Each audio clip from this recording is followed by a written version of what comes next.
Waqf board properties, including schools, and making illegal appointments and recruitments based on favoritism. And right now we are at Okla, the constituency that he represents, and just a couple of minutes ago we saw him being detained by the ED officials, and now he will be moving to the ED office.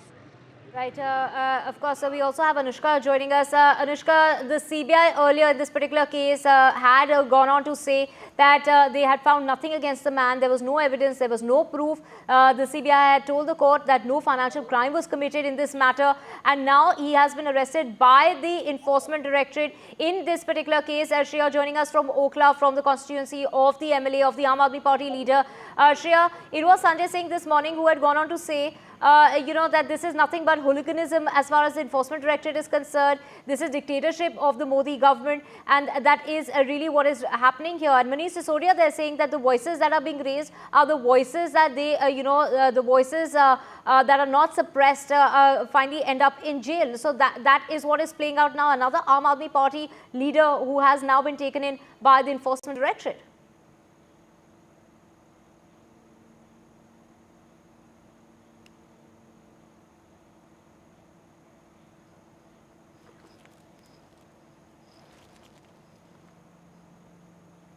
So we have Shreya joining us from right outside the residence of Mr. Khan in the Okla area, the constituency that he represents. Shreya, take us through this particular case against Mr. Khan. The CBI had given him a clean sheet. The CBI had gone on to say that there were no financial irregularities in the case. There was no evidence against the man.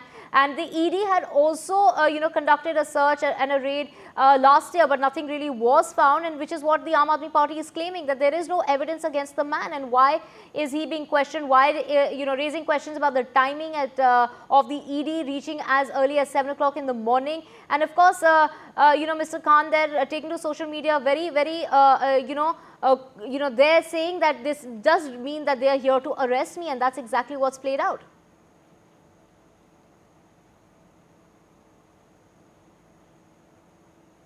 Aam Aadmi Party leaders, including Sanjay Singh and Manish Sisodia, taking a dig at the BJP and saying that, this is a BJP's political vendetta, that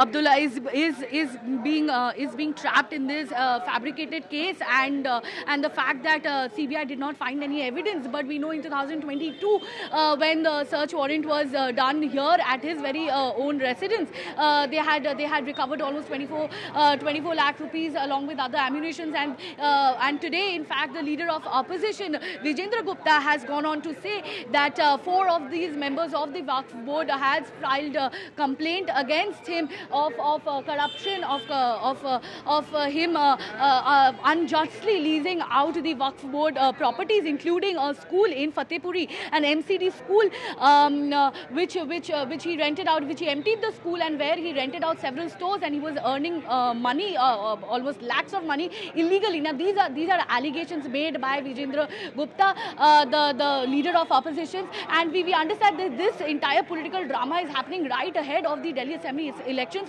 and that is why the Aam Aadmi Party leaders, they believe that they are being trapped, they are being targeted by the central government, and that's the reason why this search warrant took place, and the ED has been claiming that he has these charges of misappropriation of funds and illegal recruitments in the Waqf board during his tenure from 2018 to 2022. Now he has already been detained by the ED. Now he'll be moving to the ED office, and right outside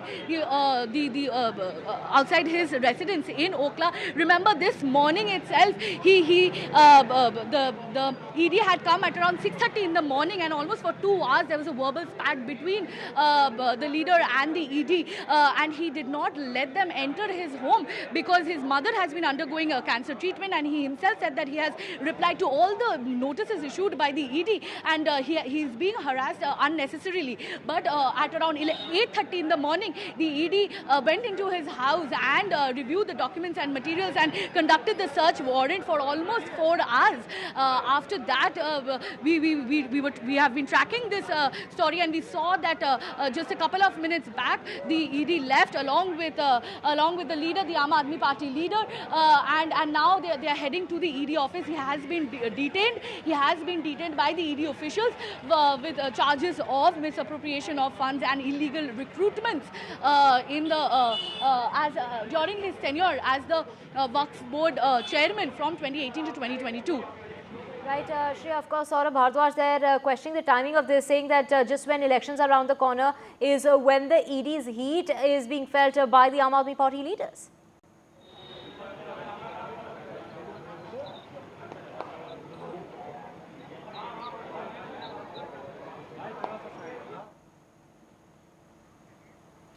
Shreya joining us from Okhla, the constituency that's represented by Mr. Khan. Mr. Khan, who has just been arrested by the Enforcement Directorate. Do remember that it was the ED officials who reached his residence at 7 this morning in order to question him on a case which is 8 years old in regard to the irregularities. This is the financial irregularities in the Delhi Waqf Board.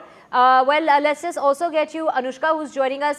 Anushka, it's Saurabh Bhardwaj there questioning the timing of this, saying that it's a complete misuse of agencies, especially as elections around the corner. Well, after we saw that the ED team reached Amanatullah Khan's residence, he took to Twitter and said that his house is being raided, and on the matter where CBI had already said that he had granted bail and that no proofs were found against him. Right now, only a few minutes back, Saurabh Bhardwaj, the Delhi minister, held a PC and said that the center is misusing these central agencies against the opposition, and that hooliganism is going on at behest of the center, and a lot of political heat is going on, where we saw Aam Aadmi Party leaders hitting against the BJP and saying that it is going on ahead of a time where the Delhi assembly elections are about to be held. And also, let me tell you this fact that several BJP leaders, including Vijayendra Gupta, said that in this case, while that Amanatullah Khan was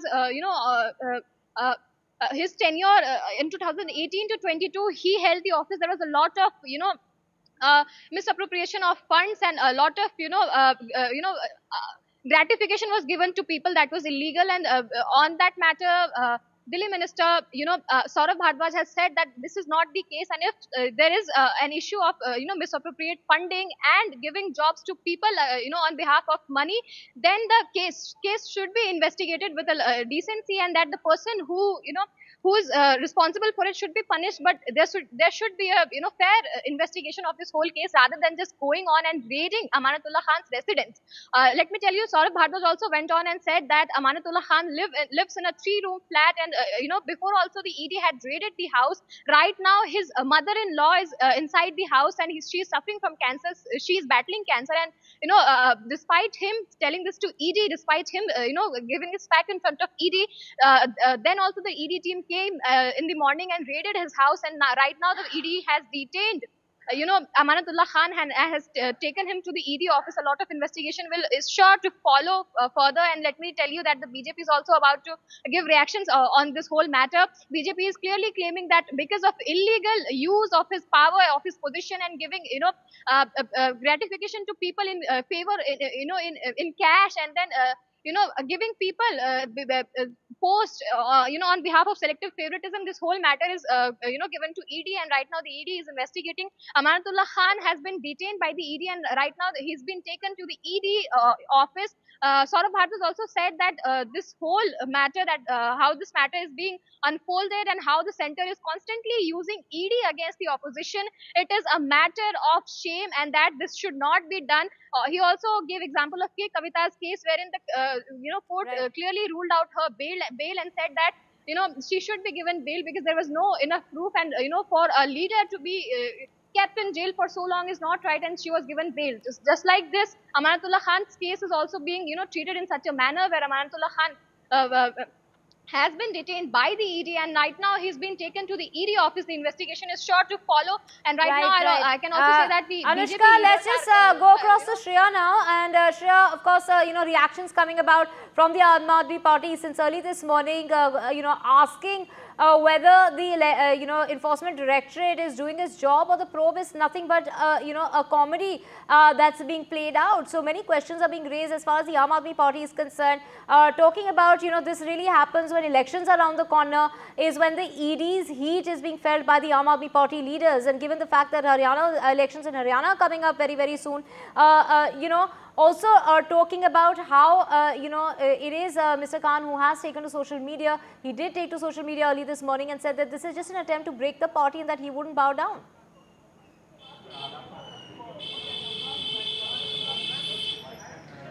That's right. We know that several of these Aam Aadmi Party leaders have called out on the central government and calling the ED, the Enforcement Directorate, a puppet in the hands of the central government, and the fact that the ED is conducting these raids and has arrested Amanatullah right now. A couple of minutes back, the Aam Aadmi Party leaders are criticizing this move, condemning the ED's decision to raid his home, despite the leader responding to all the notices issued by ED, and he himself went on to record and said that that he has been harassed by the ED, by the agency constantly, and that he has always been responsive to the ED's notices, and he is being harassed by the ED and has called the central government a dictatorship, and has said that he has been working sincerely and honestly all throughout,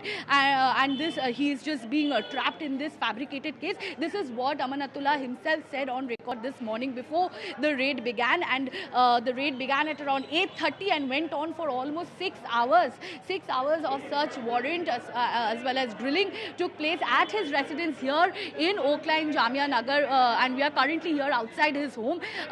We also know that his mother has been sick, has been undergoing cancer treatment, and we saw visuals of his family members sort of trying to stop the ED officials to enter their home because they have been sick. The mother of Amanatullah has been sick for quite some time now, and they did not understand the reasoning, the logic why ED had arrived at their residence early in the morning. But after that, we saw the raid took place, the grilling took place for almost 6 hours, and after a long grilling session and search warrant, a couple of minutes back, Amanatullah as well as the ED team of almost 5-6 members, they left the residence, and now they have moved to the ED office. And we understand that Delhi Assembly elections is just around the corner, and that is why this incident is conjuring a lot of political heat and political drama with the BJP leaders, the leader of opposition Vijendra Gupta targeting Amanatullah, stating that he has collected almost 9 crore rupees as teacher fees from one of the Waqf board properties, MCD school in Fatehpuri, and he has made almost 162 illegal appointments, that is appointments and admissions based on favoritism. And he has made these allegations this morning and said that he called Amanatullah as a notorious anti-social element who has been practicing these the corruption for time immemorial, since he has been the chairman of the Waqf board from 2018 to 2022. But we also understand that senior leaders like Sanjay Singh, Manish Sisodia, who himself was granted bail just a few days ago, he has also gone on to say that the central government is trying to target the Aam Aadmi Party because they speak up against their policies. They are the only voice of dissent, of opposition, and the fact that central government is trying to suppress their voice there, and they are doing so by conducting these ED raids and detaining the senior Aam Aadmi Party leader Amanatullah. And now we of course know at this point he has left for the ED office, and now we will be seeing what's going to be next for the Aam Aadmi Party. Directorate has gone on to claim that Mr. Khan acquired huge proceeds of crime in cash through his illegal recruitment and used the funds to purchase immovable assets in the name of his associates. Take us through the case against him, in which, the CBI had given him an absolutely clean sheet.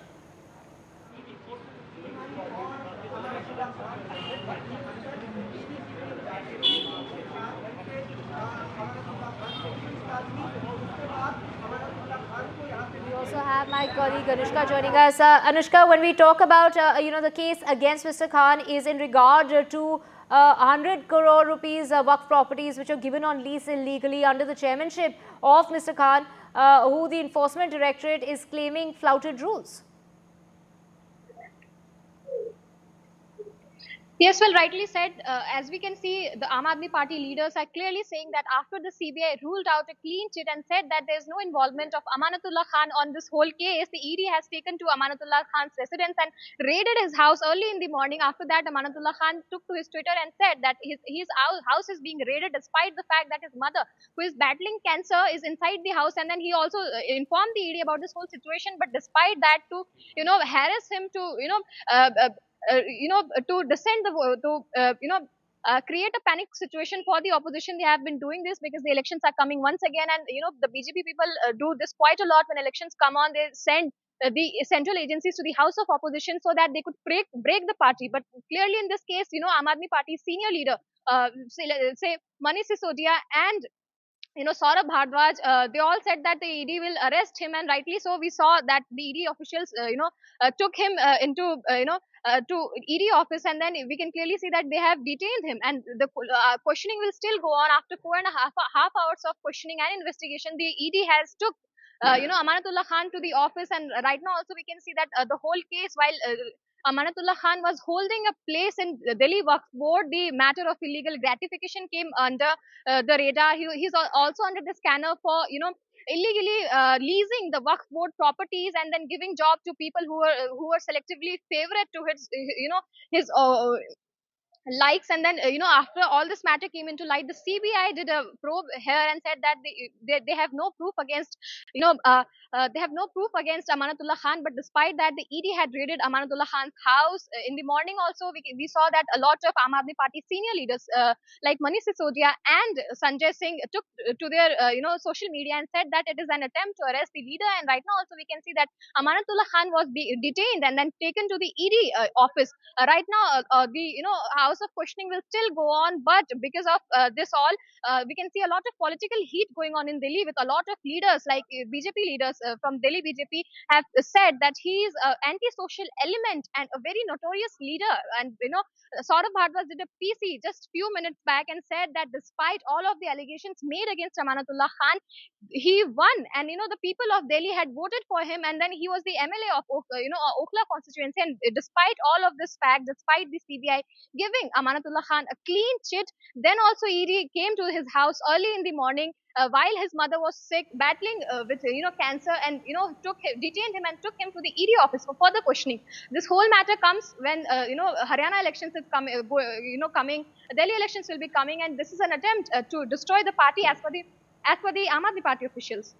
Right, it was Mr. Khan who took to social media early this morning, said just now early in the morning, at the behest of the dictator, his puppet, the Enforcement Directorate has reached my house. The dictator is leaving no stone unturned in harassing me and the Aam Aadmi Party leaders. He also went on to say that this is to break the party and that he wouldn't bow down, and that he had complete faith in the judiciary. Just like he had got relief last time round, he would expect that same relief that he should get in this case. To remember, it was the CBI who had filed that case against him back in 2016, which accused Mr. Khan of illegally appointing individuals to non-sanctioned and non-existent vacancies at the Delhi Waqf Board, causing financial loss to the Delhi government and illegal gains to himself. But it is the CBI who had gone on to say that there was no proof of any irregularities, financial irregularities in the case. There was no proof against Mr. Khan, and but it was the Enforcement Directorate that picked up this case. And over the last 2 years, like Mr. Khan has been saying, Mr. Khan claims that it is the Enforcement Directorate that has been harassing him. He has been asking for more time because he claims that his mother-in-law is battling cancer, and which is why he needed more time as far as this matter is concerned. We will keep tracking the story. For now, we're slipping into a very short break.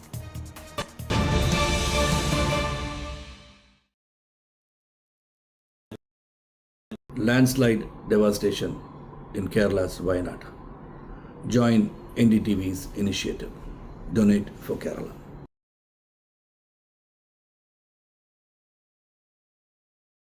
New day, new show, a new experience. Start your day with the news, not views. We bring you stories that matter And impact your life. news that informs and keeps you ahead. From Maximum City, Mumbai, To the seat of power, Delhi. NDTV brings you the best breakfast show. Breakfast news on NDTV, 8 a.m. every day. Hi, I'm Shreya Saran. Kerala's Wayanad area is hit by devastating landslides, resulting in loss of lives and livelihood. Kerala needs your help right now. Let's join NDTV initiative. Come, donate. Let's rebuild Wayanad.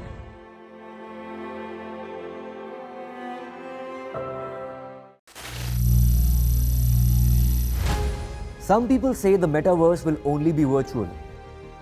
One day this lecture hall will be made of code, and driverless cars would be trapped in intersections. But even in this maze of the future, you can't wish away health. It's time to become more resilient.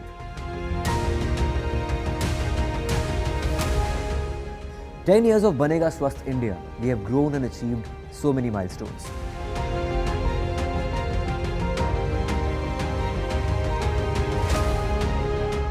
And now I have a plan to beat the urgency, to stop breathing with difficulty, to relieve getting choked with inactivity.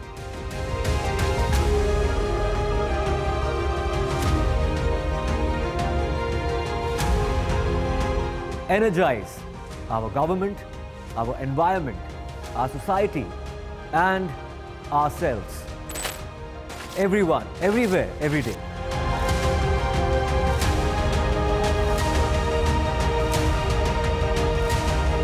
Banega Swasth India. One world hygiene. Stay informed and entertained with the new and updated NDTV News app. You can watch all our channels live, listen to podcasts, read breaking and exclusive news from around the world and more. Download the NDTV app today and get access to the best journalism and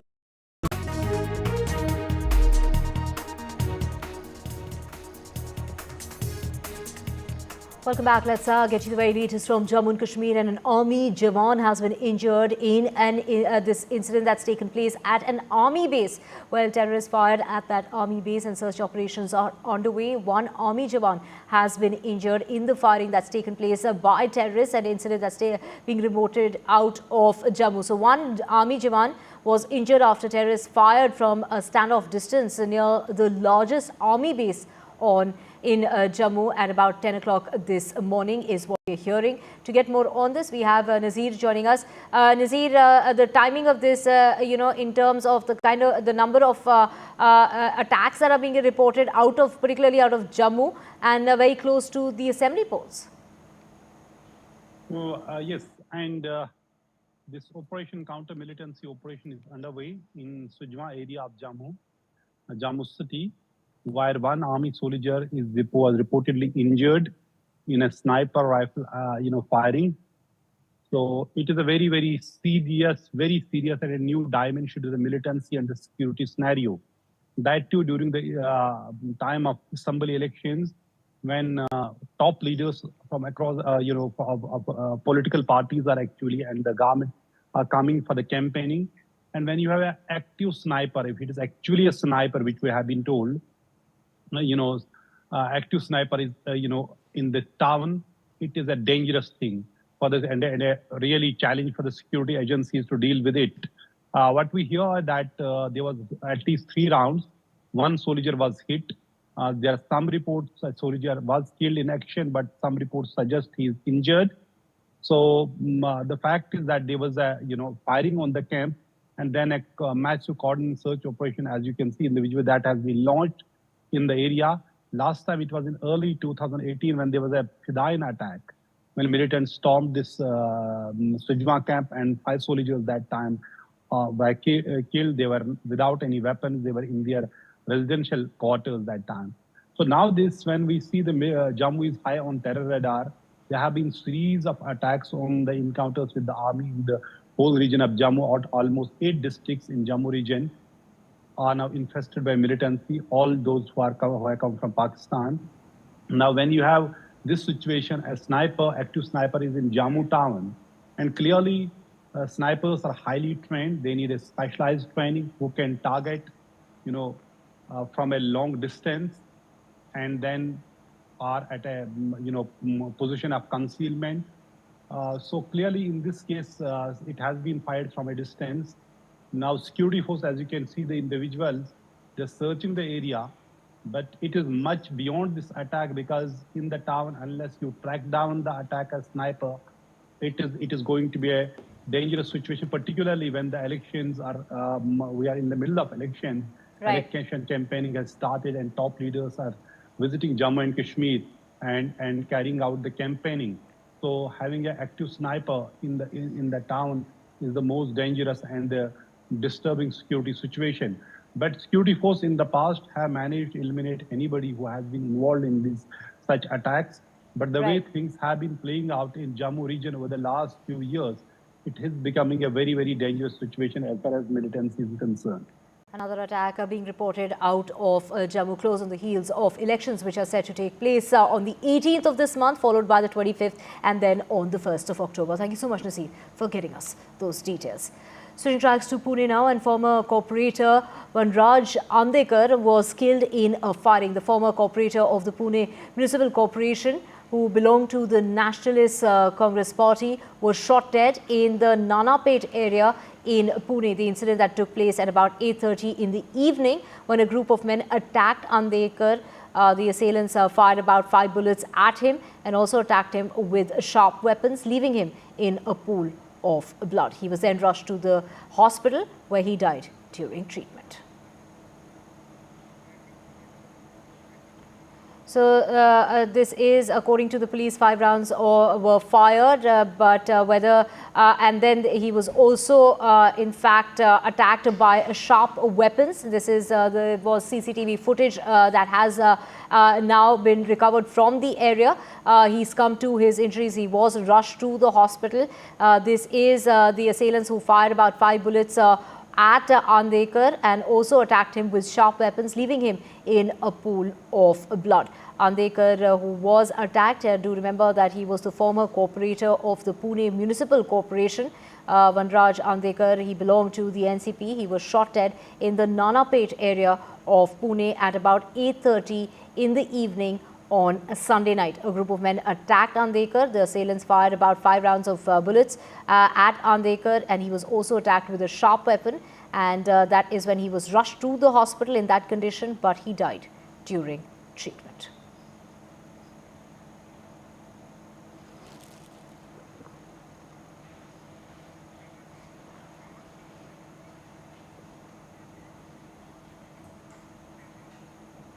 We will keep tracking that story and getting you more on that. For now, we're sitting in a very short break. News and updates will continue on the other side with my colleague Gargi. To stay with us.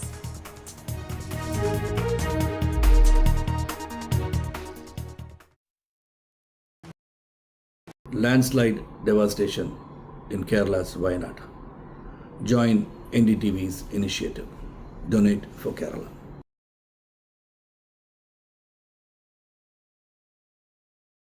New day, new show, a new experience. Start your day with the news, not views. We bring you stories that matter. And impact your life. News that informs and keeps you ahead. From Maximum City, Mumbai, To the seat of power, Delhi. NDTV brings you the best breakfast show. Breakfast news on NDTV. 8 a.m. every day. Hi, I'm Shazia Ilmi. Kerala's Wayanad area is hit by devastating landslides, resulting in loss of lives and livelihood. Kerala needs your help right now. Let's join NDTV initiative. Come, donate. Let's rebuild Wayanad.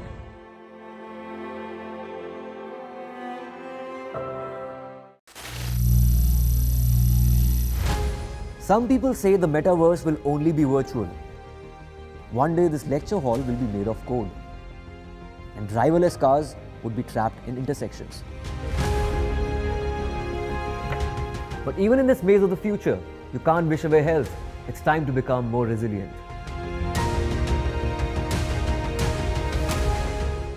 10 years of Banega Swasth India, we have grown and achieved so many milestones.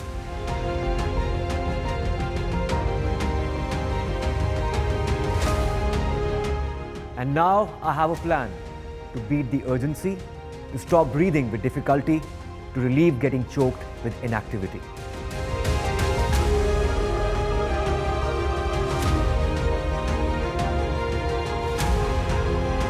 Energize our government, our environment, our society, and ourselves. Everyone, everywhere, every day.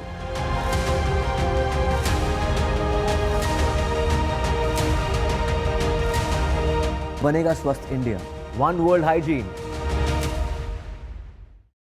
Stay informed and entertained with the new and updated NDTV News app. You can watch all our channels live, listen to podcasts, read breaking and exclusive news from around the world and more. Download the NDTV app today and get access to the best journalism and storytelling on your smartphone or tablet. The NDTV app. News that matters to you. Landslide devastation in Kerala's Wayanad. Join NDTV's initiative. Donate for Kerala.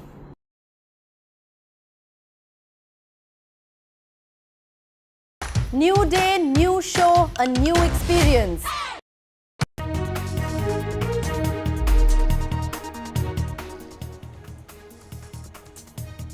Hello and welcome. You're watching NDTV. I'm Gargi Rao. Stay with us for all the top news. AAP MLA Amanatullah Khan has been placed under arrest. All that and more coming up ahead. Let's take a look at the headlines we're tracking. Aadmi Party MLA Amanatullah Khan arrested by the Enforcement Directorate on money laundering charges following early morning raids at his residence in Delhi over allegations related to the Waqf board. Another terror incident in Jammu. An army Jawan has been critically injured in firing by terrorists, and this took place at a military station. According to officials, the terrorists fired from outside the base. Controversy over the Netflix series on IC-814 hijacking. Sources say Netflix India content head has now been summoned by the government. This is over a social media storm over this allegation of names being changed of the hijackers, though the filmmakers say they stuck to the truth.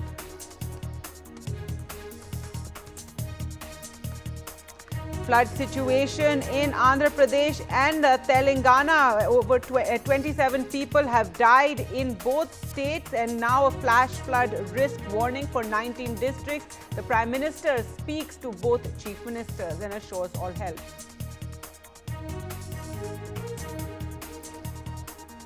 Two days after the Election Commission announced postponement of polls in Haryana, BJP Congress have rushed into huddles. BJP has been conducted marathon meetings to seal the Haryana candidate list. The Congress's first meeting begins today. West Bengal Assembly special session begins today to pass a bill proposing the death penalty for rapists following the tragic rape and murder of a postgraduate trainee doctor. The bill seeks to ensure swift justice in such heinous cases, but the BJP says it's Mamata Banerjee's response to the outpouring of criticism.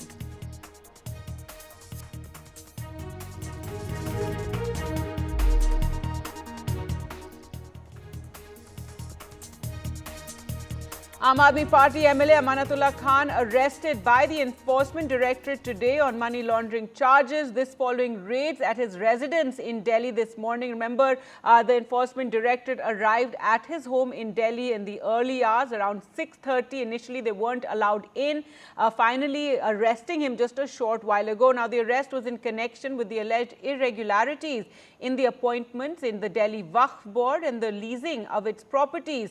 Top AAP leaders, Manish Sissodia and Sanjay Singh earlier hit out at the BJP government at the centre, accusing it of targeting those who raised their voice against the ruling party. In fact, Amanatullah Khan himself has said that he rubbished these allegations, says he's been targeted and harassed for the last few years, and accused the agencies and the government of slapping false cases and creating problems against him. There you can see Amanatullah Khan being taken away. As we said, this was in connection with alleged irregularities in the appointment of the Delhi Waqf Board and the leasing of its properties. This follows dramatic scenes that took place early this morning as the Enforcement Directorate officials arrived at his residence to conduct the raid. Amanatullah Khan released a video statement on social media where he accused the ED of acting insensitively, stating the raids had upset his mother-in-law, a cancer patient, operated on last week. In fact, he showed a video as well of his mother-in-law resting on the bed, and he says that he informed the ED regarding this. He said that she has cancer and she's been operated on. He also rubbished the allegations by the Enforcement Directorate, saying that they had been harassing me for 2 years, slapping false cases and creating problems. They're harassing our party, the Aam Aadmi party, and want to break our party. We will not get scared. However, the BJPs hit out at Khan and alleged that and made allegations of corruption. He is the fourth high-profile AAP leader to be arrested by the central agency since former Deputy Chief Minister Manish Sissodia in February, then Rajya Sabha MP Sanjay Singh, Chief Minister Arvind Kejriwal as well. So Amanatullah Khan now arrested by the Enforcement Directorate. In fact, Sanjay Singh and Manish Sissodia so far have received bail. Mr. Kejriwal continues in jail so far. Now, as we said, AAP leaders Sanjay Singh and Manish Sissodia slammed the ED for the arrest, pointing out that the agency has been repeatedly reprimanded by the Supreme Court. They should not conduct an investigation with malice. That has been a long-standing allegation of various opposition parties who claim that these central agencies like the CBI and Enforcement Directorate are being used against opposition leaders who then spend months, if not years, in jail before they can finally get bail, though the Supreme Court has made very strong statements recently on the granting of bail to those who are accused. So that is the big breaking story right now. AAP leader, AAP MLA Amanatullah Khan has been arrested by the Enforcement Directorate, whose sleuths arrived at his residence early this morning. Officials arrived early this morning. There were dramatic scenes as well when he initially did not let them into his house, saying that the raids had upset his mother-in-law, who's a cancer patient and recovering from an operation last week. He even showed a video of his mother-in-law lying in bed. Now, he's posted on social media that the ED has come to arrest me on the pretext of a search, and my mother-in-law is a cancer patient. She was operated 4 days ago, and I informed the ED of this. He also rubbished the allegations against him, accusing the Enforcement Directorate of harassing him for 2 years, slapping false cases and creating problems.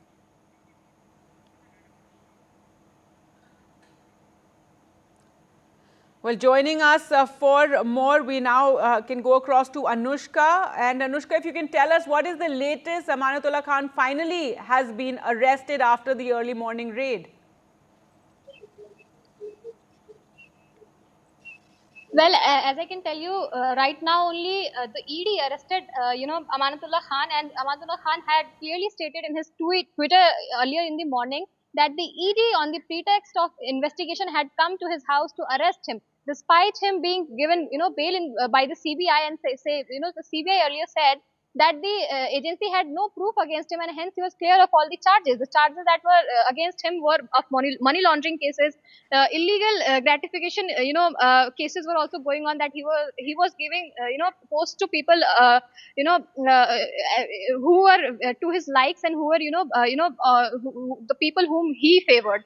So right now we can tell you that Arvind, after a lot of investigations going on for around 4 hours, the ED team has arrested Amanatullah Khan and have taken him to, have detained him and taken him to the ED office. Let me tell you, a lot of political heat is also going on in this whole matter right now. The Delhi BJP has been accusing the Aadmi party leader of being corrupt and being, a notorious person. And the BJP also said that, the Aadmi party leader was, in fact, a very corrupt leader. Despite of this whole allegations, Saurabh Bhardwaj did a PC and said that clearly the Delhi BJP people are not seeing the clarity of this matter, because Amanatullah Khan, despite the allegations that were made against him, won in the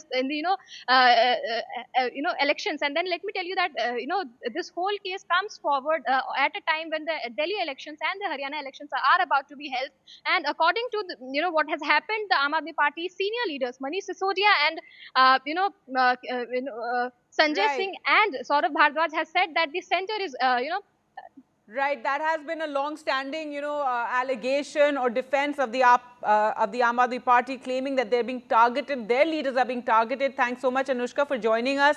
We're now joined on the phone line by BJP spokesperson RP Singh and Huda Zariwala, who supports the Aam Aadmi Party. RP Singh, your response to what Amanatullah Khan said as he was arrested. As soon as the ED officials arrived there, he said that he'd been harassed for 2 years now and said that they would eventually arrest him, which they have done now.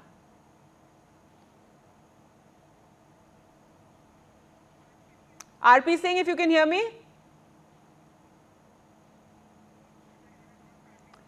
Well, let's go across to Huda Zariwala now for more. And Huda Zariwala, some serious allegations against Amanatullah Khan. He has been arrested now after 6 hours of questioning and raids by the Enforcement Directorate.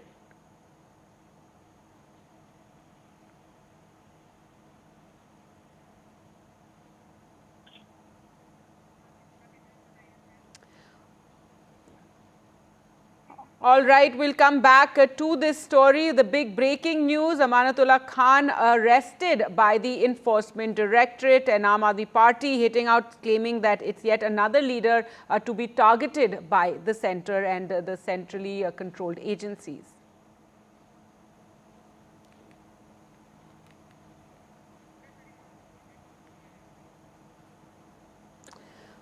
All right, let's now reconnect with Huda Zariwala, AAP supporter. Huda Zariwala, serious allegations against Amanatullah Khan, now finally arrested after 6 hours of raid by the Enforcement Directorate. Hello, am I audible? Yes, go ahead.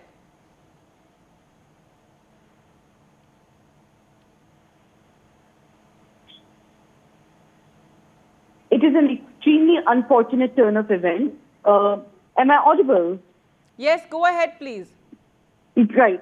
It is an extremely unfortunate turn of events because ED is behaving, clearly at the behest of the BJP. This is such a clear case, clear-cut case of personal vendetta. We know for a fact that the CBI had earlier, 2 years ago, questioned in Amanatullah ji on the pretext of the same questions. There was nothing that was proven against him. He was in fact arrested and then he was granted bail because the CBI was not able to prove the charges against him. But now the ED has jumped into the matter, 2 years later on, without absolute, any shred of proof against Amanatullah ji. The entire matter is falsely fabricated against the MLA. This is to break the the strength of the party. This is obviously to put a bad name against a party's sitting MLA who has been, elected by such a huge margin. The Delhi Assembly election is right round the corner.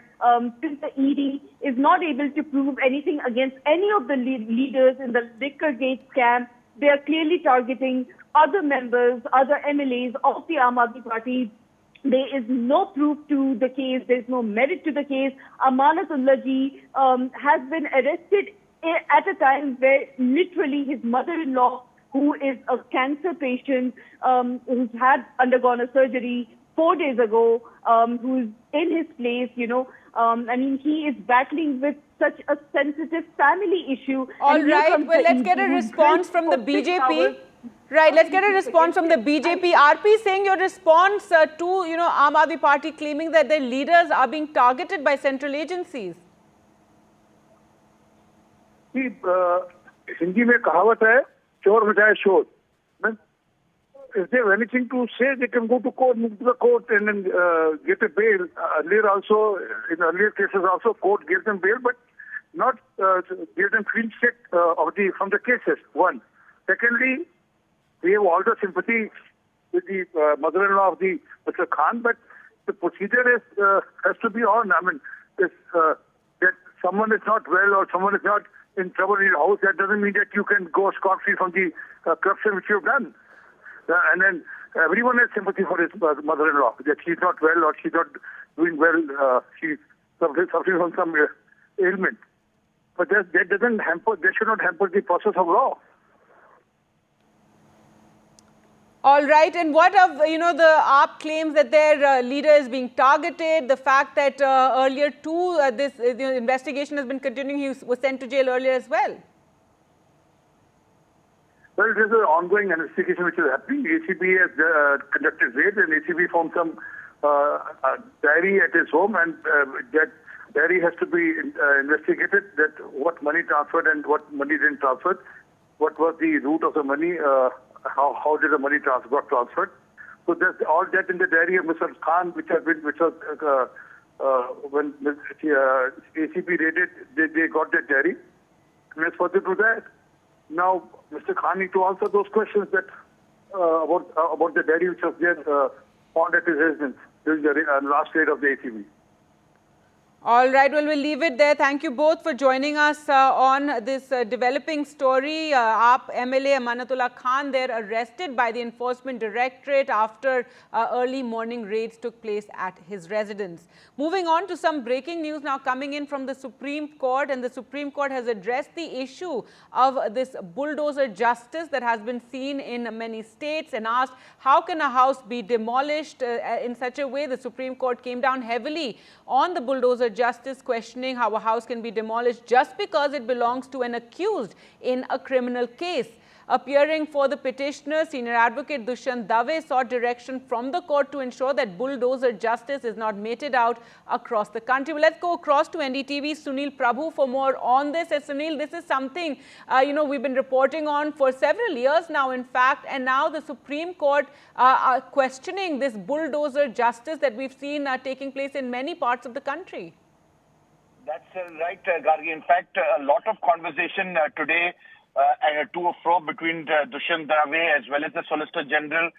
But I think the Supreme Court, the bench headed by Justice Gawai and Justice Vishwanath, making it clear that, they would like to ensure guidelines pan-India are done with respect to what is happening in Uttar Pradesh, so that, this does not become a norm.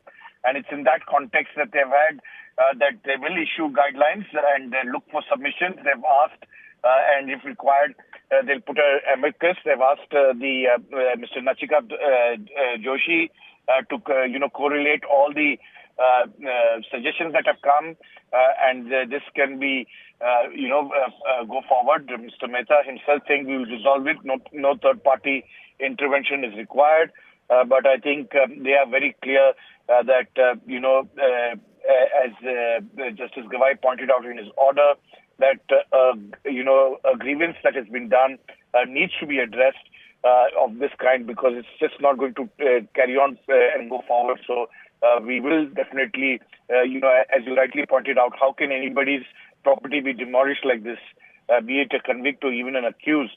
And it's in that context they will, try and give suggestions across the country so as to ensure that this bulldozer justice is looked at, because as they pointed out, even if a convict is convicted, you just can't bulldoze his house. There has to be a certain norms and procedure, and this bulldozer justice has not gone down well with the Supreme Court. All right, Sunil, thanks so much for joining us with those details. So big observation there, big direction by the Supreme Court on bulldozer justice. Let's now go across to where the BJP is addressing a press conference. Let's listen in. Justice of investigating her complaint. And if it was any other organization today, I would argue respectfully with you that you would all not leave that organization alone. If any organization where a woman came and complained of sexual harassment, did not investigate that complaint and simply terminated that lady, you would not leave that organization alone.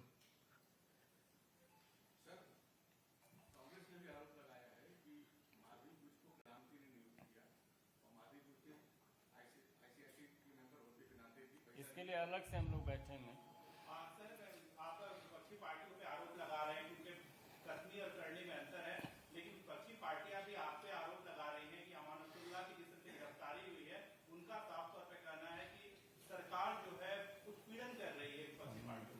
देखिए, मैं आप ये issue पहले भी मुझसे इस व्यक्ति के बारे में नहीं लेकिन पूछा गया है, और मैं साफ तौर पे ये कहना चाहता हूं कि आज इस देश में कानून से कोई नहीं बच सकता. The law of the land will catch up with whoever you are, however big or small you are, if you have committed a crime. That is New India. That is the India today that we live in.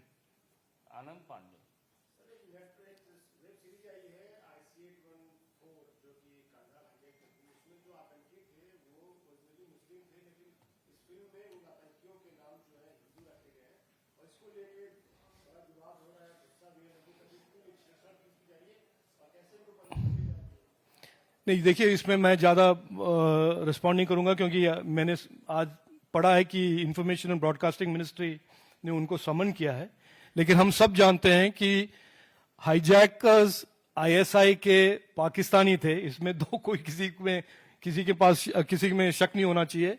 That is the truth. उन्होंने क्यों किया, क्या किया, वो I&B ministry जांच करेंगे और वो रिपोर्ट देंगे. बहुत बहुत धन्यवाद. Thank you ji. Live or something? हाँ. Thank you.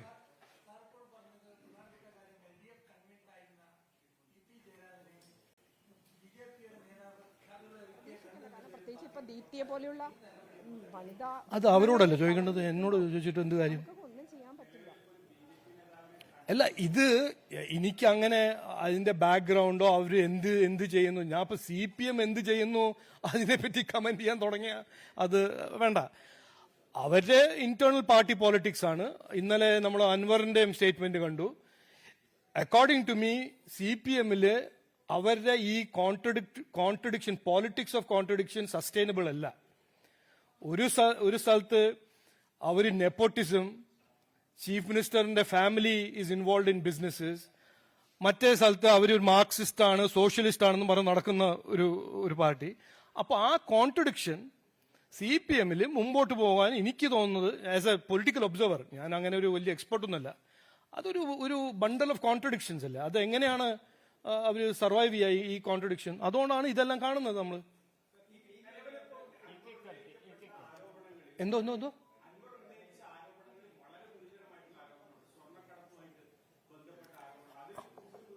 അല്ല, അതില് എനിക്കും പറയാനൊന്നുമില്ല. അത് അവരല്ല തീരുമാനിക്കേണ്ടത്. അതിൽ ആരോപണത്തിന് സത്യമുണ്ടോ ഇല്ലയോ അവർ ഇൻവെസ്റ്റിഗേറ്റ് ചെയ്യട്ടെ. അവര് CPMന്റെ തന്നെ ഒരു MLA പുറത്തു വന്ന് ഇങ്ങനെല്ലാം പറയും.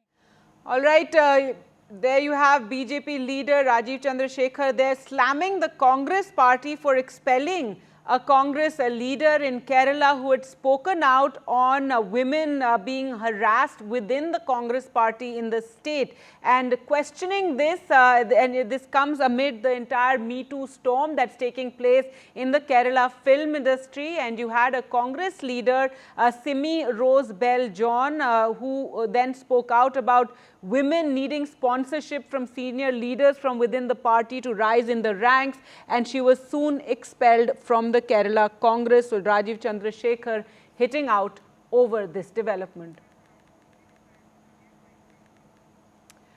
All right, moving on to news of the RSS now, and the RSS's 3-day conclave that was taking place in Kerala has concluded with some key remarks on the issue of caste census, which is something that the opposition has been raising. Remember, the RSS said that as RSS, we have already commented, it's a sensitive issue of caste and caste relation should be dealt with very seriously, not just for election caste where special attention is needed. Their government needs numbers. There's no problem, but it should be welfare practice, should not be used as a political tool. We draw the line there. Let's go across to Ishika now. For more in Ishika, the demand for caste census is a huge issue being raised by the opposition, and now the RSS commenting on this at the end of the 3-day conclave. Well, yes, in fact, as you rightly mentioned, we have seen how the opposition parties like the Congress and the other parties have in fact, raised their demands for the caste census. And now, in fact, the RSS has in fact commented on this after their 3-day summit here in Kerala. They've said that this issue was discussed in this 3-day summit. And what the RSS believes is that, it is a sensitive issue and, it is a sensitive matter when it comes to caste and caste relations, and it should be dealt very seriously. Now, what the RSS also says that it should not be used for election purpose. RSS says that caste, caste which needs special attention, at that time the government certainly needs number. So the caste census, comes into play, and that is okay, but it should not be used as a political tool there. So RSS say that they draw the line there. So certainly a very important comment that now the RSS is coming from the RSS on the caste census. Over to you. All right. Thanks so much, Ishika, for joining us with those details. And from Kerala now to Jammu and Kashmir, and one army jawan has been injured after terrorists fired from a standoff distance near the largest army base in Jammu today morning. According to the defense spokesperson, Lieutenant Colonel Sunil Barthwal, the fire was launched from a distance between 10 to 10:30 a.m. Let's go across to Nazir Masoodi for more. We will get you more details on this, but remember, there has been an increase of incidents of terrorism in Jammu and Kashmir that has been a huge cause of concern, and now this latest incident in which an army base has been targeted, leading to one jawan being injured there. So one army jawan was injured after the base was targeted from a distance. So the terrorists from a distance targeted this largest army base in Jammu, leading to one army jawan being injured, and this took place between 10 and 10:30 a.m. So as we said, this has been a huge concern in Jammu with the increased incidents of attacks and the military really coming under attack. And this time it is a military base that has been targeted in Jammu, with terrorists firing at the army base, and search operations are currently underway in this area. One army jawan has been injured after the base was targeted in Jammu by the terrorists who opened fire from a distance. There was an exchange of fire as well in Jammu, and which led to the army jawan being injured. This was the Sunjwan military station. Let's go across to Nazir now for more. Nazir, give us more details of what took place this morning. Well, this is a sniper attack. Sniper rifle has been used, which is not just an incident by one soldier as reportedly killed, but also very, very dangerous thing. Something happened in the middle of Jammu city. That too during elections, when the top leaders of the country will be campaigning in Jammu and Kashmir, and you have a sniping incident in Jammu. There was at least 3 to 4 rounds were fired. One jawan was hit in the Sujwan camp. In early 2018, there was an attack on this camp. So in which 5 soldiers that time who were in their residential quarters were killed. So this is first such incident in Jammu at a large scale where we see sniper rifle is being used. So the snipers are normally, highly trained. Every militant cannot be a sniper. So that's why it is a very dangerous thing. A massive coordinated search operation has been launched in the area. So also the kind of, a sniper can target from a long distance and need to have that vintage position. So this whole area has been cordoned off. We have not got any formal statement from the army so far, but according to sources, the injured jawan has died in action. So this is where this operation is going on right now. But so far, there's no information if security forces are anyway closer to tracking down the attacker. Nazir, very concerning and serious situation, as you said, that a sniper, targeting this largest base there in Jammu, and this coming at a time when, high security, given that elections are going to take place soon. Exactly, and this is the time when, security forces are actually mainly involved in providing safe atmosphere for the election. And the Election Commission has made it clear, look, no external or the internal force can derail the election process. But when we see the sniper, attack, on army, one soldier being reportedly killed is a very, very serious, which goes beyond this incident. Because an active sniper in Jammu city is a nightmare for the security agencies unless he is neutralized or tracked down by the security forces. Jammu, as we know, has been high on terror radar for over the last few years, the region which was free from militancy. But as around 8 districts of Jammu region were involved in this, there have been multiple incidents and attacks and encounters. But now these highly trained militants getting into Jammu city is not just a new dimension, but also using snipers, which you can target from a long distance. So that is really a concern for the security agency. So right now this operation is underway. We have to see what will come out. Will they be able to track down the attacker? All right. Thanks so much, Nazir, for joining us with all those details. Well, talking about elections, the BJP and Congress are likely to release the list of candidates for the second and third phase of the Jammu and Kashmir Assembly elections today. Remember, BJP has been facing trouble over ticket distribution in Jammu, and its third list is expected to address some of those concerns that have been raised, and campaigning has picked up across Jammu and Kashmir as candidates are filing their nominations. Top leadership of BJP and Congress will also be addressing rallies across the region. Rahul Gandhi expected to start his campaign from Wednesday.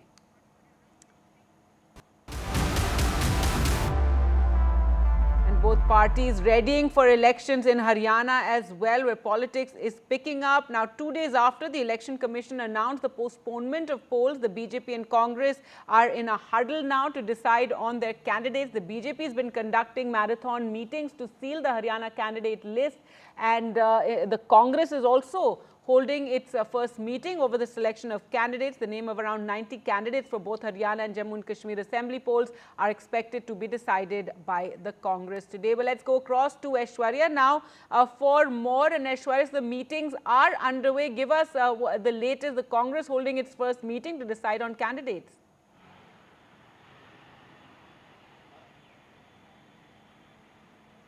Well, certainly, it's a series of meetings that are underway in the national capital as far as both the camps are concerned, be it the Bharatiya Janata Party or the Congress member. Till yesterday late night, the meeting went on at the residence of Dharmendra Pradhan, who is the in charge of Bharatiya Janata Party for the state of Haryana. And till midnight, it was discussed about how the names for the candidates as far as Haryana polls are going to be, how the equation of caste is kept in mind, and this comes on a backdrop when there was a BJP core group meeting that was held at JP Nadda's residence, where Home Minister Amit Shah to Chief Minister of Haryana, Nayab Singh Saini, former Chief Minister Manohar Lal Khattar, and other leaders arrived later. We have seen BJP CEC also been discussing the candidates, and Prime Minister Narendra Modi was also in attendance. So Bharatiya Janata Party is also yet to release the list of candidates for the Haryana Assembly polls by today evening or probably by tomorrow morning. On the other side, the Congress today had also also discussing on the candidates list as far as the CEC is concerned.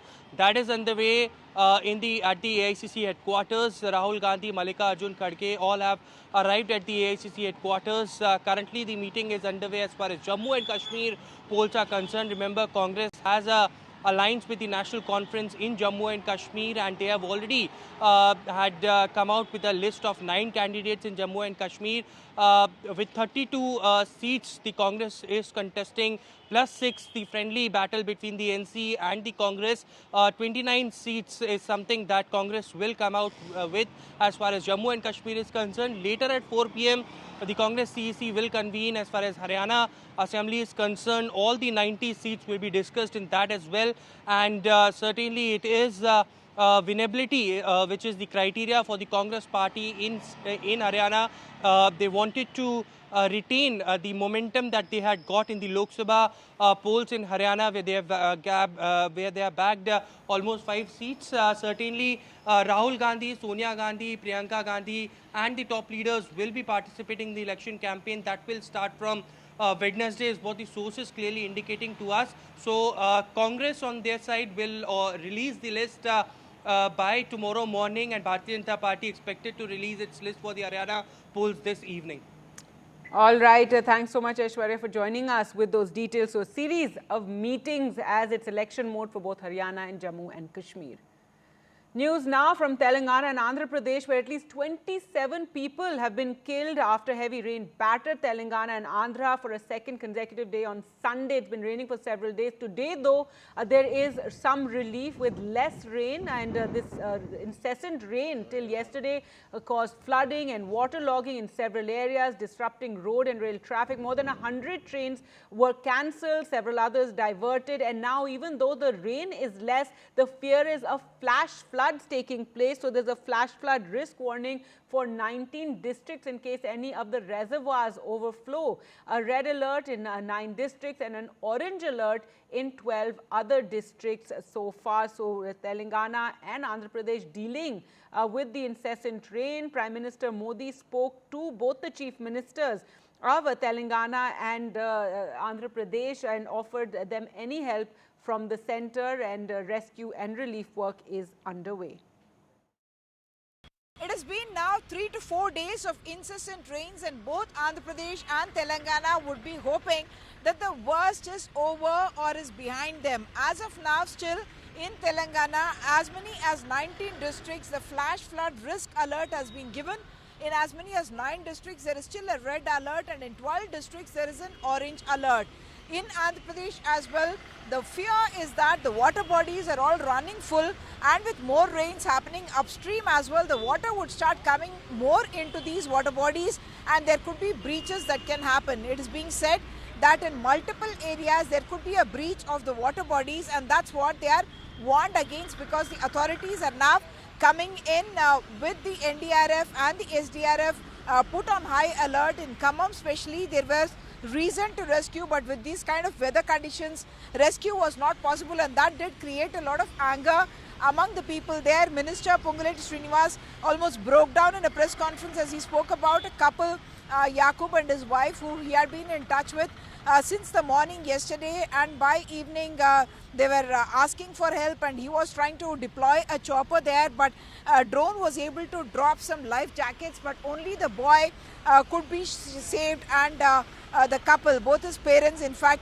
died in these floods. The boy in fact swam to safety with the life jacket that he was provided by the drone. Another very tragic case of a father and a daughter, Nunawat Motilal and his daughter Ashwini. The daughter in fact a scientist from the ICAR who were going to the Hyderabad airport, but their car in fact got washed away, because of which the scientist and her father both were their bodies were found later, 26-year-old Ashwini and her father.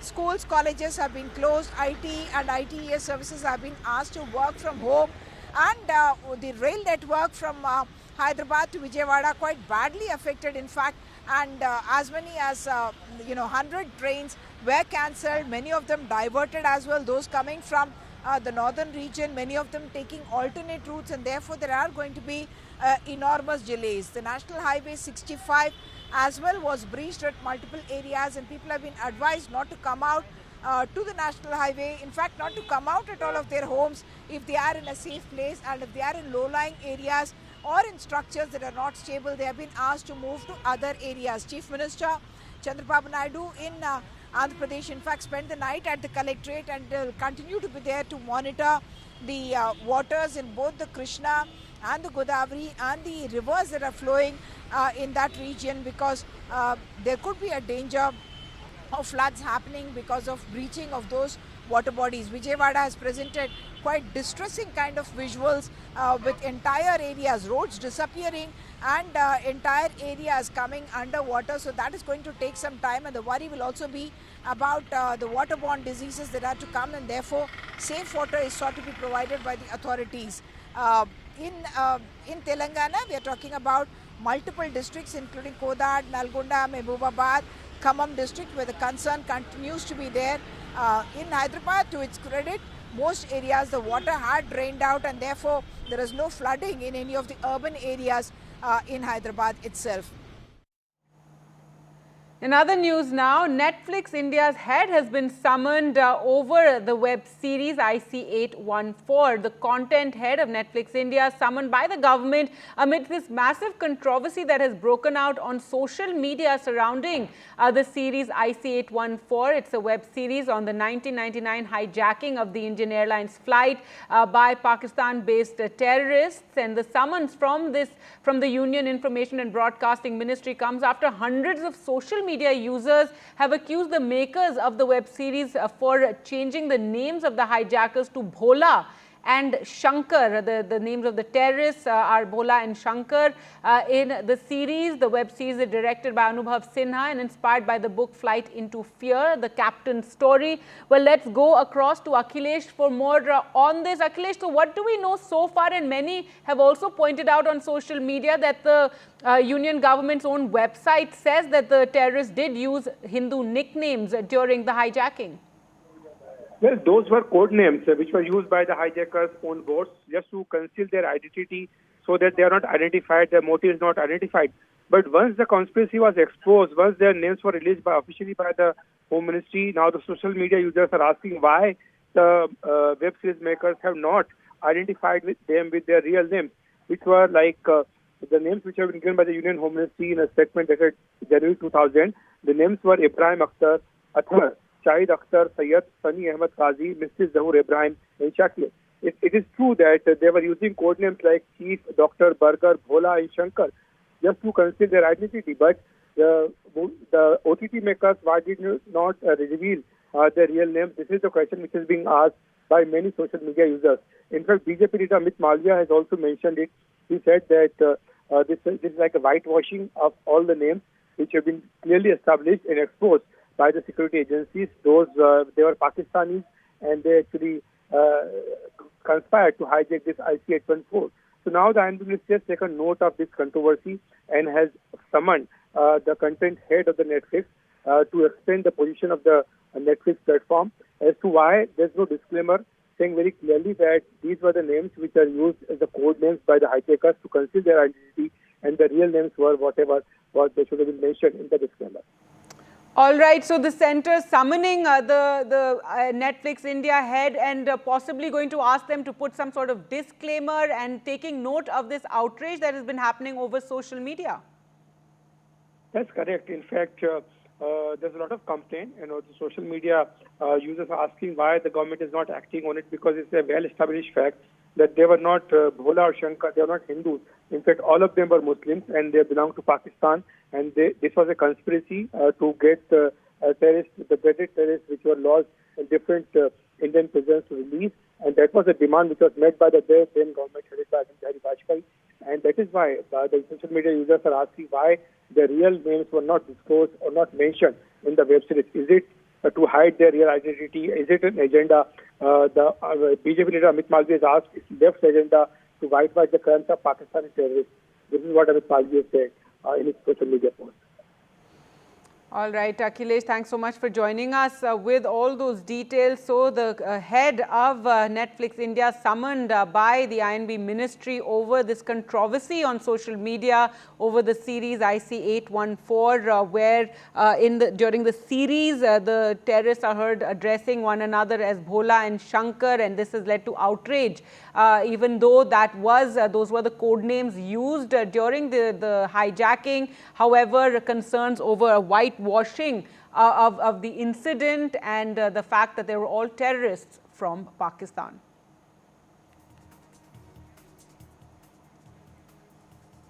All right, with that, we'll slip into a short break. More news coming up on the other side. Stay with us.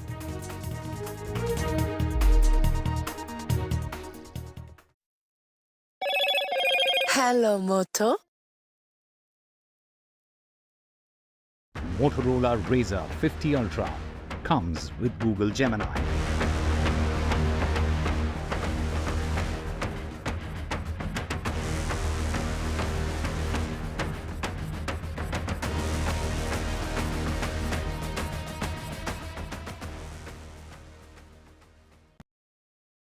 Hi, I'm Shazia Ilmi. Kerala's Wayanad area is hit by devastating landslides, resulting in loss of lives and livelihood. Kerala needs your help right now. Let's join NDTV initiative.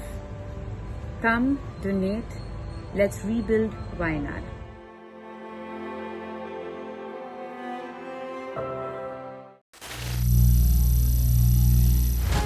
Some people say the metaverse will only be virtual.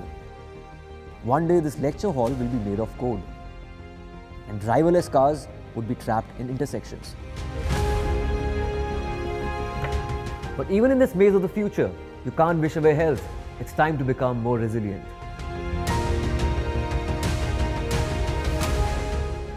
10 years of Banega Swasth India, we have grown and achieved so many milestones.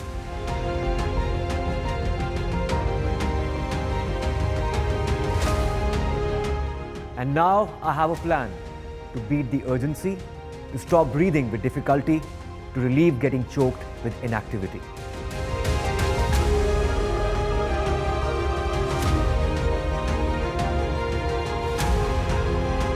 Energize our government, our environment, our society, and ourselves.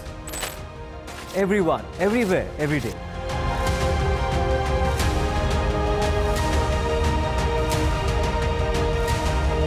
Banega Swasth India. One world hygiene. Stay informed and entertained with the new and updated NDTV News app. You can watch all our channels live, listen to podcasts, read breaking and exclusive news from around the world and more. Download the NDTV app today and get access to the best journalism and storytelling on your smartphone or tablet. The NDTV app. News that matters to you. Landslide devastation in Kerala's Wayanad. Join NDTV's initiative. Donate for Kerala.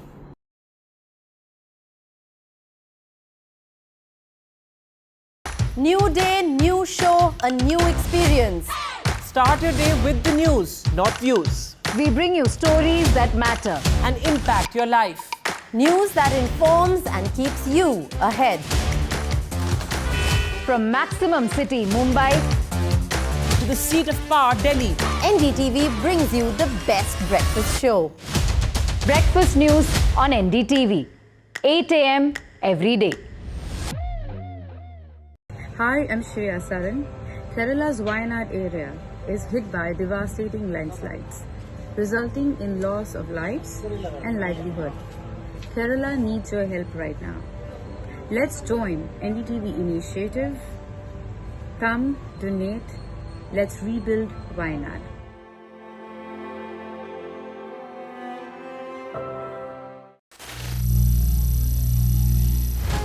Some people say the metaverse will only be virtual.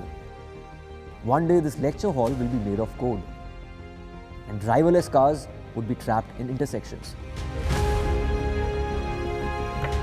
But even in this maze of the future, you can't wish away health.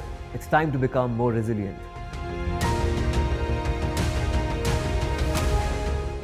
10 years of Banega Swasth India, we have grown and achieved so many milestones.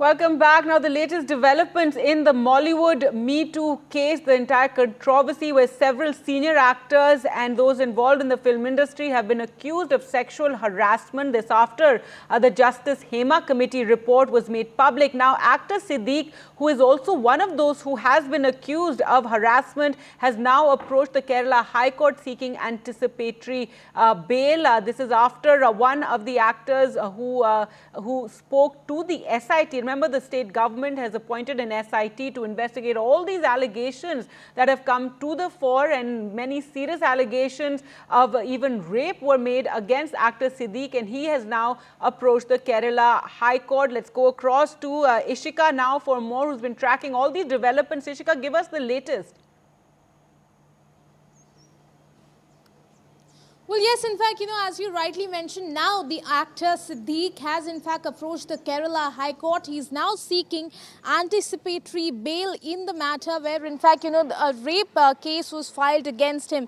Remember, the complainant in the case had already, in fact, recorded her statements before the magistrate. She had, in fact, earlier alleged that she was allegedly raped by actor Siddique, after which she had filed this complaint. Now, after her, statements were recorded, we also saw as to how, the police formed a special investigation team in Trivandrum to only, in fact, look into this particular complaint. And also, the district crime branch was heading this particular special investigation team. Now, after that, police also gathered the information that on this particular day, on the alleged day when this entire incident happened, actor Siddique was actually present in that hotel. So after now, certainly we saw as to how the trouble, continued to mount for him. And now after that, he has approached the Kerala High Court. He is seeking an anticipatory bail plea over,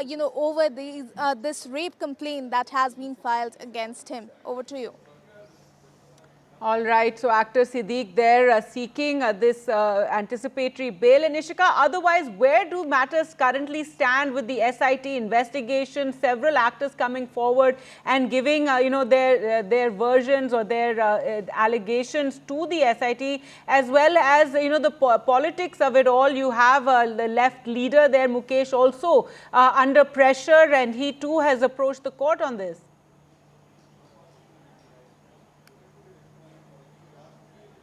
Well, Gargi, if we talk about the investigation so far, the police say that the first phase of investigation has been completed. They have in fact collected ample of evidences and recorded ample of statements in all of these cases, and now in fact they are going to submit a preliminary report, in fact inquiry report, to the court, and then after that they will be recording even more statements and even more evidences in all of these cases. Now as you rightly mentioned, if we talk about the political pressure that is amping up here, because remember, the MLA Mukesh is also one of those against whom the FIR has been. But the party in its, the state committee meeting decided not to take his resignation. After that, we saw that the agitations from the opposition parties here in Kerala, be it the Congress or the BJP, intensified, because, the parties now demand that his resignation should be taken by the government, and also question the chief minister's silence over this entire matter. So now, we are certainly seeing that the pressure continues to build up, for the left government, over not taking any action on, MLA Mukesh, even after senior voices from their own party, like Brinda Karat, was indirectly demanding his resignation. Over to you. All right. Thanks so much, Ishika, for joining us with all those latest developments. In other news now, the release of Kangana Ranaut's new film Emergency has been postponed amid a huge controversy over the portrayal of the Sikh community in it. The release of the trailer had caused a furor in Punjab, and the film is yet to get the green signal from the certification board. In fact, the film's release was due on September 6th, and it has been pushed back with no word on when that will be. Sources say the film board has asked for further cuts in the film and would take into account the sentiment of every community. Now, Kangana Ranaut has hit out over this. In fact, she quoted the entire controversy that has taken place on IC 814 and also talked about how her film is being held back. Earlier, we spoke to Abira for more.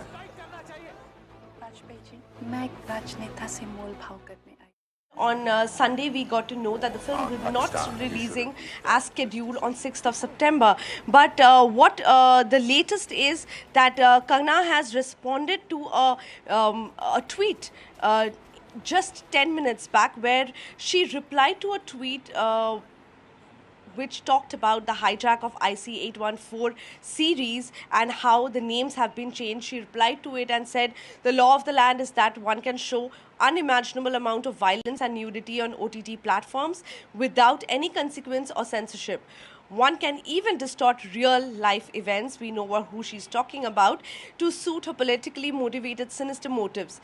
That there is all the freedom for communists or leftists across the world for such anti-national expressions, but as a nationalist, no OTT platform allows us to make films that resolves around the integrity and unity of Bharat. It seems censorship is only for some of us who don't want tuked of national and make films of historic facts. It's hugely demotivating and unjust. So this is the first time we heard from Kangana since the news of her film not releasing as scheduled on 6th of September. We'll be waiting for the new dates. The dates have not been released yet, the new release date. And what are the other, CBFC has to still issue a certificate, so the wait is still on. All right, moving on to other news now. Prime Minister Narendra Modi will be visiting Brunei for an official visit. This is the first visit by an Indian Prime Minister to Brunei, who is a crucial partner for India's Act East policy. And this comes right ahead of the Prime Minister's visit to Singapore, another emerging partner for India in Southeast Asia. So the Prime Minister will be leaving will visit Brunei for this official visit, first by an Indian Prime Minister.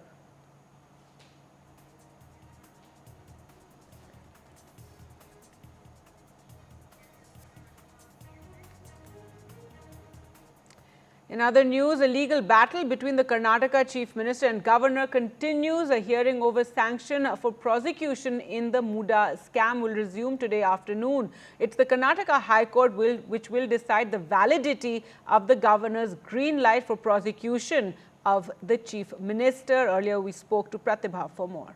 Well, as far as the court case is concerned, it was a pretty heavy session that was witnessed on Saturday with respect to the arguments that were presented by both the counsel for the Chief Minister as well as the counsel for the Governor there.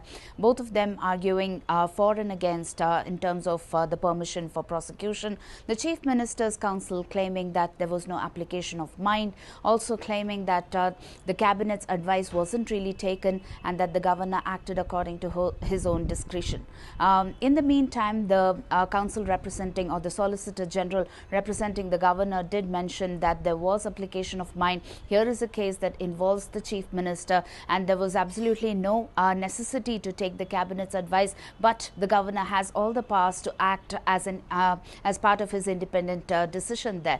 We'll have to wait to see whether the arguments would continue today and what kind of course the legal action would take in terms of deciding or sealing the political fate of the Chief Minister, Mr. Siddaramaiah there. In the meantime, on ground, there has been protests as well as counter-protests that were witnessed. The BJP claiming that there has been allegations pointing fingers at the Chief Minister, and the Congress leaders, all of them standing by the side of the Chief Minister, claiming that there is absolutely no document, no wrongdoing that can nail the Chief Minister here, and have also gone on to conduct a protest march of sorts from the Vidhan Sauda to the Raj Bhavan, reminding the Governor that there are pending cases there. We'll have to wait to see how this would also take shape as far as the Governor's green light with respect to the permission for prosecution is concerned.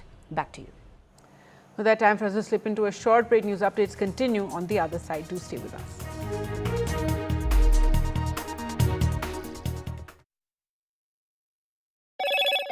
Hello, Moto. Motorola Razr 50 Ultra comes with Google Gemini.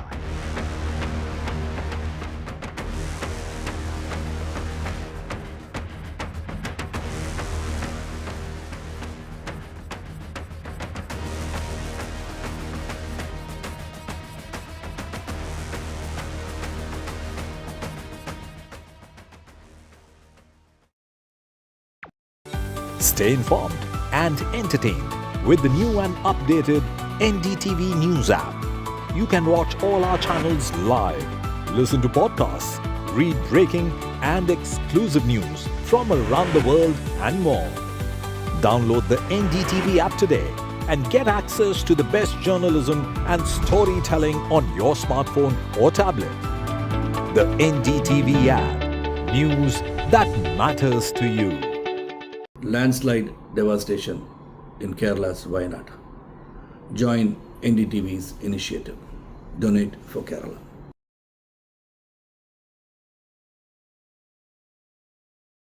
New day, new show, a new experience. Start your day with the news, not views. We bring you stories that matter and impact your life. News that informs and keeps you ahead. From Maximum City, Mumbai, to the seat of power, Delhi, NDTV brings you the best breakfast show. Breakfast news on NDTV, 8 a.m. every day. Hi, I'm Shazia. Kerala's Wayanad area is hit by devastating landslides, resulting in loss of lives and livelihood. Kerala needs your help right now. Let's join NDTV initiative. Come, donate. Let's rebuild Wayanad.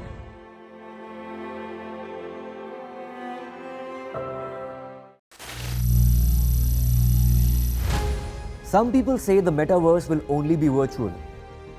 One day this lecture hall will be made of code, and driverless cars would be trapped in intersections.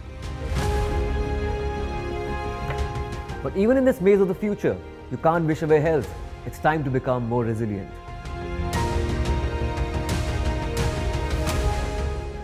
"10 years of Banega Swasth India, we have grown and achieved so many milestones.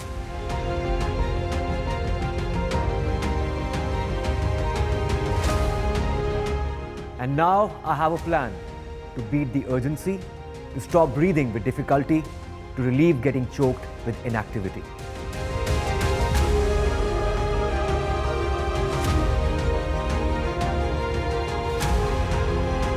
Energize our government, our environment, our society, and ourselves. Everyone, everywhere, every day.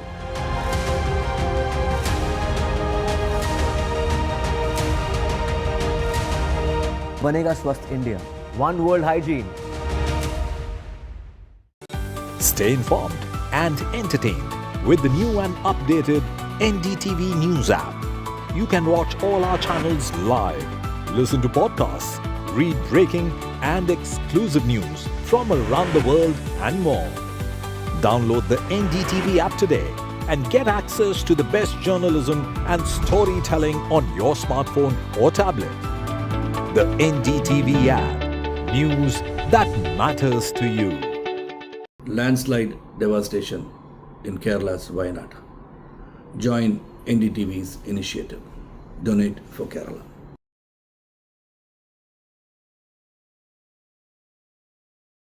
New day, new show, a new experience.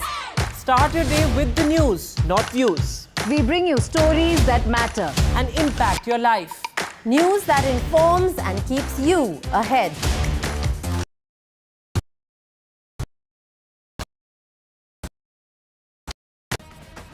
Hello and welcome. You're watching NDTV. I'm Gargi Rao. Stay with us for all the top news stories. AAP MLA Amanatullah Khan has been arrested by the ED. Also, the Supreme Court has come down heavily on bulldozer justice. More on that coming up. Let's take a look at the headlines.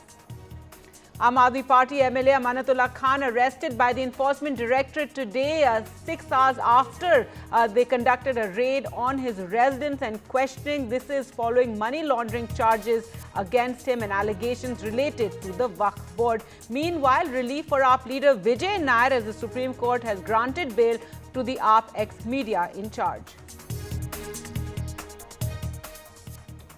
The Supreme Court has spoken out on the bulldozer justice being meted out in many parts of the country, raising questions on the demolition of homes before the guilt is even proven. Why demolish even if a person is accused or a convict? No demolition without following the law. The Supreme Court will take up the matter tomorrow. A soldier injured in Jammu when terrorists fired from outside the Sunjwan army base this morning, triggering a search operation in the high security area after this sniper attack. This comes ahead of elections in the Union Territory. A controversy over Netflix series IC-814 hijacking. Sources say Netflix India content head has now been summoned by the government, and this is after social media controversy broke out over what many users alleged was a name change of the hijackers. The hijackers used code names like Bhola and Shankar during the hijacking. Rain havoc in Andhra Pradesh and Telangana. 27 people have died today. Flash flood risk warning for 19 districts as the Prime Minister offers all help to Chief Ministers of Andhra and Telangana. And West Bengal Assembly special session today to pass a bill proposing death penalty for rapists following the tragic rape and murder of a junior doctor. The bill seeks to ensure swift justice in such heinous cases.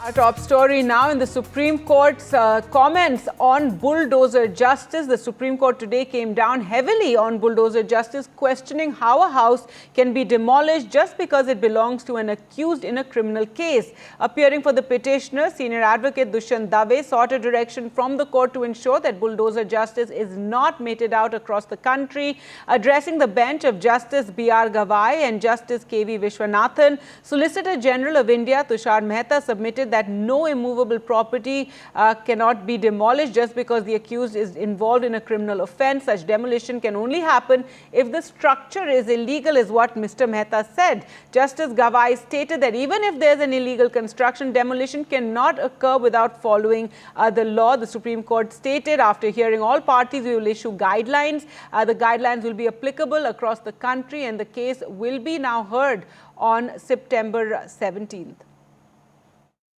Supreme Court has taken a strong view with regard to the pan-India, what is happening after filing of the FIR and the next day they are demolishing the house. So Supreme Court has asked for a guidelines, complete guidelines they are going to frame on the next date of hearing. Without following the due process, without hearing and giving notice, etc., no action can be taken even if the construction is illegal. So they have to follow the law and they are going to frame a guidelines. They have asked for suggestion, both the parties, to give the suggestion what can be the guidelines can be given to pan-India, not limited to certain state. So they are going to frame that guideline on the 17th of this month. All right, let's go across to Sunil for more. And Sunil, so this had been an extremely controversial issue, many questioning this, bulldozer justice that we've seen in different parts of the country. Now the Supreme Court will be framing guidelines on this. That's right, Gargi. As you rightly pointed out, the bulldozer justice is something that has come down very heavily by the Supreme Court, because even if, as the Justice Gavai pointed out, even if there is a convict, it doesn't mean that his property can be demolished the next day. There has to be a proper set of procedures that have to be followed. And what has been happening across the country, UP is of course one example. It's also happened in Rajasthan. He says now that we will collate all the information, asked a person to, Mr. Joshi, to collate this information, and then they will definitely issue pan-India guidelines to ensure that this kind of bulldozer justice that has started must follow certain norms, certain practices, certain procedures, and not immediately try to dispense with justice on an immediate basis just because somebody has been, accused in a crime or any kind of atrocity, as has been the case in the recent past. Right, Sunil. So an important, directions there, observations by the Supreme Court, and soon guidelines will be framed for the entire country. But stay with us for the next story as well, and some relief to the AAP media, former media in charge, Vijay Nair, who has been granted bail by the Supreme Court today. He was arrested, remember, in the Delhi liquor policy case, and after 23 months, he's been granted bail. Let's go back to Sunil for more on that. Sunil, give us the details. Well, as you rightly pointed out, after 23 months, that's what Justice Irikesh Roy's bench pointed out. This is, mind you, not the same bench as Justice Gawai as well as Justice Vishwanath, where they said, bail is the rule, jail is the exception. But the fact that in this case of Mr. Vijay Nair, who's the AAP's social media in charge and media policy key person, he has now been granted bail because he's just been in jail for 23 months. As you're well aware, the case is going to take a long time to really start the trial because there's voluminous reports and documents that have to be gone through, as well as a number of witnesses. So that's not going to happen in the immediate future. And it's in that backdrop that the Supreme Court has granted him bail. All right, Sunil, thanks so much for joining us with all those developments there in the Supreme Court. Well, in other news, and while that has been a relief for the former media head of the Aam Aadmi Party, however, Aam Aadmi Party MLA Amanatullah Khan was arrested by the Enforcement Directorate today on money laundering charges. This following raids at his residence in Delhi, which began early this morning at around 7 a.m. The arrest was in connection with alleged irregularities in the appointment of Delhi Waqf Board and leasing of its properties. However, Amanatullah Khan earlier in the morning did say that the ED had come to arrest him, and he claimed that he had been victimized and targeted by the central government, and that it's something that they want to break the Aam Aadmi Party. In fact, top AAP leaders who themselves have been arrested earlier, Manish Sisodiya and Sanjay Singh, hit out at the BJP government, accusing it of targeting those who raise their voices against the ruling party. Well, let's go across to Shreya now for more. And Shreya, so Amanatullah Khan brought there to the ED office. Tell us what's happening now, what will happen next?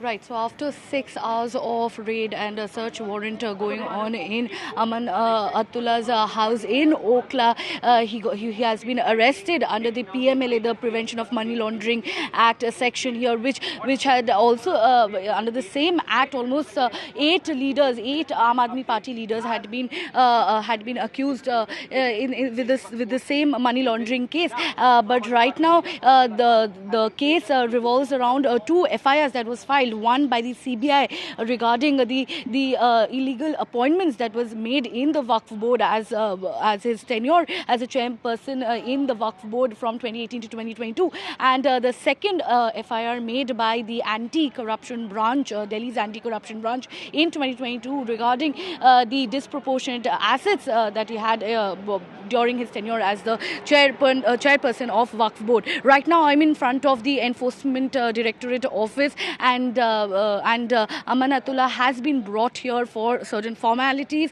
Later, he is expected to be produced at the Rouse Avenue Court either today afternoon or tomorrow. Right now, he is here at the Enforcement Directorate office. He has been arrested by the ED officials today after the search warrant took place for almost 6 hours in the morning. Meanwhile, we know that several senior Aam Aadmi Party leaders have hit out at the BJP at the centre, stating that their main intention is to break the Aam Aadmi Party ahead of the Delhi Assembly elections, and the fact that these are just fabricated cases that Amanatullah is being trapped into, and nothing has been found, nothing concrete evidence has been found against him during the search warrant at his home today. And we know that this case has been going on since 2022, since 2016 actually. actually. And in 2022, in the month of September, this month itself, 2 years back, he was arrested because of this money laundering case. And today itself, we saw the leader of opposition, Vijendra Gupta, giving several details of how Amanatullah has been unjustly leasing out of Waqf board properties, like for example the MCD school in Fatehpuri, where he claims, the BJP leader, he claims that Amanatullah collected almost 19 crores as teacher fees, and he has been using it for his own personal benefits, and he has made several appointments and admissions in that particular school based on favoritism. These allegations were made by the opposition leader, and he has also called him as this notorious anti-social element, and he has been known for his corrupted practices. But we know that this entire incident has conjured up a heated political drama right ahead of the Delhi Assembly elections. And today Amanatullah will be produced before the Rouse Avenue Court today or by tomorrow. Right now he is at the Enforcement Directorate office.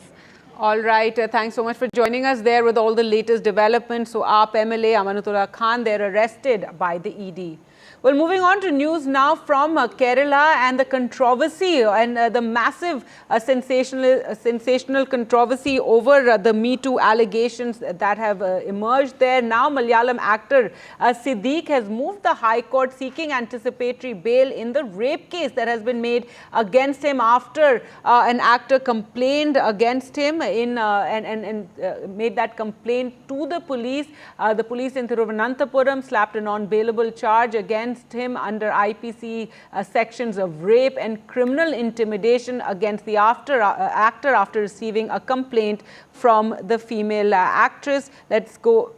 And remember, there have been several allegations that have been made in the Kerala film industry ever since the Justice Hema Committee report was made public, in which really detailed how many of the women in the Kerala film industry were facing harassment and that there was this clique within the industry that really was controlling the women actors and ensuring that those who spoke out were actually would not get roles, and how there was sexual harassment that was taking place. And after this report was finally made public is when that many actors have finally come out with their allegations against various senior actors and those filmmakers as well in the Kerala film industry. This has shaken the Mollywood industry.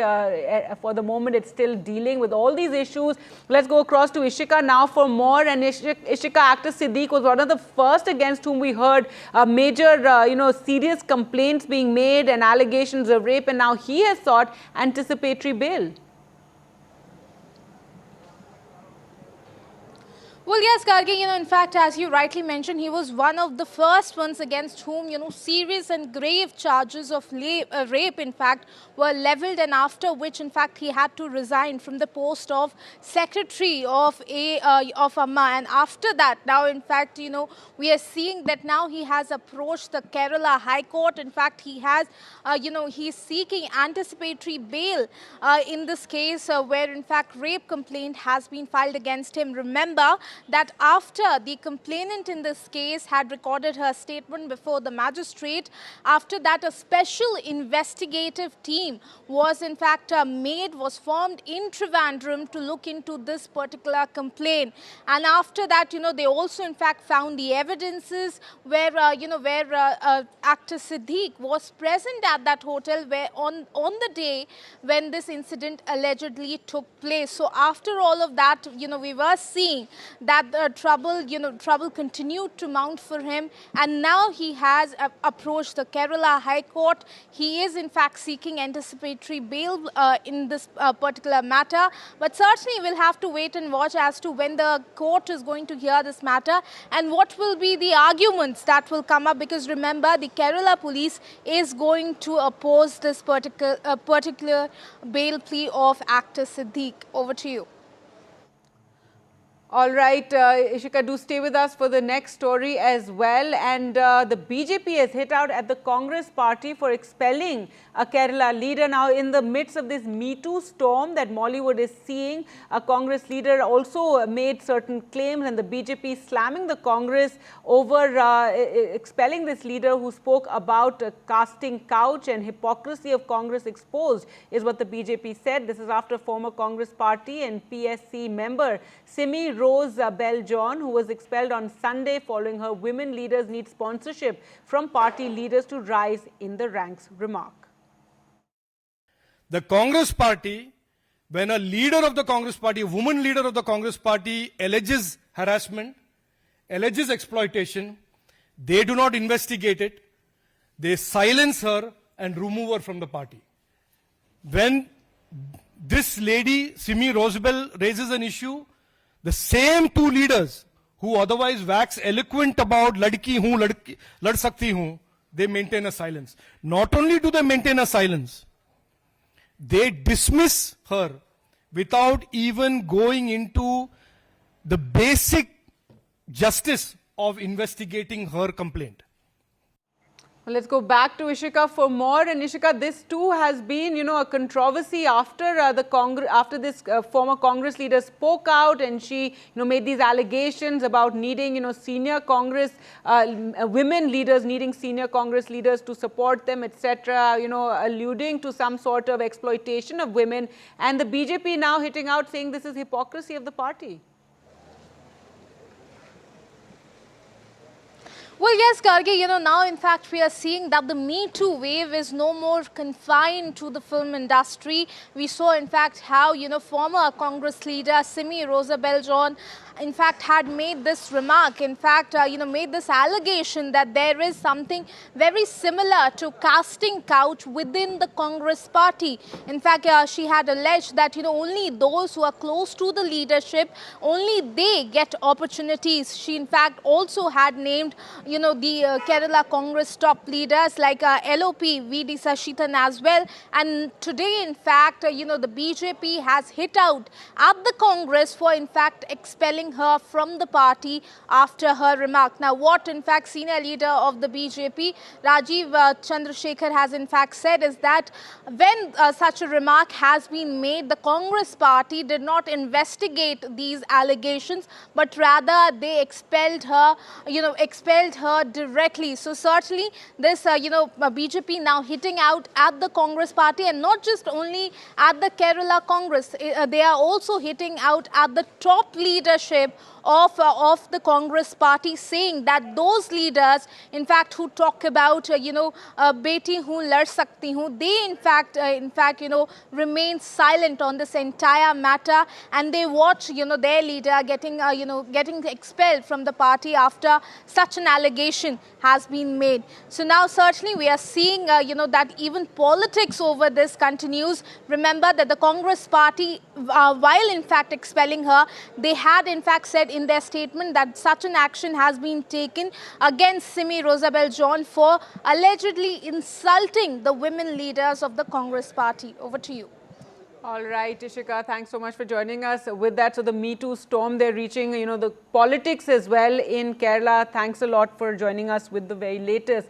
Now, staying with news from Kerala, the RSS three-day conclave concluded there, and some key remarks were made on the caste census. Remember, this is a huge issue with the opposition demanding a caste census. The RSS said that as the RSS, we have already commented, sensitive issue of caste and caste relations should be dealt very seriously, but not just for elections, caste where special attention is needed. There is no problem, but it should be welfare practice, should not be used as a political tool.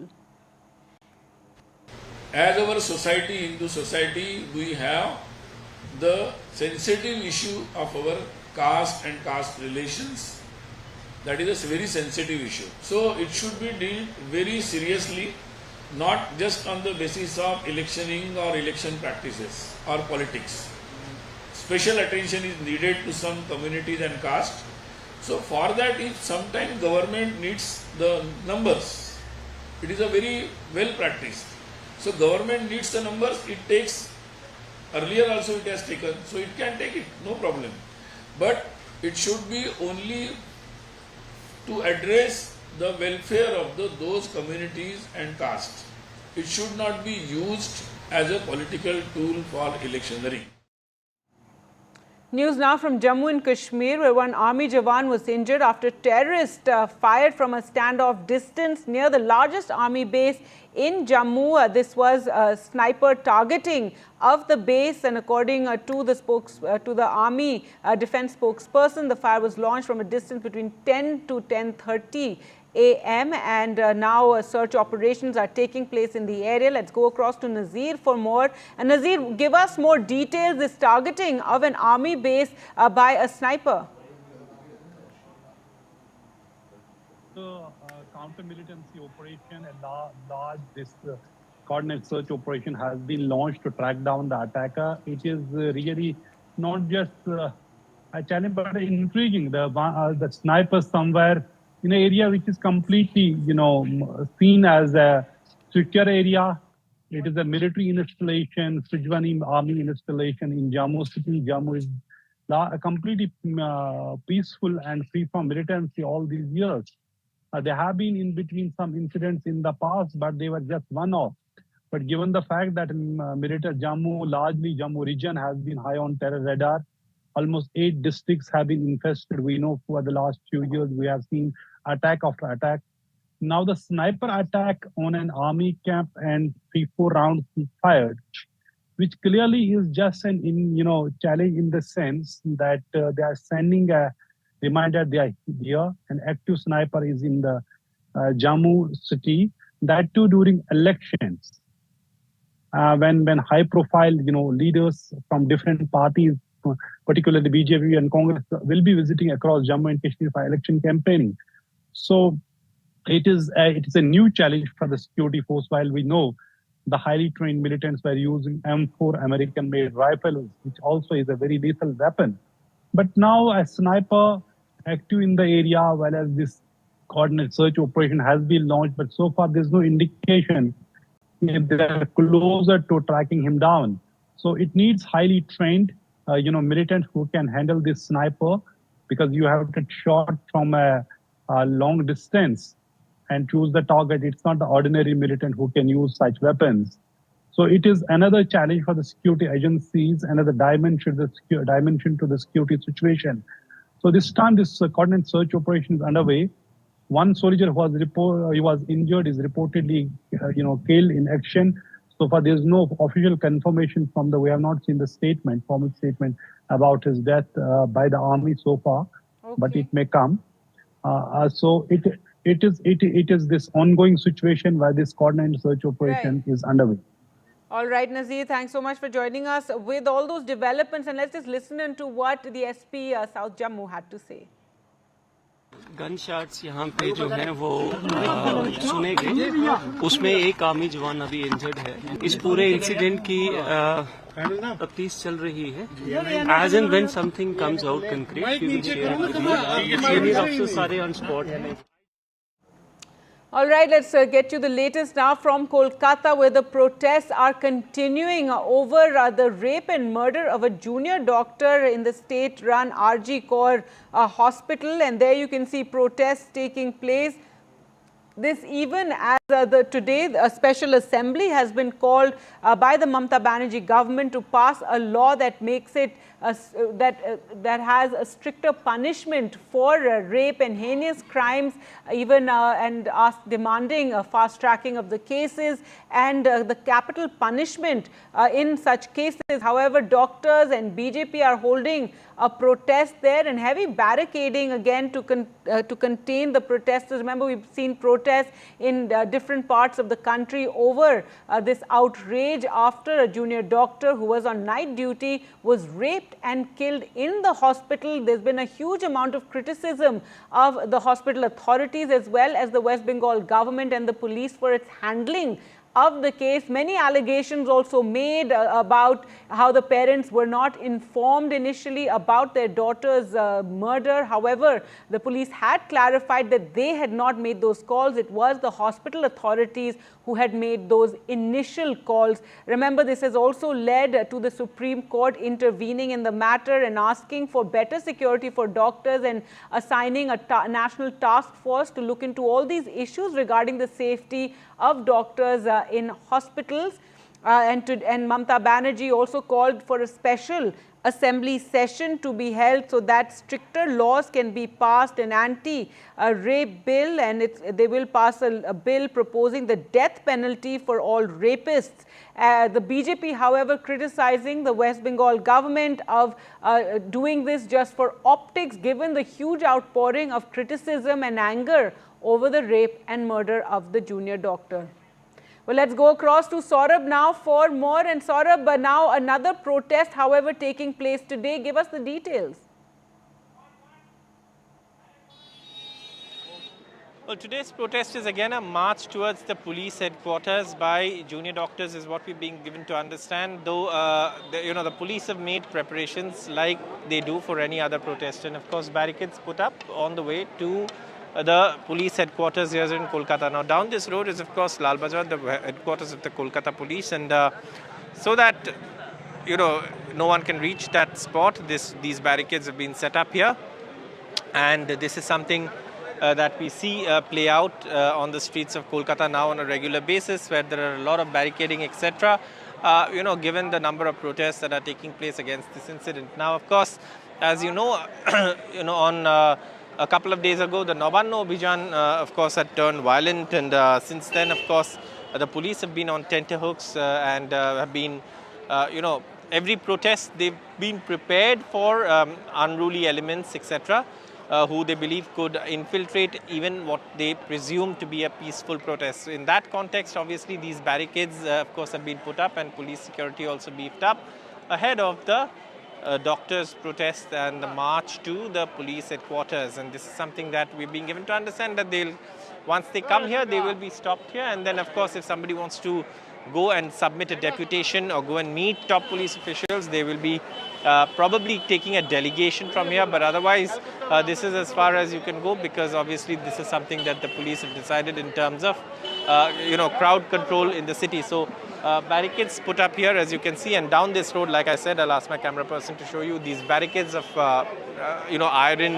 have been put up here to stop anyone from moving forward as they, march towards the police headquarters. And of course, there are locks also on these barricades, which is something that we're seeing new. These chains and these locks that you see is something that's a little, a different kind of barricading, one must say, as these protests in Kolkata continue. That's right, and we can see those shots as well, those visuals, Saurabh, of the protesters, facing off with the police and pulling at the barricading, and there's, tug and pull happening there at the barricading, as many of those protesters have arrived at this police at the police headquarters as well. And there you can see many of those protesting there having arrived and protest really continuing over the junior doctor's rape and murder.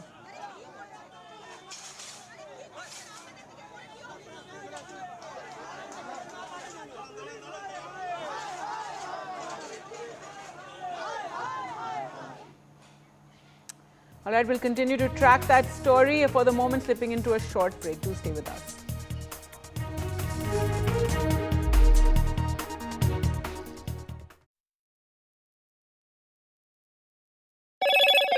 Hello, Moto. Motorola Razr 50 Ultra comes with Google Gemini.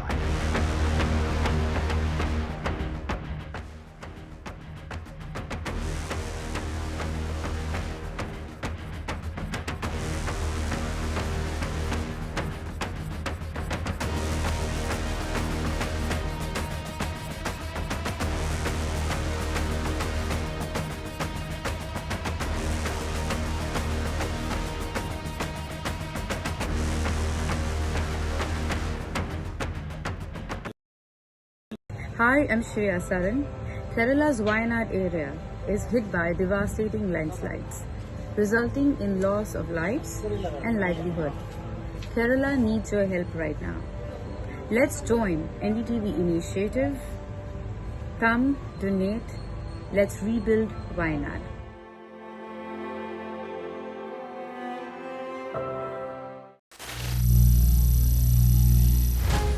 Some people say the metaverse will only be virtual. One day this lecture hall will be made of code, and driverless cars would be trapped in intersections. But even in this maze of the future, you can't wish away health. It's time to become more resilient.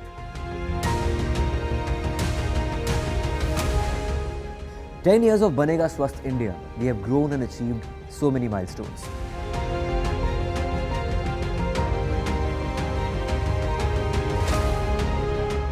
And now I have a plan to beat the urgency, to stop breathing with difficulty, to relieve getting choked with inactivity.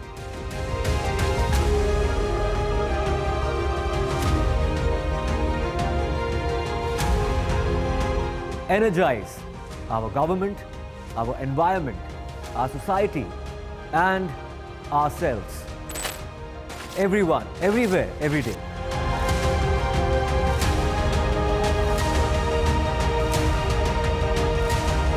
Banega Swasth India. One world hygiene. Stay informed and entertained with the new and updated NDTV News app. You can watch all our channels live, listen to podcasts, read breaking and exclusive news from around the world and more. Download the NDTV app today and get access to the best journalism and storytelling on your smartphone or tablet. The NDTV app. News that matters to you. Landslide devastation in Kerala's Wayanad. Join NDTV's initiative. Donate for Kerala.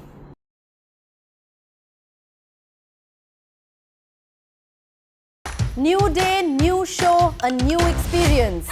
Start your day with the news, not views. We bring you stories that matter and impact your life. News that informs and keeps you ahead. From Maximum City, Mumbai, to the seat of power, Delhi, NDTV brings you the best breakfast show. breakfast news on NDTV, 8 a.m. every day. Hi, I'm Shazia Ilmi. Kerala's Wayanad area is hit by devastating landslides, resulting in loss of lives and livelihood. Kerala needs your help right now. Let's join NDTV initiative. Come, donate, let's rebuild Wayanad.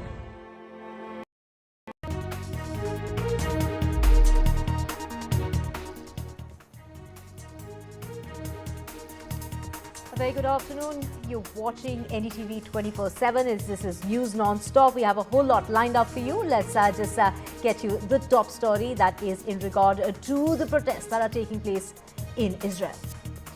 Now, it is in fact Israelis that staged this mass protest against Prime Minister Benjamin Netanyahu after the bodies of 6 hostages were recovered in Gaza, including an Israeli-American dual national. A major trade union also called a general strike. Many blame Netanyahu for the stalled ceasefire and hostage return for it, as far as negotiations are concerned. But neither he nor Hamas seem in a rush to agree to such a deal, as per the local media.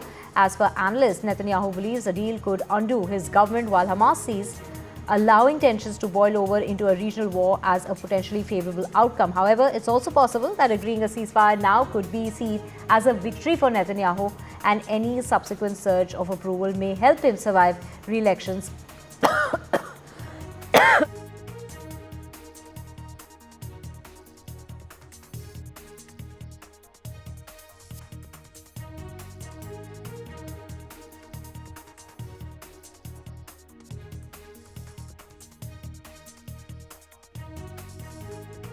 אנחנו ביום קשה.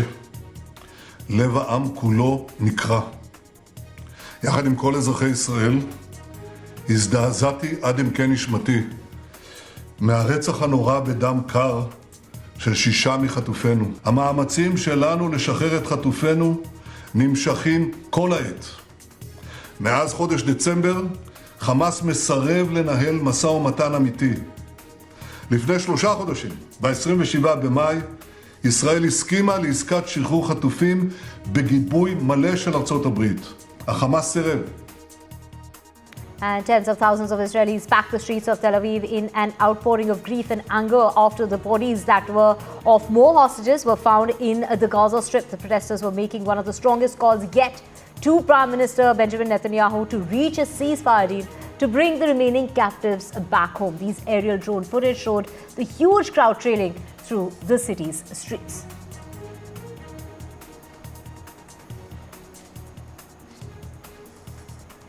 And dozens of protesters rallied in London's Parliament Square on Sunday to add their voices to calls for the Israeli government to secure the release of the hostages still held in Gaza. Demonstrators in the United Kingdom's capital held up a banner depicting Israeli Prime Minister Benjamin Netanyahu reading, "History will not forgive you." It came amid widespread anger in Israel after the death of 6 more hostages who were taken captive on the 7th of October last year in the Hamas attack that ignited the ongoing war in Gaza. Now, the mass outpouring appeared to be the largest such demonstration in 11 months of war, and protesters said that it felt like a possible turning point. Although the country is deeply divided, ceasefire negotiations to end the Israeli offensive in Gaza have dragged on now for months. And thousands of hotel workers went on strike on top of this US hotel chain on Sunday, a day before Labor Day, pressing owners to raise their wages and benefits together with daily room cleaning work. Hotel housekeepers have for years waged a fierce battle to restore automatic daily room cleaning that was scaled back at many properties during the pandemic. The dispute has taken center stage during the tense contract negotiations in the cities across the United States this summer.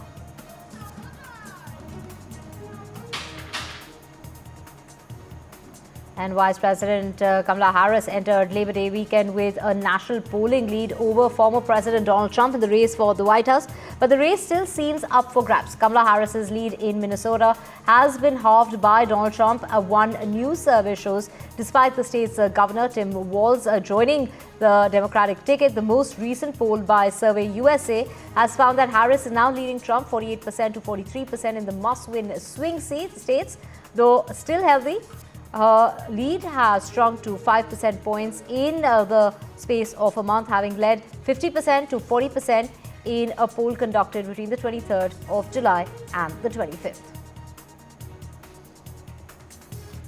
And Russia said that its forces had seized the village of Kirovo in the Donetsk region and were continuing to advance deeper into the Ukrainian defenses lines, while Ukraine said that its forces engaged in 109 battles with the Russian army in various directions, with several still ongoing. The Russian Ministry of Defense said multiple units of the Russian army defeated several Ukrainian formations in the various directions, including Kharkov, Donetsk, Zaporizhia and Kherson. Now, the targeted Ukrainian military personnel and equipment repelling multiple counterattacks by the Ukrainian army. Russian tactical aviation, drones, missile units and artillery struck Ukrainian drone assembly workshops, missiles and artillery weapon depots, as well as personnel and military equipment assembly points. The ministry said that Russian forces expelled 6 attacks by the Ukrainian assault teams towards 5 settlements in the Kursk region. Meanwhile, the General Staff of the Ukrainian Army Forces said that there were about 109 battles in the frontline areas of Kharkov and Kupiansk and Toretsk, with many more ongoing among them, and the most intense battles occurred in the direction of Pokrovsk.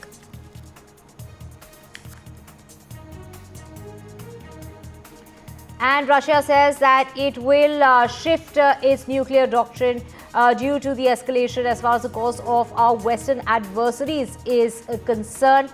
And this is the announcement that came as Kiev pushed its allies again for permission to use their long-range weapons inside Russia. Nevertheless, Ukraine's push into Russia continues. Also on Sunday, Moscow said it shot down 158 drones targeting energy infrastructure. However, Ukraine could lose momentum. Kiev said unless it gets a long-range weapons permission, something its allies and particularly the United States are reluctant to give in the face of Russian President Vladimir Putin's seemingly increased unpredictability. No one really knows the Russian red line for nuclear arms use, is what a former Soviet arms negotiator has asserted. And Prime Minister Modi is scheduled to visit Brunei on the 3rd and 4th of this month, seeking to further strengthen the bilateral cooperation in all existing sectors. This will be the first bilateral visit of an Indian Prime Minister to Brunei. Now, the visit will also mark 40 years of the establishment of diplomatic ties between India and Brunei. The Prime Minister will visit Singapore then on the 4th and the 5th of this month at the invitation of the Prime Minister Lawrence Wong, with a goal to play a bigger role in the region where China has major influence, setting up. This is in order to step up encouragement with the Southeast Asia, the areas in Southeast Asia after hosting Prime Ministers of Vietnam and Malaysia, the Prime Ministers in the past 1 month.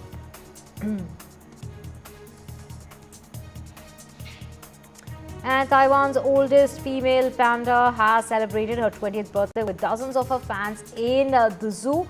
This is the first female panda in the world to give birth to the cubs in Taiwan. She was born in 2004, came to Taiwan in 2008 from China along with a male panda named Tuantun as part of a cultural exchange program with China.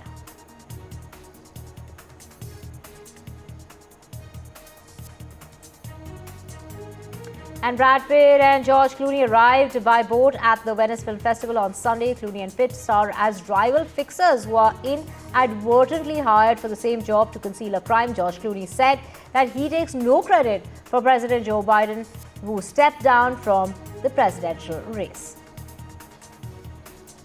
I'm much younger. I know I don't look it, but I'm much younger.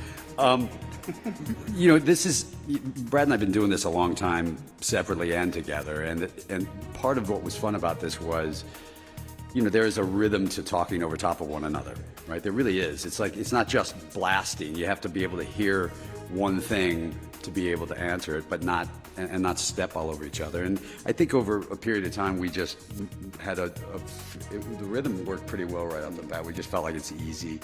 You know, it just felt like from the minute I read the script, from the minute we got on the set, that sort of banter, the way we kind of blast at each other the whole time, just felt easy, you know. It wasn't a... the ones I felt... Austin has a... What was that, like a 2-page monologue that he did all in one? And that's much harder than what we were doing. And Angelina Jolie lit up the red carpet at the premiere of her new drama, Maria, at the 81st Venice Film Festival. Jolie, in a floor-length off-shoulder champagne gown by Tamara Ralph, was greeted by screams from the crowd as she arrived at the premiere.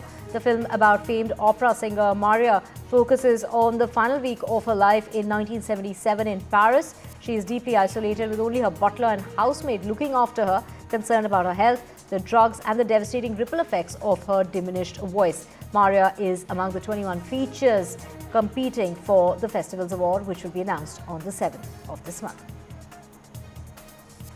Nicole Kidman returned to the Venice Film Festival for the world premiere of her film Baby Girl, 25 years after coming to Venice with Eyes Wide Shut.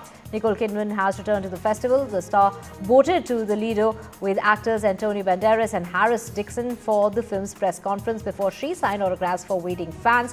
Baby Girl stars Kidman as a high-powered CEO, begins an affair with a much younger intern. Baby Girl is among the 21 titles nominated for the Golden Lion. I didn't feel exploited.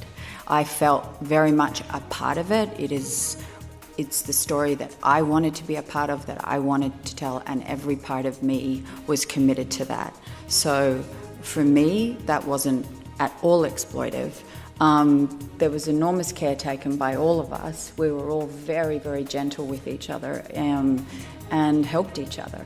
Harris, Antonio, Sophie wasn't in the bed with us, but what I remember is that I used to come to this type of festivals in Venice, Berlin, or Cannes, with movies that actually in our days would be impossible to do.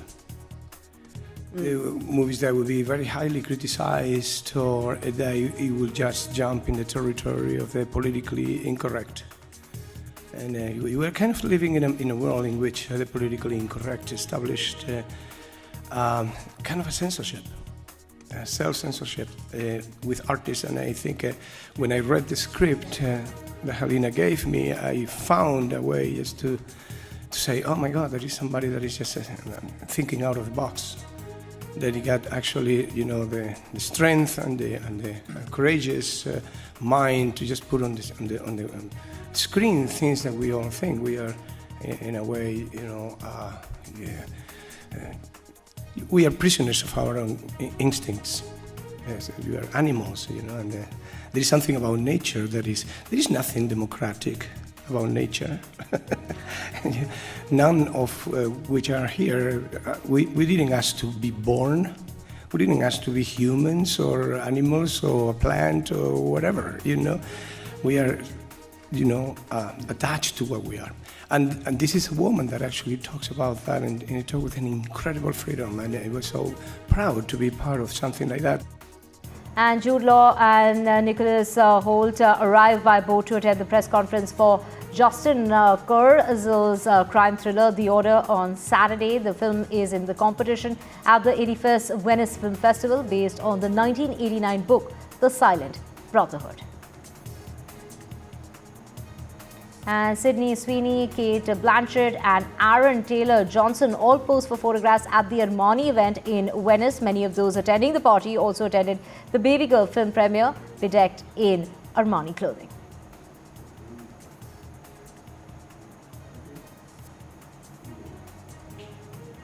And stars including Antonio Banderas and Eva Longoria arrived at the AMFA, that's the American Foundation for AIDS Research Gala, during the Venice Film Festival on Sunday night. The fundraising event includes a dinner, auction and performances by Kelly Rowland and Rama Willis. Now Banderas, along with Richard Gere and Mohammad Al-Turki, were being honoured.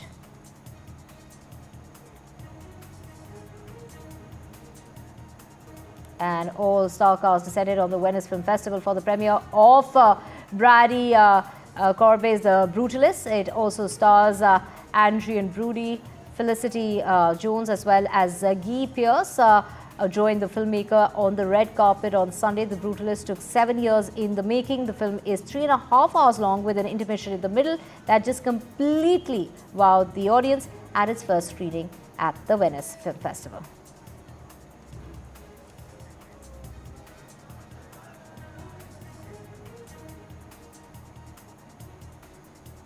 And switching tracks now to get you news from Andhra Pradesh and Telangana, where at least 27 people have died as heavy rain battered the two states for the second consecutive day, causing flooding and waterlogging in several areas and disrupting road as well as rail traffic.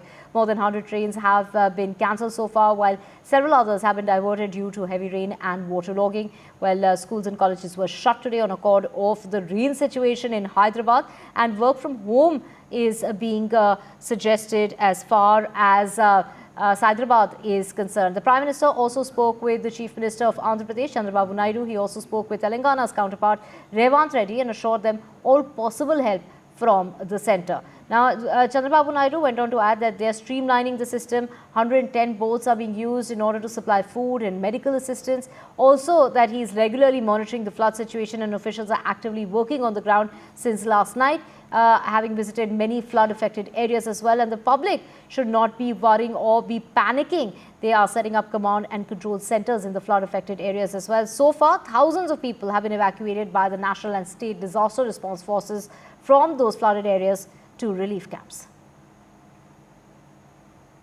It has been now 3 to 4 days of incessant rains, and both Andhra Pradesh and Telangana would be hoping that the worst is over or is behind them. As of now, still in Telangana, as many as 19 districts, the flash flood risk alert has been given. In as many as 9 districts, there is still a red alert, and in 12 districts, there is an orange alert. In Andhra Pradesh as well, the fear is that the water bodies are all running full, and with more rains happening upstream as well, the water would start coming more into these water bodies, and there could be breaches that can happen. It is being said that in multiple areas there could be a breach of the water bodies, and that's what they are warned against, because the authorities are now coming in with the NDRF and the SDRF put on high alert. In Khammam especially, there was reason to rescue, but with these kind of weather conditions, rescue was not possible, and that did create a lot of anger among the people there. Minister Ponguletti Srinivas almost broke down in a press conference as he spoke about a couple Yaqub and his wife, who he had been in touch with since the morning yesterday, and by evening they were asking for help, and he was trying to deploy a chopper there, but drone was able to drop some life jackets, but only the boy could be saved, and the couple, both his parents in fact died in these floods. The boy in fact swam to safety with the life jacket that he was provided by the drone. Another very tragic case of a father and a daughter, Nunawat Motilal and his daughter Ashwini. The daughter in fact a scientist from the ICAR who were going to the Hyderabad airport, but their car in fact got washed away, because of which the scientist and her father both were their bodies were found later, 26-year-old Ashwini and her father.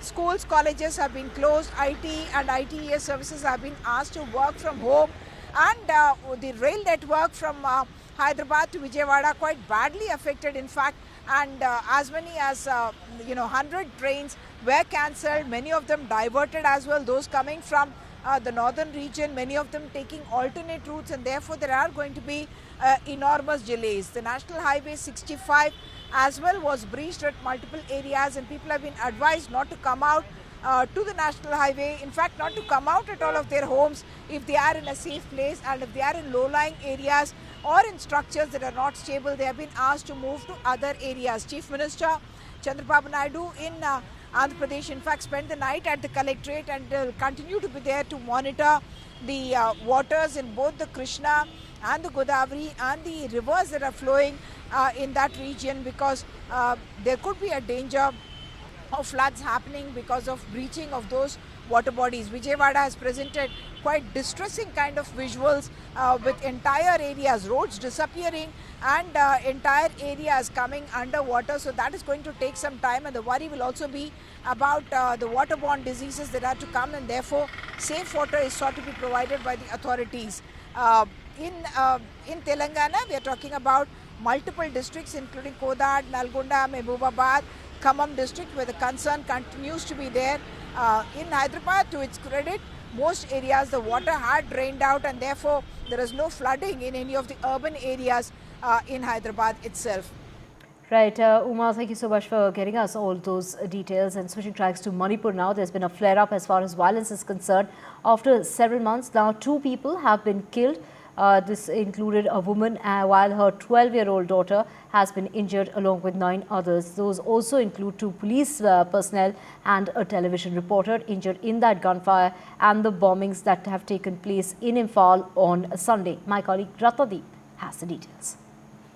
This is a major escalation after months of Manipur being a little bit normal in terms of that there were no major violence. Remember, in the beginning of this year, we did see escalation, and then a couple of months back there were escalation in Jiribam district of Manipur, and after that there was a lull. In fact, the central government had reviewed the Manipur situation. Manipur governor was changed, and some strategy changes had taken place. But now what we are picking up is that after yesterday's escalation, where at least 2 people have died, 10 people are injured. That includes this minor girl of the lady who has been shot dead, and also one journalist who was there covering it. Now more central forces have moved into this area, Kotuk, which is in Imphal West. It is actually in the border area with Kankopi district. Now this border areas, these fringe areas have been the reason of concern since last year's ethnic violence, and have seen violence before, but there have been intermittent firing not only in that area but in some other areas as well. So that is the reason of concern. What we have picked up from our sources in the security establishment is that what is concerning is the way yesterday's attack was carried out. That what we are hearing, that snipers were used to target the villagers. They were fired upon, and then what the state government claims that drones were used to drop bombs. Now that is something which would be a reason of concern. The Manipur police has come on record to say RPG were fired upon from platforms which were drone, which were basically high-tech military grade drones.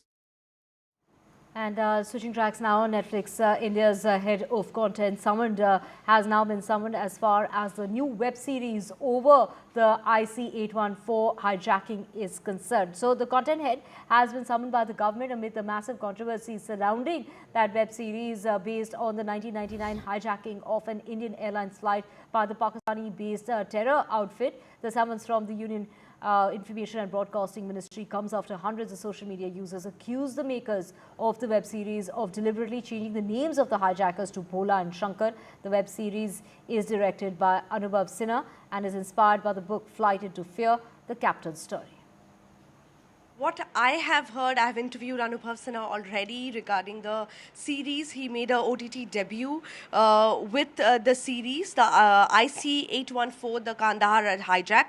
And let's start with this. The hijackers were known by their code names while the hijack was happening, and they were called Chief, Doctor, Burger, Bhola and Shankar. These were the code names. And later on, it was released their real name after they were captured. The real names were released. That is Ibrahim Athar, Shahid Akhtar Saeed, Sunny Ahmed Qazi, Mistri Zahur. And the release of Kangana Ranaut's new film Emergency has been postponed as far as that controversy that has erupted over the portrayal of the Sikh community in it. The release of the trailer had caused a furore in Punjab, and the film is yet to get a green signal from the certification board. The film's release was due on the 6th of September, which has now been pushed back.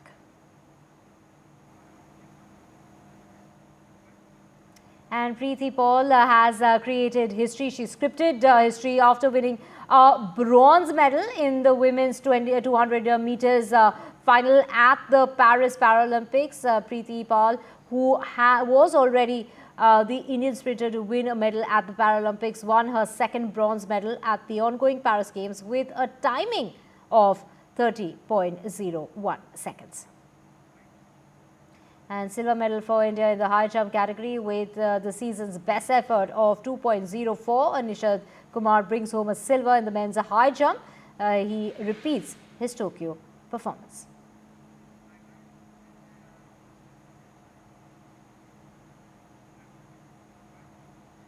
And with that, we're slipping into a very short break. Back with a whole lot more. Do stay with us.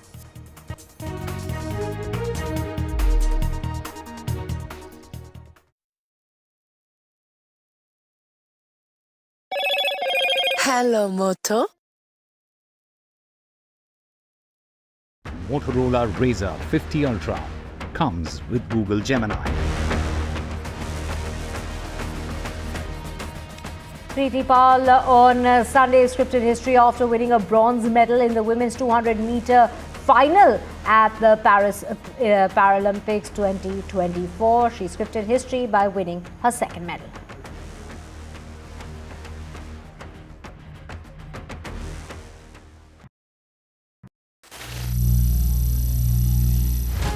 Some people say the metaverse will only be virtual. One day this lecture hall will be made of code, and driverless cars would be trapped in intersections. But even in this maze of the future, you can't wish away health. It's time to become more resilient.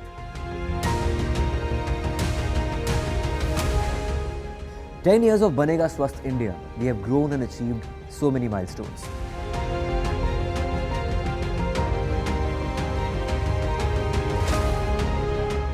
And now I have a plan to beat the urgency, to stop breathing with difficulty, to relieve getting choked with inactivity.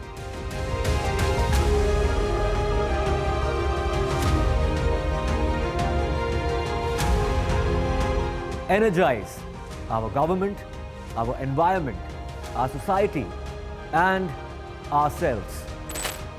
Everyone, everywhere, every day.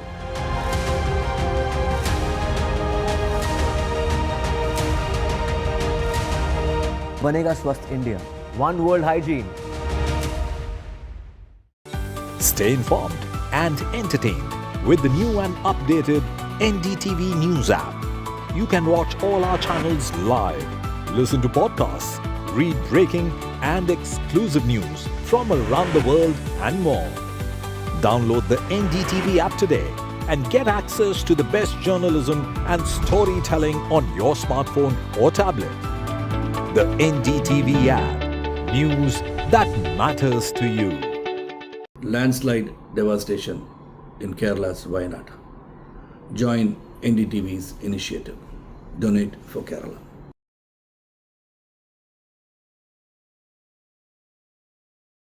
New day, new show, a new experience. Start your day with the news, not views. We bring you stories that matter and impact your life. News that informs and keeps you ahead. From Maximum City, Mumbai.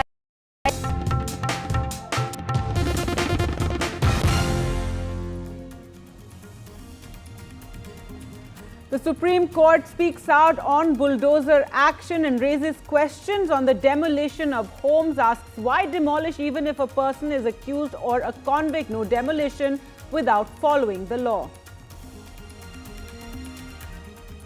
In Jammu, an army Jawan is critically injured in firing by terrorists from a distance. Sniper attack suspected. A security scare comes ahead of elections, and this search operations are continuing in the high security area. Aadmi Party MLA Amanatullah Khan arrested by the Enforcement Directorate today on money laundering charges following early morning raids at his residence over allegations related to the Waqf board. Meanwhile, relief for Aadmi Party leader Vijay Nair. He has been granted bail by the Supreme Court. He was arrested in the liquor scam and bail after 23 months.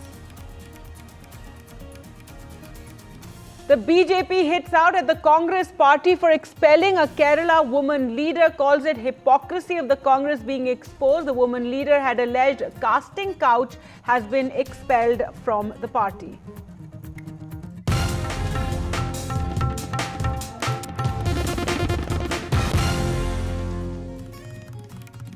Hello and welcome. You're watching NDTV. I'm Gargi Rawat. Our top story, the BJPs hit out at the Congress for expelling a Kerala leader. The BJP slams the Congress amid the Mollywood Me Too scandal that is currently taking place. Remember, after allegations of sexual harassment in the film industry, a Congress leader had claimed, Simi Rosabelle John, had claimed that women leaders need sponsorship from party leaders to rise in the ranks, and she was then expelled from the party on Sunday. The BJP hit out saying the hypocrisy of the Congress has been exposed.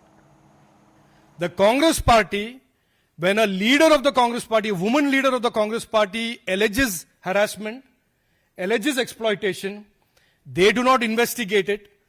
They silence her and remove her from the party.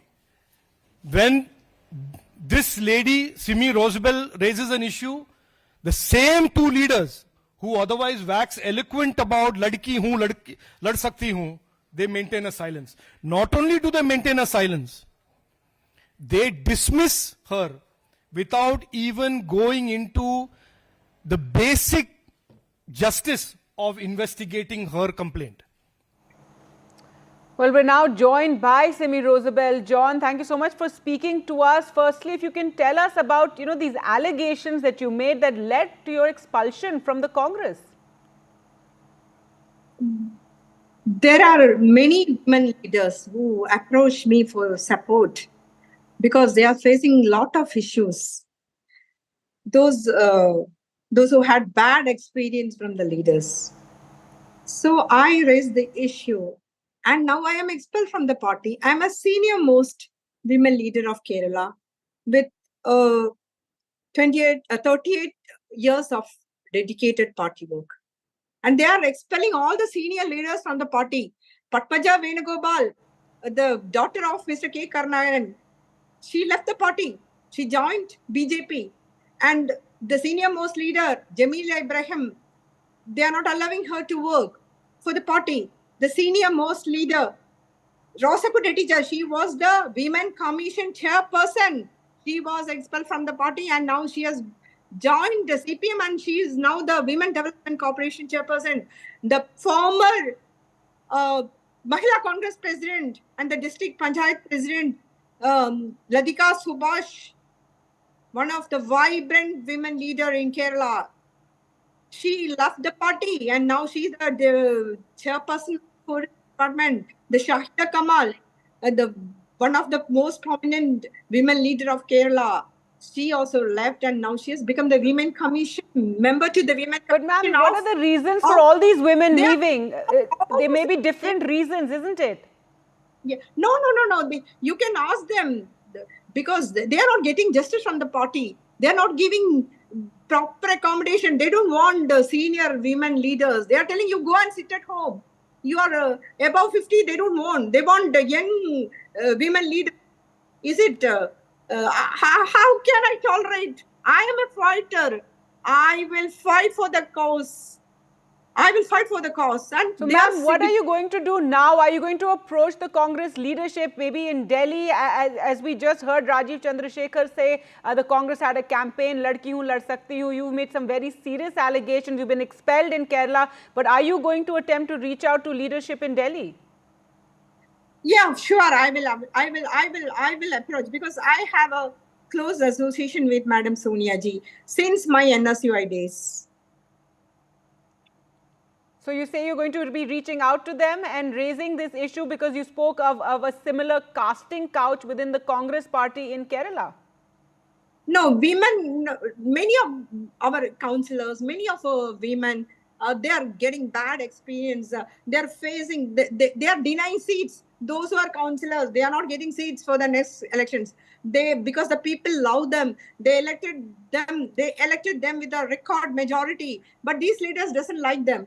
So yeah, I can give the numbers. You can call them and right, ma'am. But you made allegations that there's some sort of sexual harassment being faced, and you need a sort of godfather within the party for women to, for their careers to further within the Congress in Kerala. Is that, if you could just tell us what you said there?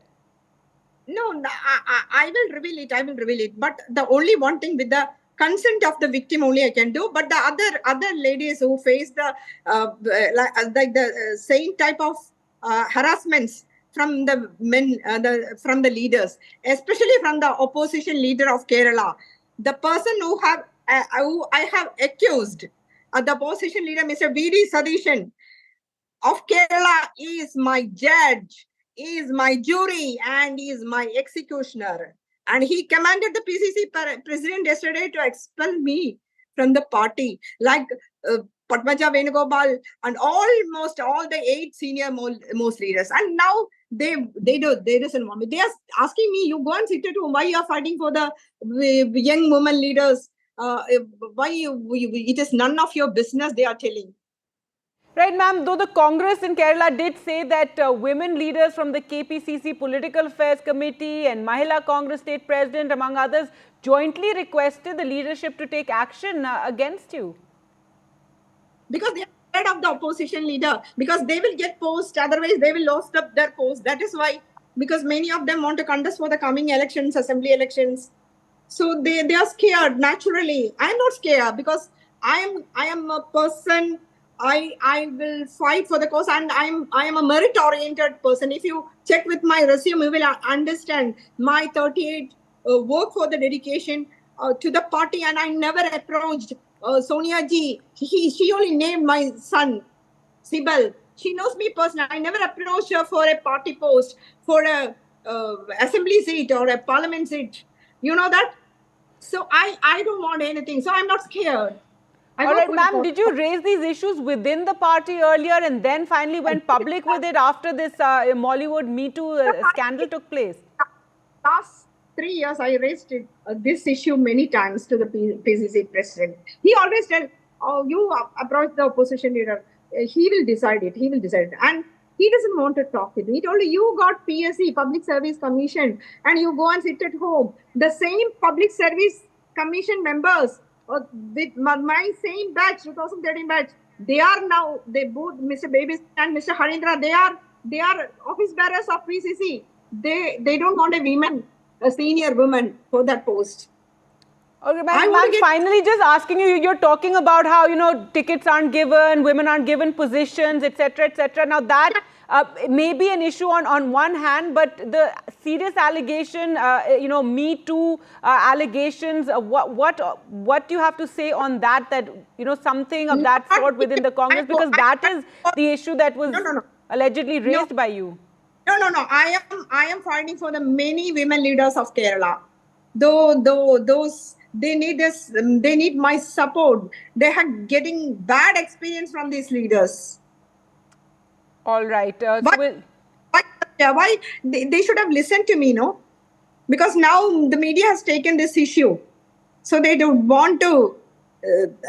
They hate me like anything. I think so. But I'm not working for the post or for the parliamentarianship or for the assembly. I don't want. If I get it, some okay. Suggestions have been made. You're working at the behest of someone, ma'am. Pardon me? That you're working at the behest of, it could be other parties, other people. That sort of allegation has also been made. You have to, because they doubt all my mentors, my senior leaders. They are all in the CPM. That is true. And Padmaja Venugopal, she is now BJP leader. But I am very strong. My party is my heart. Favoritism and... All right, ma'am. Thank you so much for speaking to us here at... Favoritism. No, I will fight. I don't want to go to any party. I will work for my party, Indian National Congress. All right, ma'am. Thank you so much for speaking to us. So, Simi Rosebell John there, who has been expelled by the Kerala Congress for speaking out and alluding to some sort of a casting couch within the Congress as well, talking about how many of the women leaders need some kind of a godfather or a mentor to support them. Well, to talk more about this and take on what has been said there, Henry Austin, spokesperson of the Kerala Congress, joining us. Henry Austin, your reaction to what was just said by a former leader from your party who's now been expelled for speaking out? It's very unfortunate Simi has come out with allegations of this nature, because she is a person who has been working for the party for more than 3 decades. She has, I believe, she has been given a lot of opportunities within the party, because see, as a political party, see, I am also working for the party for the past 2 decades. One might feel that, I might feel that I am qualified for a higher post, or I can aspire for a higher post, but not necessarily that every aspiration of ours has to be met by the party. It's something which is competitive in nature. And there are a lot of factors in play when somebody is considered for a post or for a seat or for an opportunity. So that is applicable for both men as well as women. I don't think it has to be made a peculiar situation as that women can advance only because certain favors have been curried. So that is not the right way to portray things. Because, see, the allegations put a lot of women who are holding responsible positions, or a lot of women who have been working tirelessly for the party under a shadow, which is not fair. It's okay that you can aspire for things. You can work for the party. Very serious allegations were made by her, saying a situation similar to a casting couch, saying those closest to leadership were people who saw their careers progress. So, do you feel the party could have handled this differently? Instead of expelling someone who's speaking out, at least look into the allegations that she has made? Allegations cast some aspersions, as well as she's alluding to the fact that people get into positions only if certain dispositions favor them. Can I just ask in return, Simiji herself was a very young leader when she was given a lot of opportunities inside the party. She was the Youth Congress State Committee member, Mahila Congress State Committee member, she was an AICC delegate. She has contested for the Jilla Council election, she has contested for the council election in the corporation, she was given an assembly seat, she was also made a PSC member. So for a person at a relative young age, she has been given a lot of opportunities within the party. Would it be fair to say that she has also undergone, has she also gone through the same path that she has alleged? Well, she also claimed that she was speaking for many other women leaders who, weren't given what they felt was due within the party. And she says that many of them spoke to her. She didn't want to name them, but she said many of them have been sidelined. Madam, what I would like to submit is, there are a lot of people, see, we have lakhs and lakhs of party karyakartas, lakhs and lakhs of people working for the party tirelessly. And not everybody. See, how many MLA seats are there in the state? It's only 140 seats. Or if she was talking about MP seats, we only have 18 seats. We have 3.4 crore people living in Kerala. Maybe around 1 crore people have an aptitude towards the Congress. So how is it possible that everybody's aspirations can be met by the party leadership? All right. Finally, the BJP has hit out at the Congress and saying your hypocrisy has been exposed. Well, that's quite natural for them to say that. Because as and when a political scandal comes out. See, this has come out at a very inopportune time, because that is why we feel that this has come as a manipulated scandal. The channel concerned and the anchor, she is a known left activist. She's put out Facebook posts every day on a regular basis supporting the left. She was actually, I saw the primary interview Simi Rosewell had with the anchor. She was virtually putting words into her mouth. She was saying, is there a casting couch inside the party? Have you had any sexual problems? Simi herself is on record saying that she has not faced any, personally, she has not faced any of these situations. More so, she says that 2 or 3 of her colleagues are confided in her. So at best, this is just hearsay. Unless they come out with concrete proof, or the persons concerned come out in the open and say that we have been, dealt a raw hand in this party, how can this be substantiated? Anybody who is disgruntled with the party leadership, or anybody who is dissatisfied with the process of the party, they can come out and say, make allegations like this. But it has to be substantiated in the court of law, or it has to be substantiated with concrete evidence. Or the person concerned has to come out in the open and say that I have been subjected to such and such ordeal. This has not happened. Simi has every right to make her grievances in public, but I believe she should have taken it up with the appropriate forums within the party. If that has not been come to fruition, then probably she is right in going to a media and exposing her grievances. All right, well, we'll leave it there. Thank you so much, Henry Austin. She did say that she raised it for 3 years within the party and finally went public. But thanks so much for joining us on the program. And this is over the controversy over the Congress leader, former Congress leader Simi Rosewell John, who has been expelled for speaking out about how women are treated within the Congress in Kerala.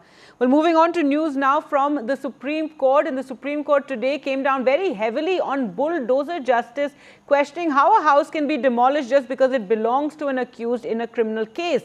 Appearing for the petitioner, senior advocate Dushyant Dave sought directions from the court to ensure that bulldozer justice is not meted out across the country. And the justices, Justice K.V. Vishwanathan and Justice B.R. Gavai, before their bench, Solicitor General of India Tushar Mehta submitted that no immovable property can be demolished just because the accused is involved in a criminal offence. Such demolition only happens if the structure is illegal, is what he said. But Justice Gavai stated that even if there is an illegal construction, demolition cannot occur without following the law. And after hearing all parties, the top court said they will issue guidelines which will be applicable across the country, and the next hearing will now take place on the 17th of September.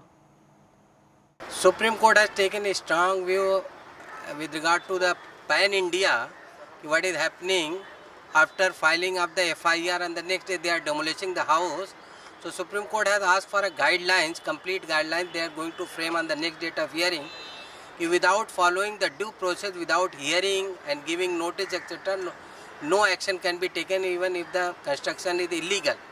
So they have to follow the law and they are going to frame a guidelines.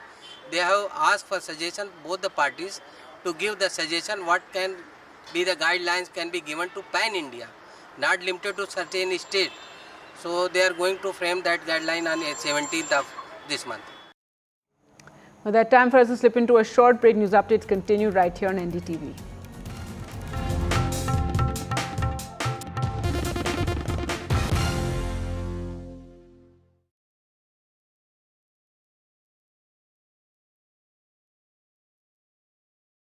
Hi, I'm Shreya Saran. Kerala's Wayanad area is hit by devastating landslides, resulting in loss of lives and livelihood. Kerala needs your help right now. Let's join NDTV initiative. Come, donate. Let's rebuild Wayanad.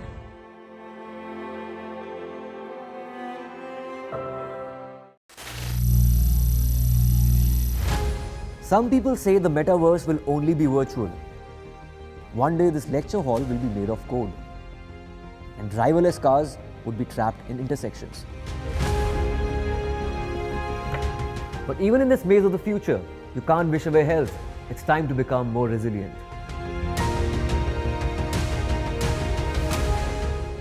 "10 years of Banega Swasth India, we have grown and achieved so many milestones.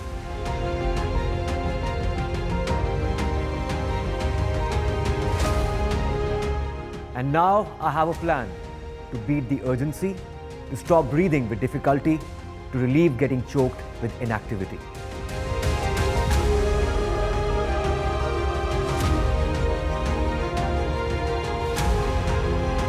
Energize our government, our environment, our society, and ourselves. Everyone, everywhere, every day.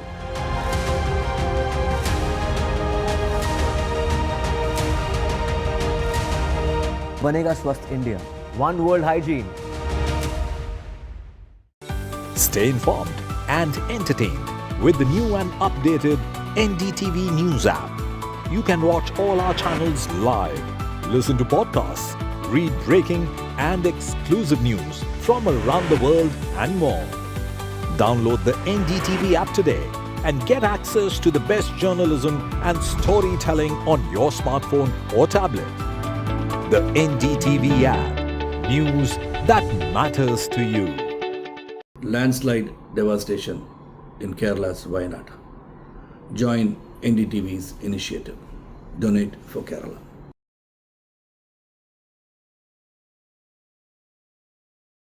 New day, new show, a new experience.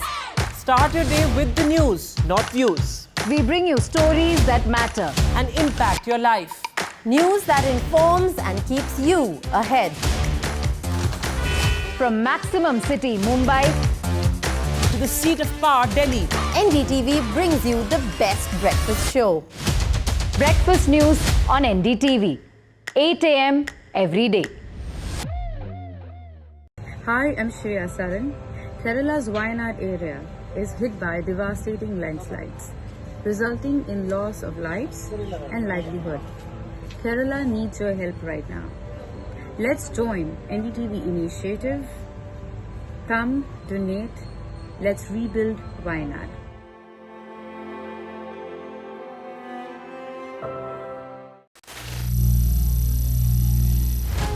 Some people say the metaverse will only be virtual. One day this lecture hall will be made of code, and driverless cars would be trapped in intersections. But even in this maze of the future, you can't wish away health. It's time to become more resilient.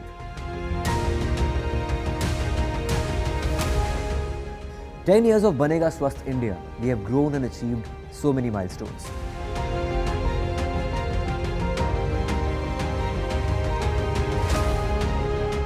And now I have a plan to beat the urgency, to stop breathing with difficulty, to relieve getting choked with inactivity.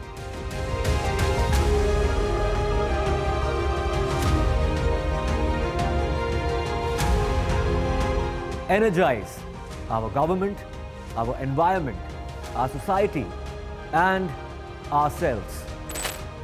Everyone, everywhere, every day.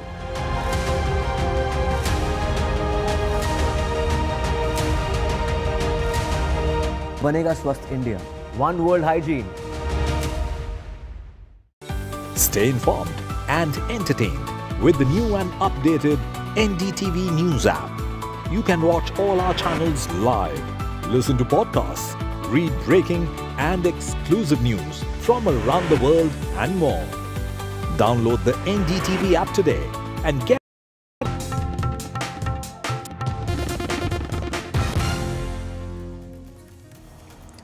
Welcome back. News now on Telangana and Andhra Pradesh after incessant rain led to flooding across many parts of the states. At least 27 people were killed after heavy rain battered Telangana and Andhra Pradesh over 3 days till Sunday. Today there has been some relief, but due to the incessant rain there was flooding and waterlogging and disruption of road and rail traffic. More than 100 trains were cancelled while several others were diverted due to heavy rain and waterlogging over tracks.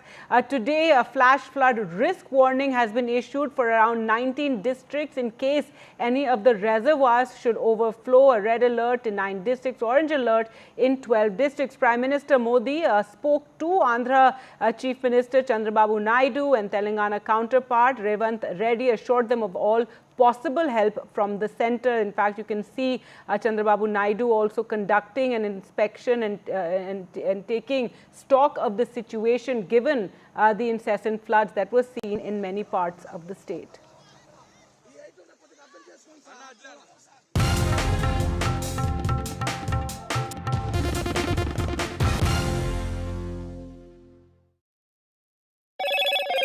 Hello, Moto. Motorola Razr 50 Ultra comes with Google Gemini.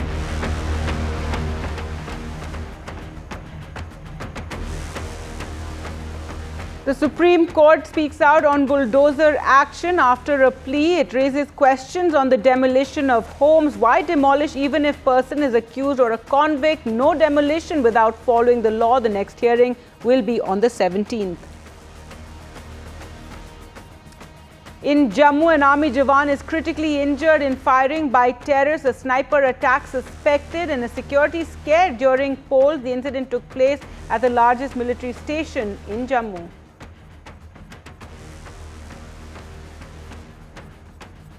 Aadmi Party MLA Amanatullah Khan arrested by the Enforcement Directorate today on money laundering charges following early morning raids at his residence in Delhi. The BJP slams the Congress for expelling a Kerala woman leader who had spoken about an alleged casting couch within the party, says the Congress's hypocrisy has been exposed. Landslide devastation in Kerala's Wayanad. Join NDTV's initiative. Donate for Kerala.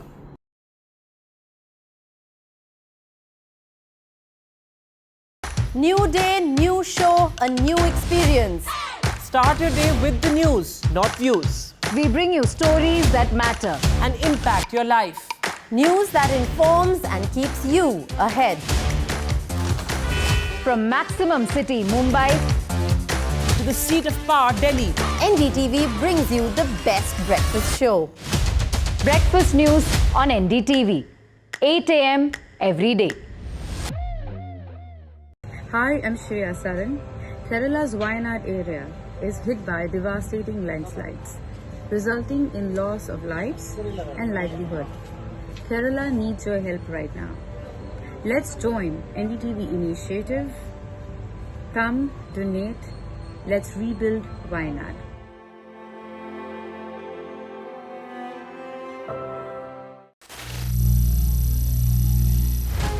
Some people say the metaverse will only be virtual.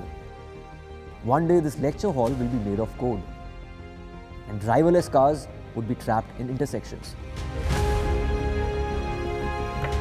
But even in this maze of the future, you can't wish away health. It's time to become more resilient.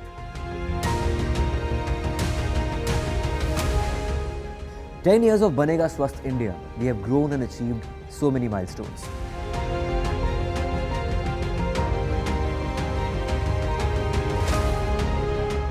And now I have a plan to beat the urgency, to stop breathing with difficulty, to relieve getting choked with inactivity.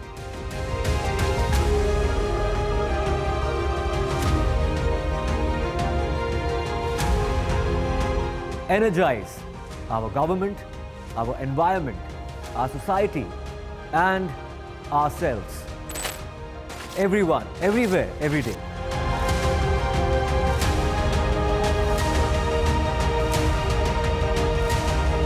Banega Swasth India. One world hygiene. Stay informed and entertained with the new and updated NDTV News app. You can watch all our channels live, listen to podcasts, read breaking and exclusive news from around the world and more. Download the NDTV app today and get access to the best journalism and storytelling on your smartphone or tablet. The NDTV app. News that matters to you. Landslide devastation in Kerala's Wayanad. Join NDTV's initiative. Donate for Kerala.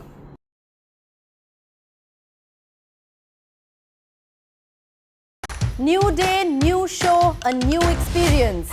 Start your day with the news, not views. We bring you stories that matter and impact your life. News that informs and keeps you ahead.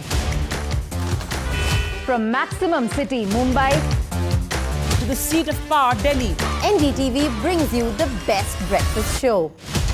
Breakfast news on NDTV, 8 a.m. every day. Hi, I'm Shazia Ilmi. Kerala's Wayanad area is hit by devastating landslides, resulting in loss of lives and livelihood. Kerala needs your help right now. Let's join NDTV initiative. Come, donate, let's rebuild Wayanad.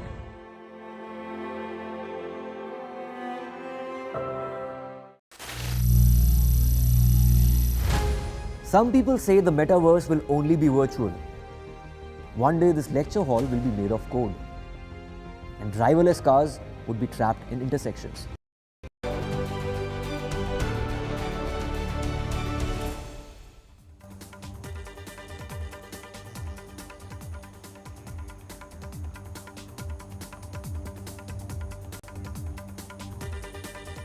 Hello and welcome to this very special show. We are talking about this one man named Jai Shah, the rising star in world cricket, not as a cricketer but as an administrator. Jai Shah, he has made a significant impact in the world of cricket administration since taking office as the Secretary of the Board of Control for Cricket in India in 2019. His leadership and vision have propelled him to the forefront of international cricket, earning him the recognition and respect globally. Now, Mr. Jai Shah has made another big transition, taking on bigger responsibilities after he was elected the next ICC chairman. Jai Shah, he got the vote of 15 out of 16 members in the ICC board to be elected the next ICC chairman.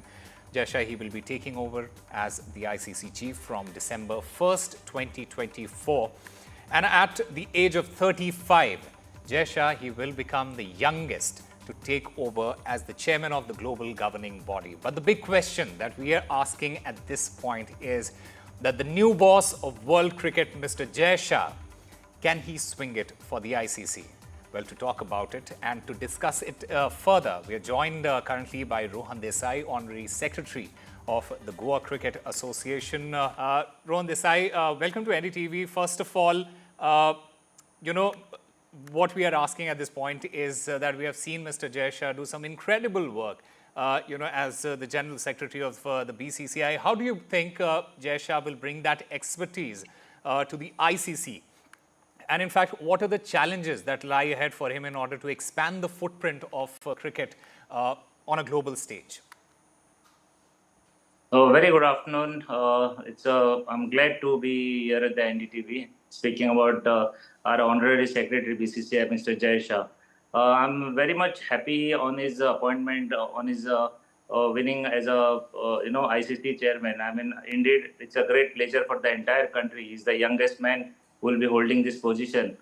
If you see, Mr. Jai Shah has been, working tremendously well for the BCCI and for the Indian cricket over the years. I mean, we have seen many reforms, many policies were changed, and the infrastructure-wise things were changed drastically during his tenure. And I'm hoping, even as a ICC chairman, he will do the best for the country and for the entire cricketing world. He has the capability. That's what I feel. It's my personal, experience along with him as a secretary of Goa Cricket Association. I had an opportunity to work with him very closely. And if you see this man is full of a vision and full of a confidence. I mean, the way he works, the way he portrays himself, his behavior with the cricketing fraternity has been, commendable. Though he will face challenges, I mean, we are hoping to see cricket in the upcoming Olympics, and getting entire cricketing world to achieve that goal and to participate in the first ever Olympics in next year, 2028 for that matter. So we are just hoping for that, and looking for a better cricketing prospect under his tenure. I also want to talk about the Goa Cricket Association, and as a smaller association yourselves, what has been your experience of working with him personally? So it's been 2 years. I'm working as a secretary of Goa Cricket Association. I've attended around 2 annual general meetings with him. I mean, if you see the entire association, entire BCCI, the community as a cricketing community. I mean, I feel I was the only person. I want to share one more thing. We share the same birth year. Even I'm born in '88, and we are of the same age. And amongst all the people, all the senior people who are, in the BCCI, and, taking the youth along with him, discussing the policies, discussing the cricket, and, not making you feel that you are, you are a junior, you are yet to, establish yourself, and, considering all the points, whatever, recommendations we do. So overall, the experience was really good because he was always helpful, because Goa Cricket Association, Goa being a very small state, we had a lot of queries, we had a lot of, demands with the BCCI. And he happily, always said, Rohan, you have to do this, you have to do this, you have to do this. And, he was helpful, and, giving grants, discussing the infrastructure, how you can develop those infrastructures. So overall, I had a very good experience working with him, because the first thing, he never said no to anything. He was always approachable. He was, he was like approachable, as well as his way of working was quite impressive. That's what I feel. Right, Mr. Rohan Desai, stay with us, because we are also joined by Mr. Shyam Sharma, the director of the DDCA, as well as Rakesh Rao, senior sports journalist, and former cricketer Ritender Sodhi. Gentlemen, welcome to NDTV. Let me go across to Shyam Sharma first. The big question that everyone is asking after his elevation, do you think, Mr. Shyam Sharma, Mr. Jai Shah is capable of taking that experience that he has earned as the General Secretary of the BCCI and excelling at it at the biggest stage now?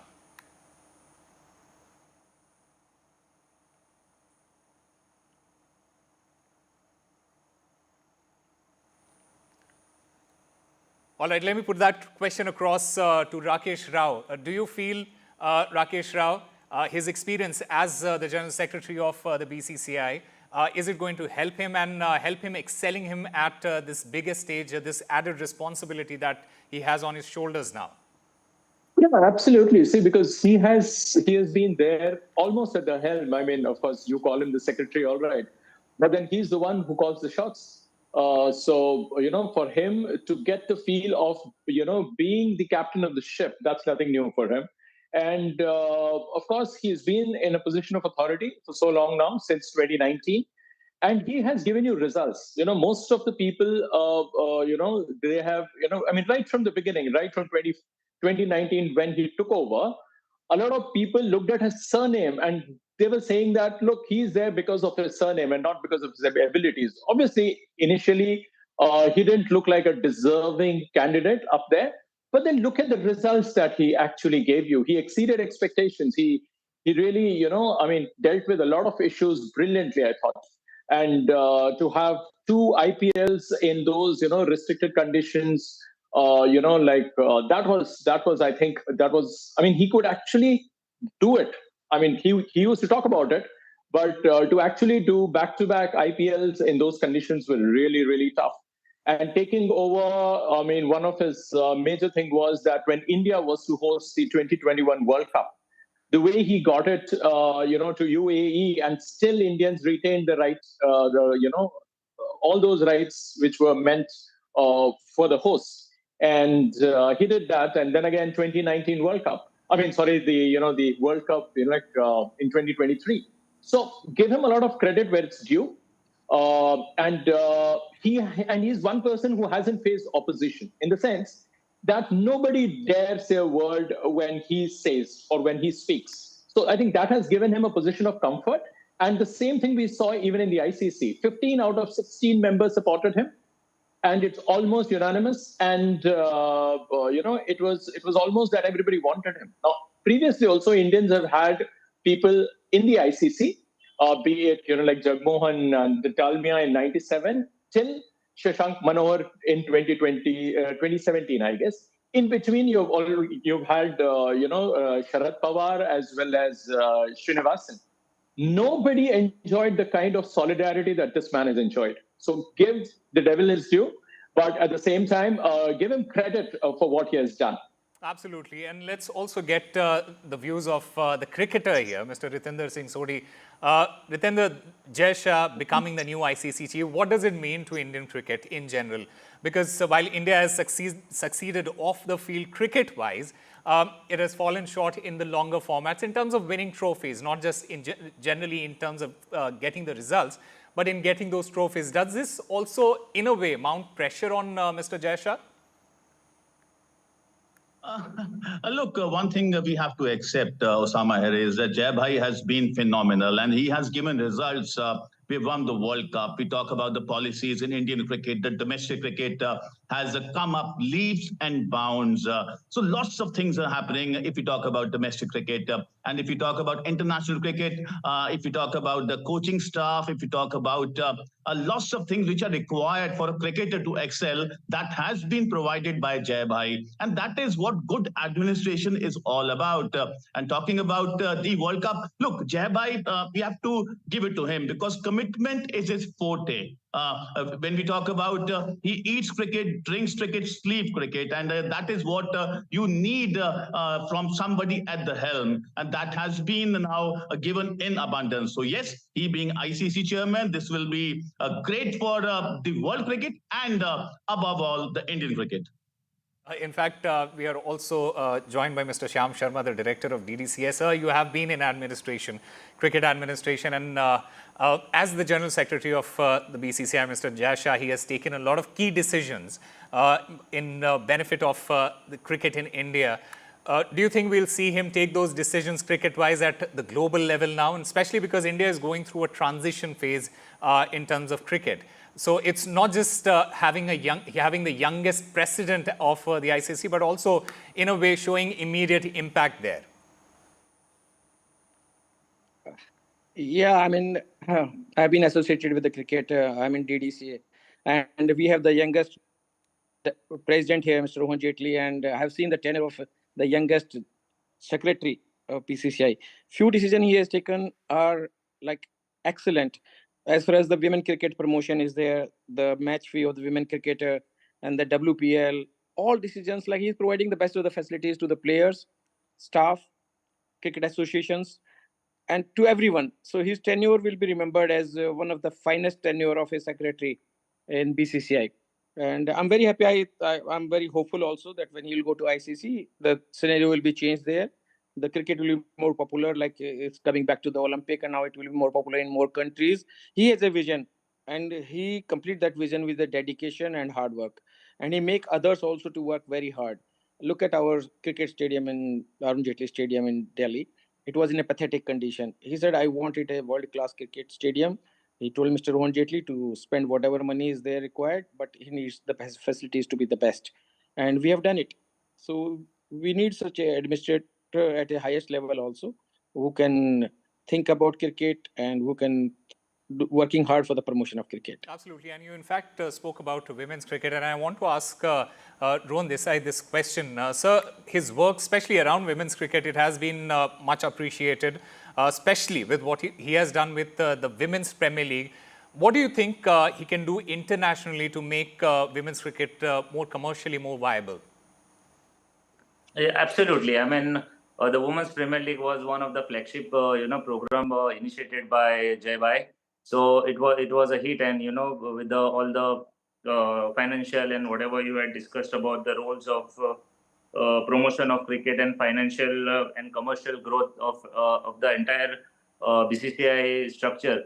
It was again very appreciating for him to organize this tournament, and even the other association has followed his footstep. Even Goa Cricket Association went on to organize Women's Premier League in the state of Goa. So the women empowerment and the pay equity, what he spoke about, the policies which I had mentioned, equal pay for both women and even the men's. So this was a welcoming step in the Indian cricket, and it is much appreciating. Because that was the need of the hour. That's what we feel. And I feel as a ICC chairman, he has a experience of being a ACC Asian Cricket Council chairman since 2021.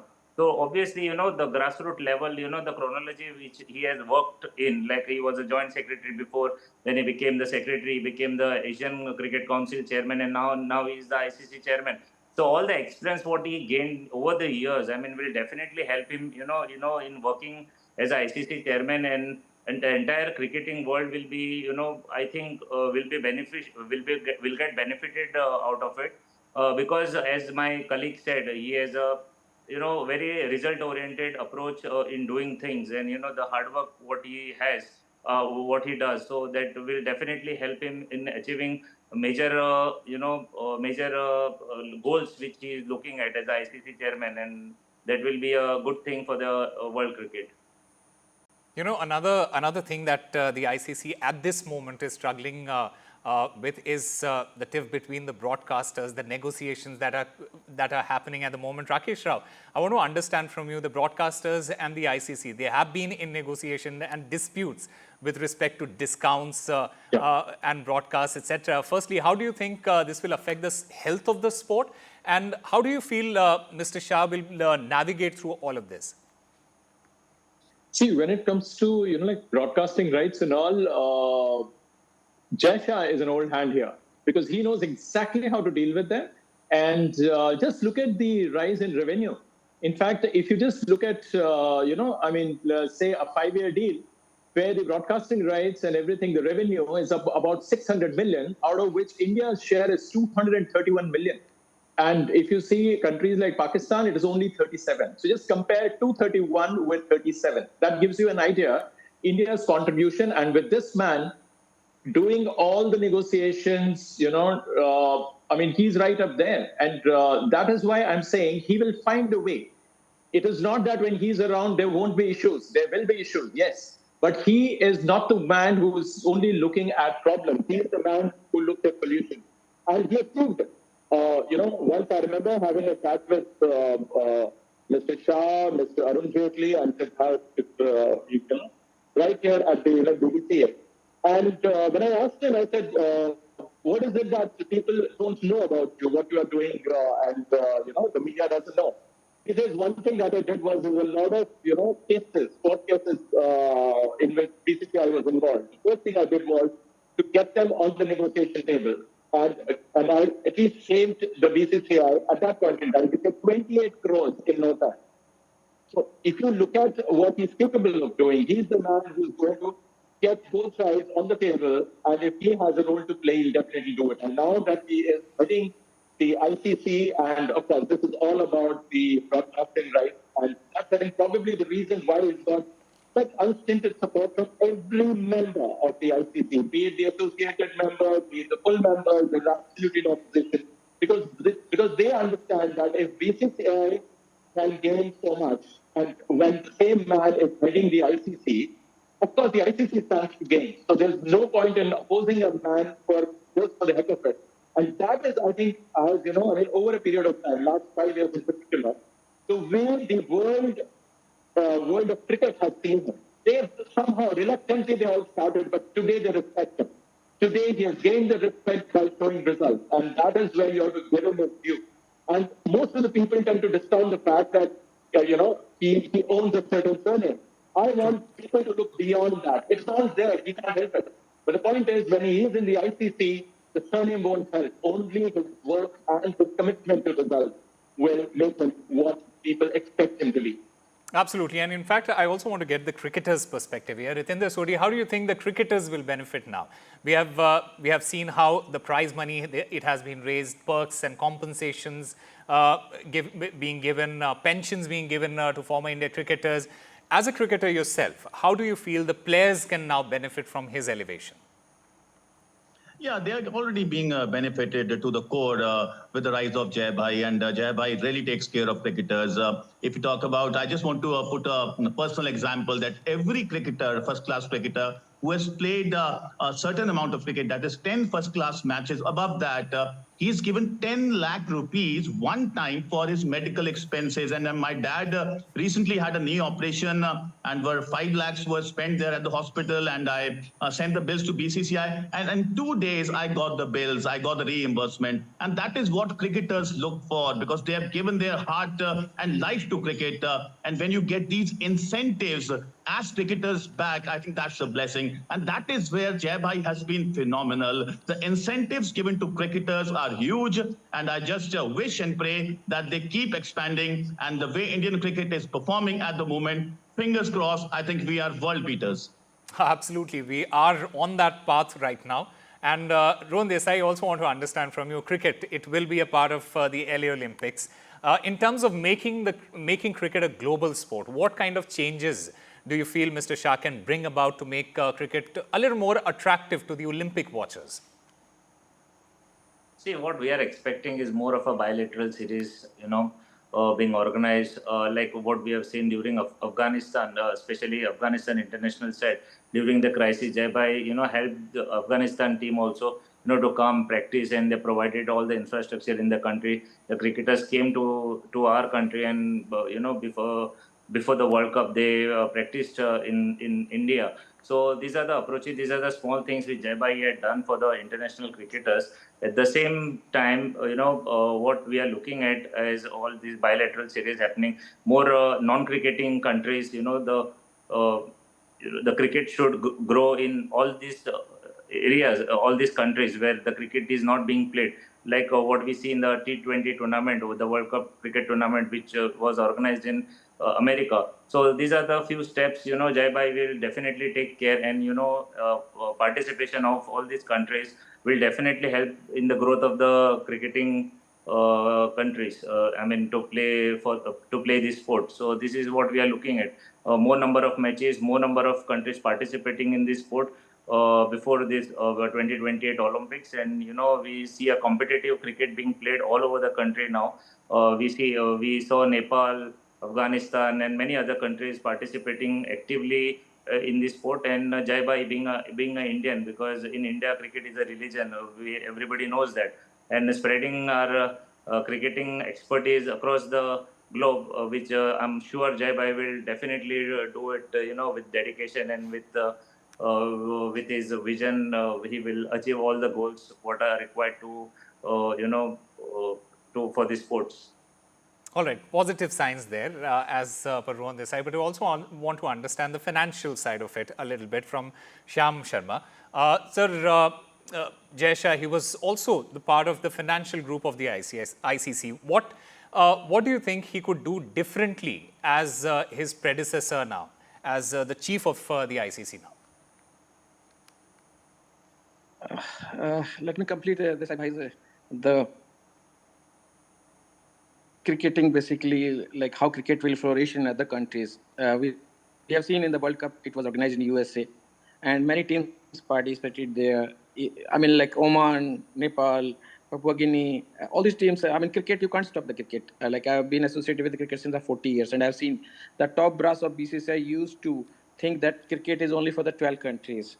Now, during this tenure of Jai Bhai and others, basically, cricket is flourishing in every country now. Wherever cricket is popular, they are taking it there. So their aim is basically to other small nations to participate in cricket also, like Canada, US, Papua Guinea, Oman, other countries, Saudi Arabia, and other countries. So this is a very good sign that cricket will flourish like football in different countries, number one. Number two, look at the all right, sir. There seems to be some technical issue with Mr. Shyam Sharma there. We'll try and get back Mr. Shyam Sharma. But a final word from you, Mr. Rakesh Rao. What do you feel is the challenge that is lying ahead for Jai Shah now? See, first thing is that, of course, the global growth of the sport, that of course remains there. But I think what he needs to do now is to make sure that, the sport grows, not just the whole idea is that the white ball cricket is actually dominating everything. So he has to do something about the survival of red ball cricket here. Because this cricket, by and large, barring a couple of nations, you can have a test match, you can have a world championship of this, but it doesn't somehow, he's not able to sell it. People are still not watching test cricket the way once they used to, because white ball cricket has somehow got into the psyche of the last two generations, if I say. So, but he will have a challenge because the world believes that the red ball cricket is dying. And as the ICC head, and that too, at the time when this particular thing about, even the change in the 50-over format, that has been, kind of a talking point that you can have two innings and kind of, a lot of, variations are being talked about, different variants. But the point is that how much of it will come to reality, we really don't know. But yes, the game still has to evolve. Revenue part is all fine. You can still sell the sport. You are taking it all over the world. More and more countries are playing. But look at the quality overall. All right. What we saw in the World Cup was, okay, USA winning was fine, Nepal running, the country was close.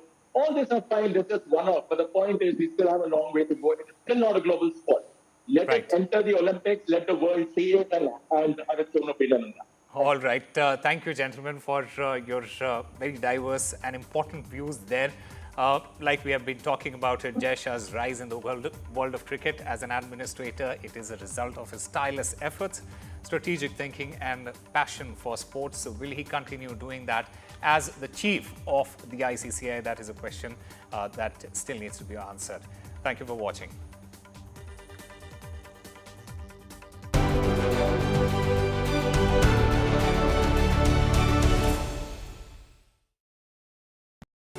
Stay informed and entertained with the new and updated NDTV News app.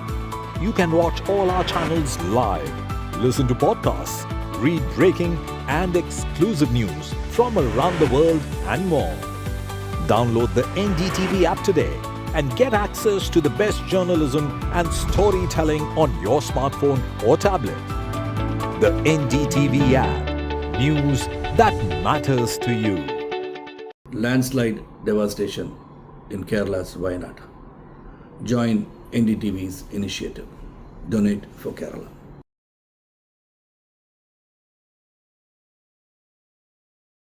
New day, new show, a new experience. Start your day with the news, not views. We bring you stories that matter and impact your life. News that informs and keeps you ahead. From Maximum City, Mumbai, to the seat of power, Delhi, NDTV brings you the best breakfast show.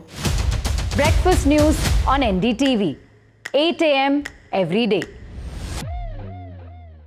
Hi, I'm Shazia Ilmi.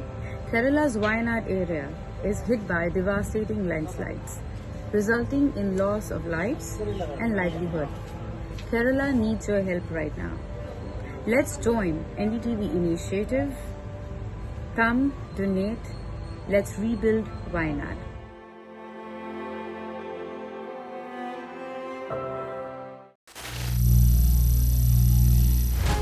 Some people say the metaverse will only be virtual. One day this lecture hall will be made of code, and driverless cars would be trapped in intersections. But even in this maze of the future, you can't wish away health. It's time to become more resilient.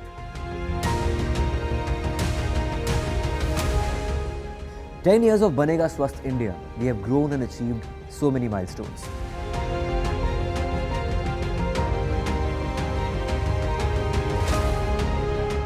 And now I have a plan to beat the urgency, to stop breathing with difficulty, to relieve getting choked with inactivity.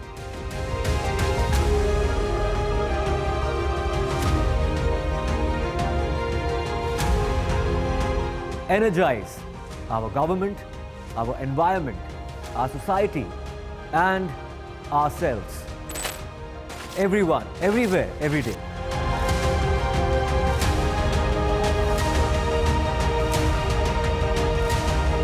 Banega Swasth India. One world hygiene. Stay informed and entertained with the new and updated NDTV News app. You can watch all our channels live, listen to podcasts, read breaking and exclusive news from around the world and more. Download the NDTV app today and get access to the best journalism and storytelling on your smartphone or tablet. The NDTV app. News that matters to you. Landslide devastation in Kerala's Wayanad. Join NDTV's initiative. Donate for Kerala.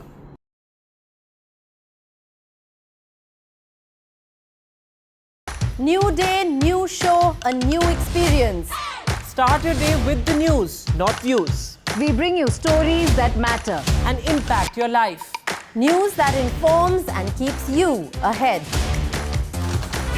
From Maximum City, Mumbai, to the seat of power, Delhi, NDTV brings you the best breakfast show.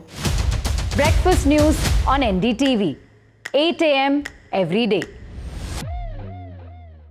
Hi, I'm Shreya Saran.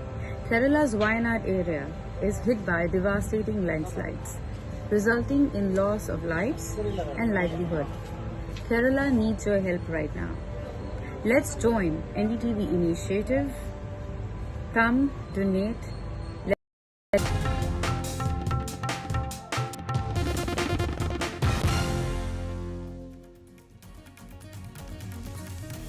Hello and welcome to watching NDTV. I am Vedant Agarwal. Coming up on the show this evening, well, the Supreme Court's tough remarks on bulldozer justice. Well, the Supreme Court says that a house cannot be demolished just because it belongs to an accused in a particular case. We'll get you all the latest on that, but first up, the headlines. Top court on bulldozer action. The Supreme Court raises questions on the demolition of homes. Why demolish a home even if the person is an accused or a convict? The Supreme Court says no demolition should be done without following the procedure of law. After an army base was attacked in Jammu and Kashmir, a Jawan is seriously injured. The police suspect a sniper attack. Security operations have been launched in the area. This amid the security scare during the polls.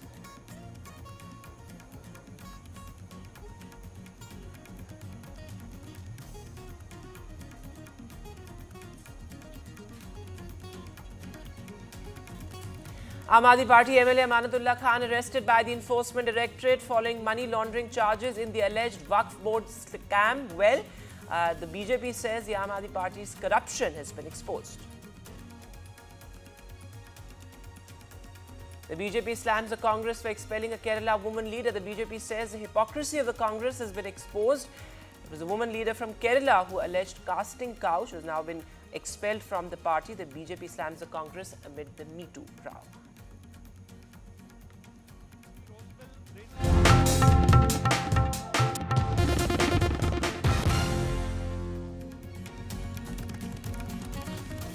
And our lead story this evening, well, Shazia Ilmi, one of the organizers of the August 27 march to the State Secretariat to protest against the horrific rape and murder of a junior doctor at the RGKar Medical College and Hospital. Well, his bail plea has been dismissed by the Supreme Court. He was arrested on August the 27th. He played an active role in leading the rally, which the police said turned violent, causing destruction of public and private property and attacks on police officers as well. The plea, of course, was registered by the Supreme Court after it was Lahiri's mother who approached the court. My colleague Saurabh Gupta is now joining us live. So Saurabh, break it down for us. Who exactly is Lahiri, given the fact that there is a lot of sort of confusion about who really these protesters were. Some of it was, of course, politically motivated protests, but at the same time, there were genuine students and doctors who were protesting too.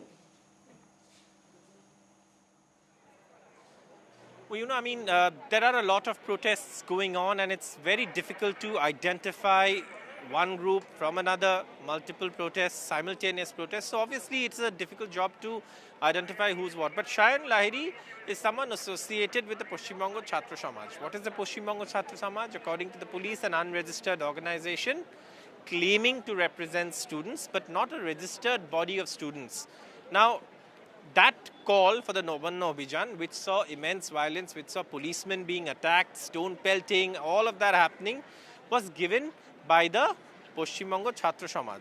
Shazia Ilmi, the man in question, was arrested by the police, and the police say that the conspiracy or whatever, you know, that the violence that took place on that day, somehow he was responsible because he had given the call for that protest. Now, Shazia Ilmi, of course, got bail from the Calcutta High Court. The West Bengal government challenged that order in the Supreme Court and prayed for cancellation of his bail.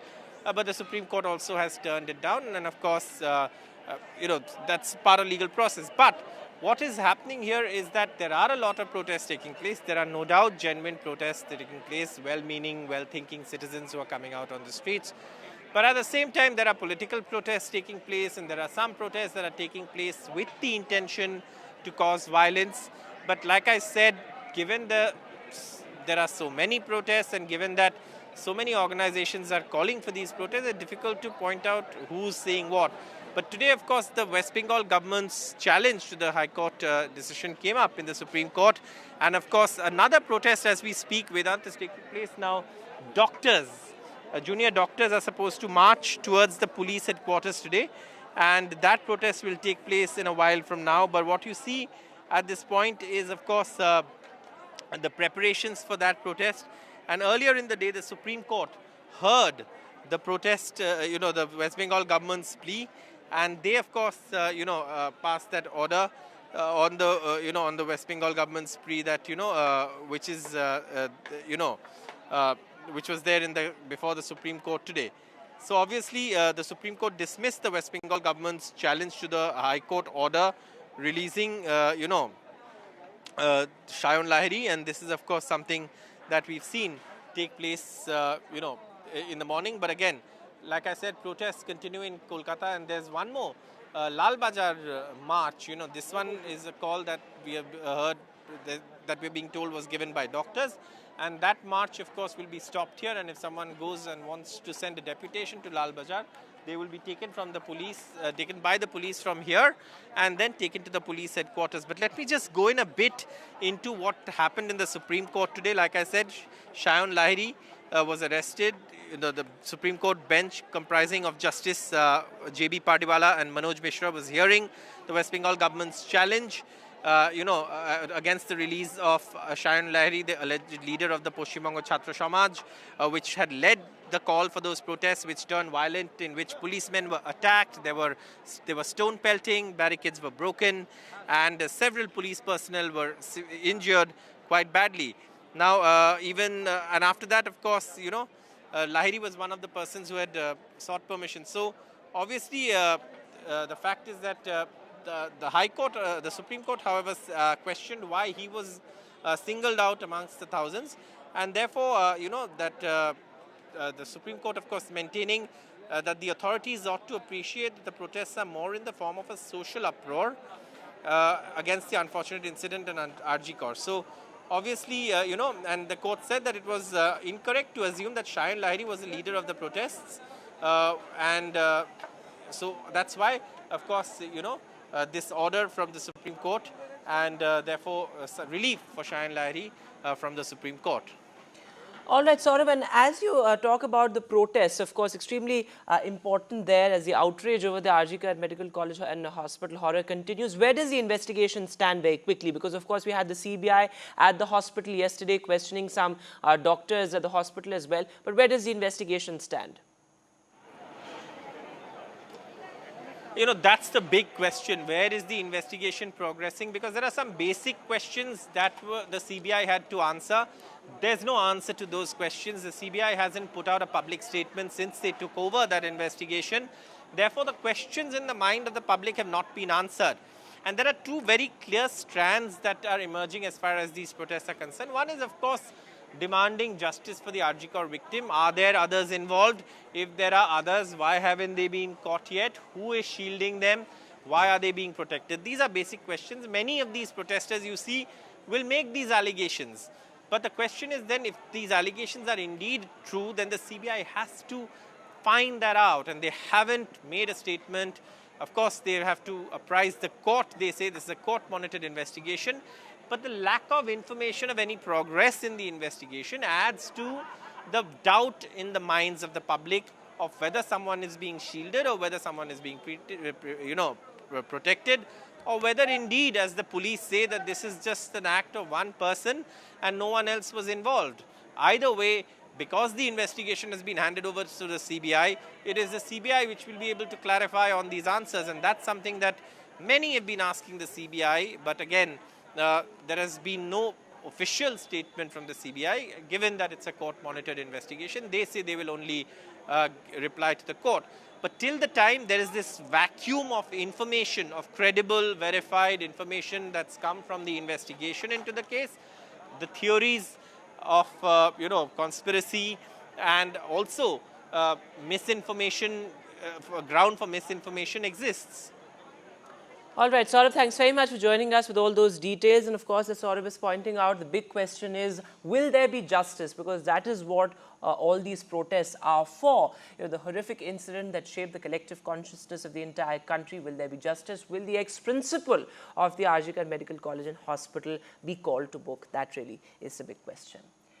But the other big headline, well, the cabinet has approved some important plans, including, of course, a new semiconductor plant. It has cleared the proposal by Keynes Micron. And also this comes after that nod to the Micron Tech plant last year. And also an over 2,000 crore plan for Digi agriculture. So, of course, the digital infra and tech in agriculture, as well as, of course, the big semiconductor push. These seem to be the big takeaways of the cabinet briefing there. Let me go across live now to my colleague Sunil Prabhu. So, Sunil sir, the semiconductor push has been something that the government has been working relentlessly towards. Of course, it approved that Micron tech plant last year, and now this plant. Break it down for us. Why is this such an important policy initiative for the government? Well, semiconductor is actually the future. And really, if there is one country which has really got a huge advantage, it is the United States of America. And India now wants to become the semiconductor hub. And that is the reason why you saw the minister brief after the cabinet that there have been 4 projects. One again today has been cleared, clearly with the focus to ensure that, there is production of semiconductors and we become a new destination point, and the the real what they call the crucible for the semiconductor push in the near future. Because if you see it, the semiconductors are used not only in automobiles but in various other critical infrastructure as well as various other machinery. And if India does take the lead in the semiconductor world, it will definitely be a big push. Having said that, the cabinet also clearing a rail project, which is, of course, in the context of Maharashtra. There is a rail project because elections are due there.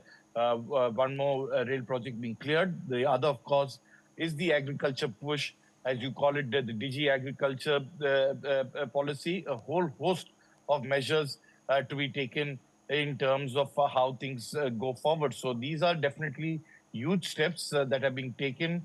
3,979 crores in terms of the agriculture mission, because if India has to succeed in terms of nutrition, in terms of food security, they believe that this new technology and this new plan will help boost the farmers in the years to come.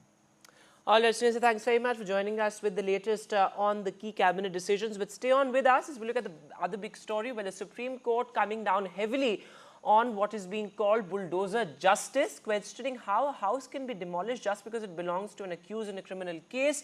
And this amid, a series of such incidents across India where, bulldozers arrive at the accused's house just days after a case comes to light. I'll go across to my colleague Sunil, but listen to what Rakesh Tripathi had to say on this. Supreme Court has taken a strong view with regard to the pan-India, what is happening after filing of the FIR and the next day they are demolishing the house. So Supreme Court has asked for a guidelines, complete guidelines they are going to frame on the next date of hearing. Without following the due process, without hearing and giving notice, etc., no action can be taken even if the construction is illegal. So they have to follow the law and they are going to frame a guidelines. They have asked for suggestion, both the parties, to give the suggestion what can be the guidelines can be given to pan-India, not limited to certain state. So they are going to frame that guideline on 17th of this month. किसी भी आरोप में या अपराध में वांछित होने पर किसी का मकान, दुकान या किसी प्रकार का कंस्ट्रक्शन बुलडोजर के द्वारा नहीं गिराया जाता। लेकिन अगर कोई मकान, दुकान या कोई निर्माण कार्य किसी अवैध स्थान पर है, अतिक्रमण करके बनाया गया है, नियमों का उल्लंघन करके बनाया गया है, तो निश्चित तौर पर उस अतिक्रमण को गिराया जाएगा। और उत्तर प्रदेश हो या अलग-अलग राज्यों में बुलडोजर की यह कार्रवाई विधि की परिधि के दायरे में हुई है। जहां कहीं भी अवैध निर्माण है, अतिक्रमण किया गया है, तो निश्चित तौर पर उसको विधि की परिधि के दायरे में ही बुलडोजर के द्वारा गिराया गया है। And Sunil Prabhu continues to be with us. Sunil, sir, an important point the Supreme Court made that all demolitions must be under the rule of law, because in many cases we see that, bulldozers arrive at the accused residence, for example, or in other cases also without, despite a stay, despite a court stay, and that seems to be becoming a norm across states. That's the reason why the bench in the Supreme Court saying that we are going to pass guidelines for, pan-India. How can you, start doing justice in the manner they took strong objection to the fact that you are doing bulldozer justice, as it's now being called.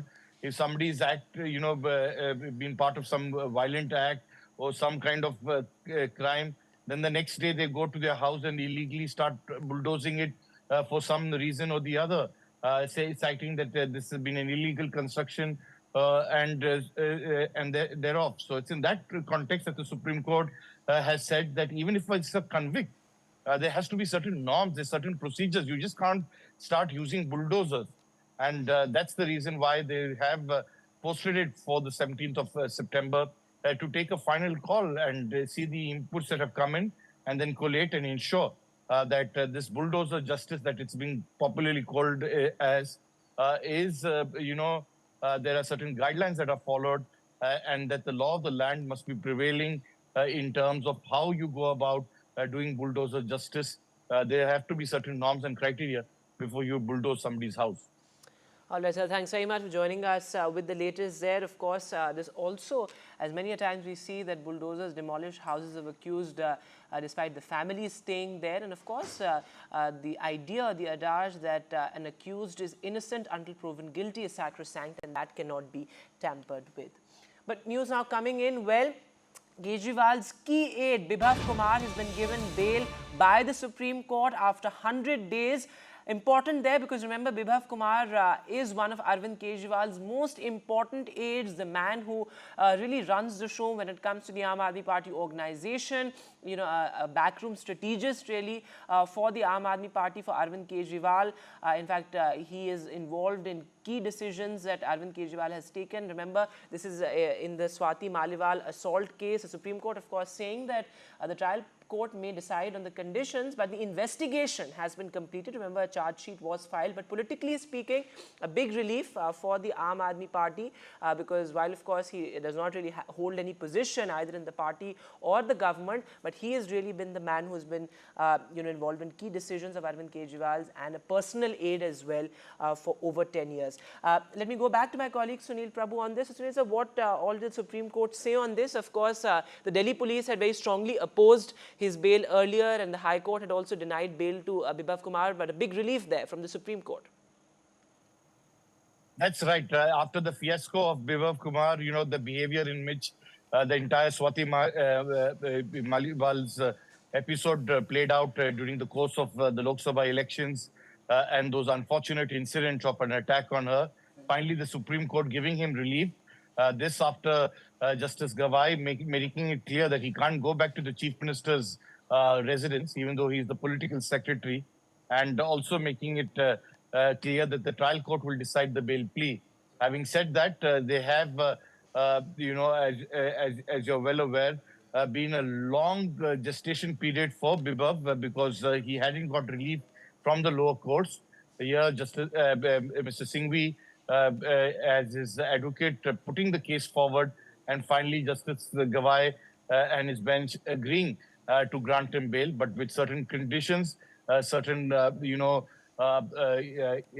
guidelines that will have to be followed, and the trial court will have to take a call on that. So it's a big relief for him, but definitely those unfortunate incidents have marred his career as a political secretary to Mr. Arvind Kejriwal.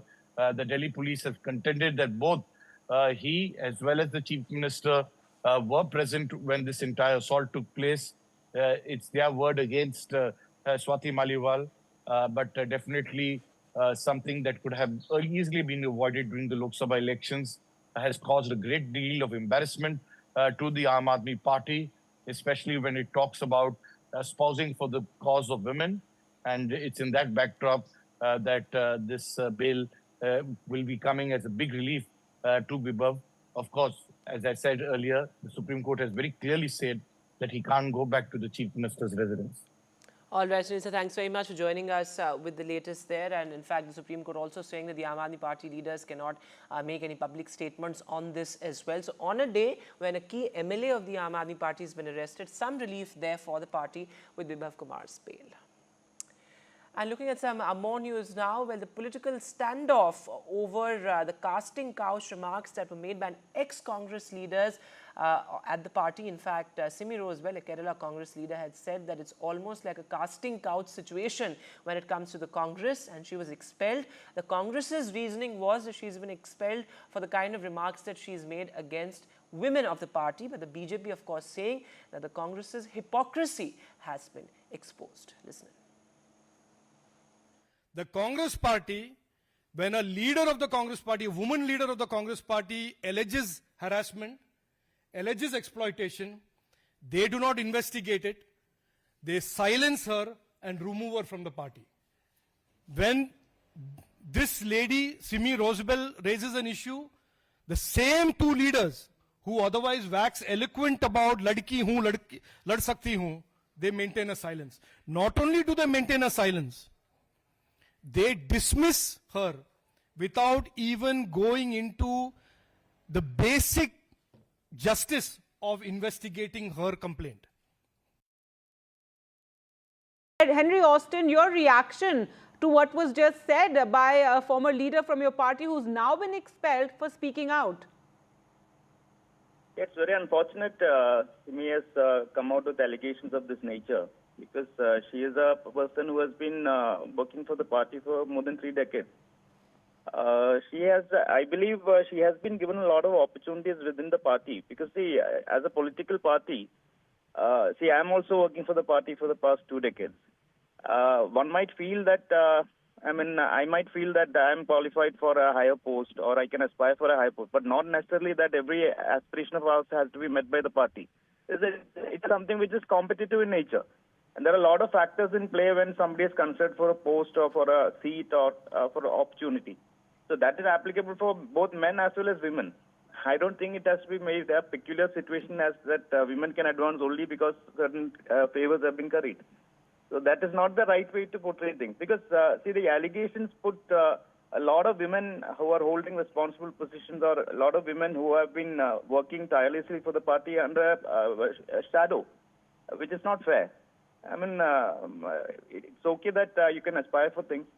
You can work for the party. Very serious allegations were made by her, saying a situation similar to a casting couch, saying those closest to leadership were people who saw their careers progress. So do you feel the party could have handled this differently? Instead of expelling someone who's speaking out, at least look into the allegations that she has made? Allegations cast some aspersions, as well as she's alluding to the fact that people get into positions only if certain dispositions favor them. Can I just ask in return, Simiji herself was a very young leader when she was given a lot of opportunities inside the party. She was the Youth Congress State Committee member, Mahila Congress State Committee member, she was an AICC delegate. She has contested for the Jilla Council election, she has contested for the council election in the corporation, she was given an assembly seat, she was also made a PSC member. So for a person at a relative young age, she has been given a lot of opportunities within the party. And listen, in fact, to what Simi Rosewell told NDTV amid this huge political controversy. Take a look. So you say you're going to be reaching out to them and raising this issue because you spoke of a similar casting couch within the Congress party in Kerala? No, women, many of our councillors, many of our women, they are getting bad experience. They are facing, they are denying seats. Those who are councillors, they are not getting seats for the next elections. Because the people love them, they elected them with a record majority. But these leaders doesn't like them. So yeah, I can give the numbers. You can call them and right now. But you made allegations that there's some sort of sexual harassment being faced, and you need a sort of godfather within the party for women to for their careers to further within the Congress in Kerala. Is that, if you could just tell us what you said there? No, I will reveal it. I will reveal it. But the only one thing, with the consent of the victim only I can do. But the other ladies who face the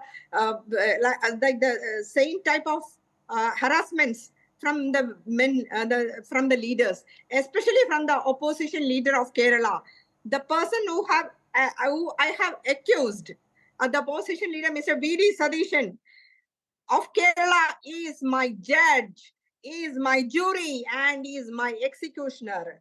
And he commanded the PCC president yesterday to expel me from the party, like Padmaja Venugopal and almost all the 8 senior most leaders. And now they doesn't want me. They are asking me, you go and sit at home. Why you are fighting for the young women leaders? Why it is none of your business, they are telling.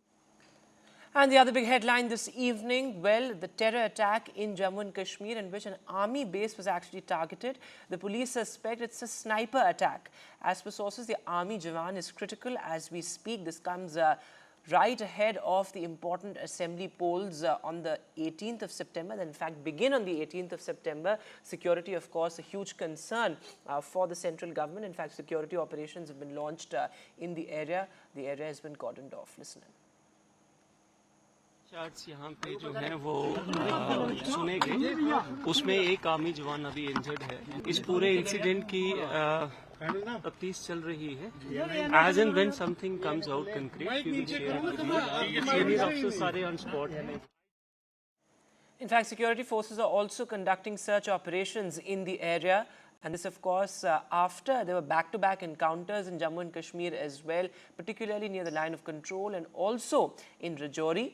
And now this army base being attacked, a military station being targeted like this by terrorists. And this happened in the Jammu area. So, of course, Jammu really becoming a sort of focus of militancy, militancy shifting from the valley to Jammu in a sense, as many say. Though, of course, militancy is far from dead as far as the valley is concerned also. But this incident certainly raising a lot of concerns given the fact that this comes right ahead of the multi-phase elections in Jammu and Kashmir that are being held after over a decade in the Union Territory. So as politicians and the electorate gears up for that crucial assembly poll, you have these back-to-back terror encounters, and again now this concerning news of an army base being attacked. But what is even more concerning is that a sniper attack is being suspected, though of course there has been no official word on it yet. These are still suspicions, but search operations have been launched in the area. In fact, parts of the area have been cordoned off as well. These are deferred visuals that you're seeing on your screen. And as I said earlier, this comes after there were back-to-back terror encounters in the Jammu region and also in the valley, in fact, very close to the line of control. And several terrorists were gunned down as well. And in this particular case, in this particular incident, you have an army Jawan who's seriously injured. We'll try and go across to our colleague Nazir for an update on that. But what we can report right now is that the army Jawan is critical. There was firing in the particular area. In fact, as you heard in that soundbite that we played out as well, that gunshots were heard. So there was heavy firing, brief exchange of fire perhaps as well when the army base was targeted here. It's concerning that you have a military station being targeted like this. But let me go across to our senior colleague Nazir Masoodi. So Nazir, what's the latest that you can share? Of course, the larger context of this coming right ahead of assembly polls, extremely concerning. But the army Jawan seriously injured. Yeah, exactly. There was it was just few rounds fired, but these are said to be sniper, firing.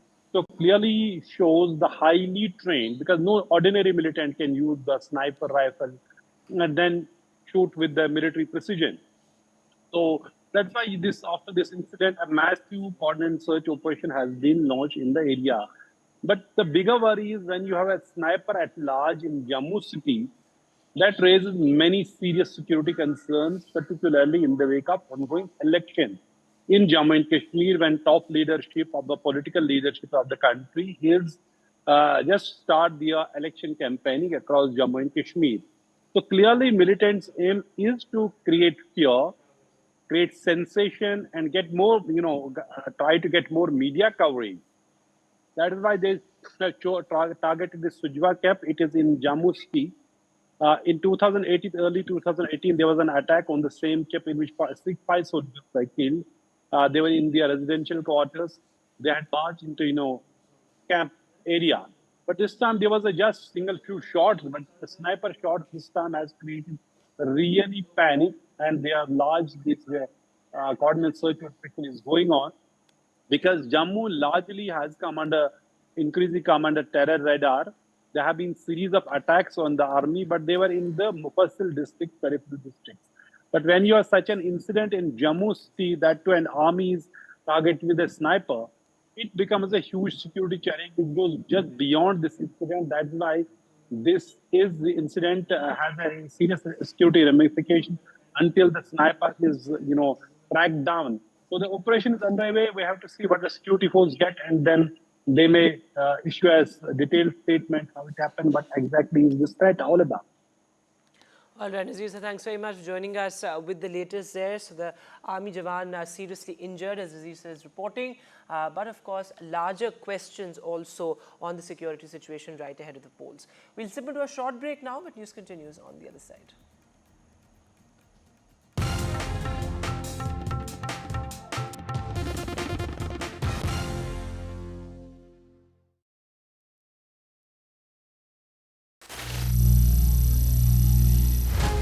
Some people say the metaverse will only be virtual. One day this lecture hall will be made of code, and driverless cars would be trapped in intersections. But even in this maze of the future, you can't wish away health. It's time to become more resilient.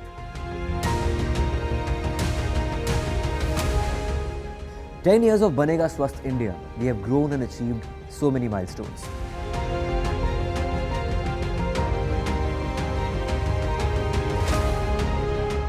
And now I have a plan to beat the urgency, to stop breathing with difficulty, to relieve getting choked with inactivity.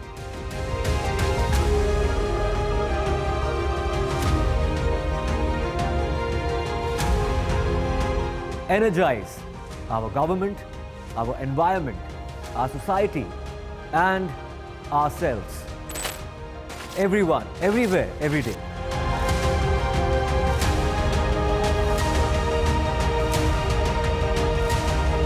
Banega Swasth India. One world hygiene. Stay informed and entertained with the new and updated NDTV News app. You can watch all our channels live, listen to podcasts, read breaking and exclusive news from around the world and more. Download the NDTV app today and get access to the best journalism and storytelling on your smartphone or tablet. The NDTV app. News that matters to you. Landslide devastation in Kerala's Wayanad. Join NDTV's initiative. Donate for Kerala.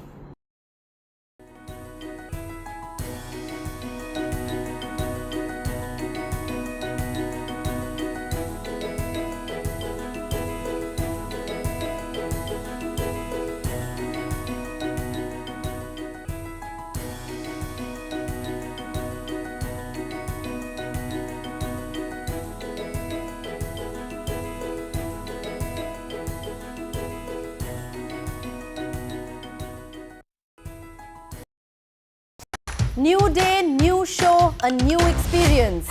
Start your day with the news, not views. We bring you stories that matter and impact your life. News that informs and keeps you ahead. From Maximum City, Mumbai, to the seat of power, Delhi, NDTV brings you the best breakfast show. Breakfast news on NDTV, 8 a.m. every day. Hi, I'm Shazia Ilmi. Kerala's Wayanad area is hit by devastating landslides, resulting in loss of lives and livelihood. Kerala needs your help right now. Let's join NDTV initiative. Come, donate. Let's rebuild Wayanad.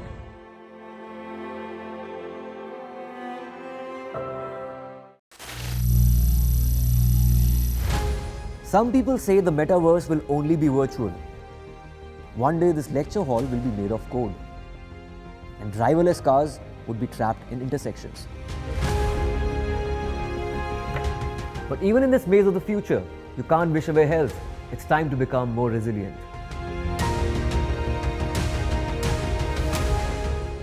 10 years of Banega Swasth India, we have grown and achieved so many milestones.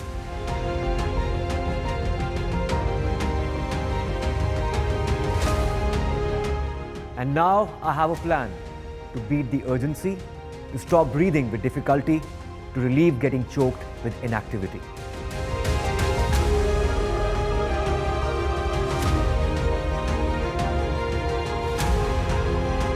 Energize our government, our environment, our society, and ourselves. Everyone, everywhere, every day.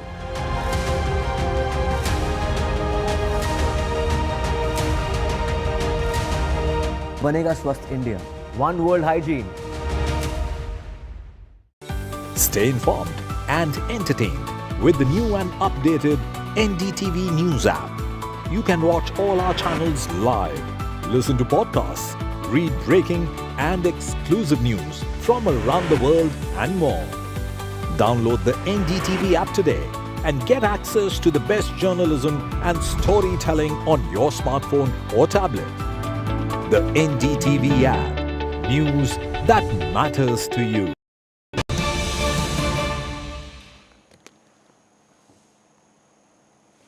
All right, breaking news coming in with an NDTV news break. What has the government said, with government sources rather, on the entire emergency row as well as the IC 814 row? Well, government sources in the IC 814 controversy, which is Anubhav Sinha's film, has said that we are taking this issue very seriously and we cannot let people play with sentiments. Now, remember, the Netflix content head was summoned over this entire IC 814 controversy. And as far as Kangana's film Emergency is concerned, remember its release date was postponed because the censor board, or the certification board rather, had asked for more cuts. It had sought more cuts and it had not given its final nod to the film. So in that particular case as well, what government sources seem to indicate is that sentiments cannot be hurt. Which is why the government has taken perhaps, or the censor board has taken this considered decision to postpone the release date and perhaps seek more cuts. Now remember, the government sources have also said with regard to Kangana's film, that there is sensitive content in the film and that religious bodies had raised concerns. Now remember, there were a lot of protests. In fact, you had various Sikh bodies also protesting against the film. There were political protests over this as well. In fact, Kangana Ranaut issued a statement as well that it's extremely demoralizing if films are postponed like this.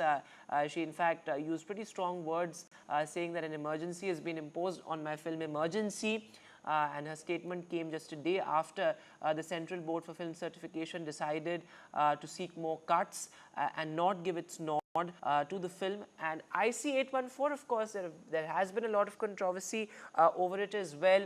In fact, on social media all day today, there was outrage over the names of the hijackers.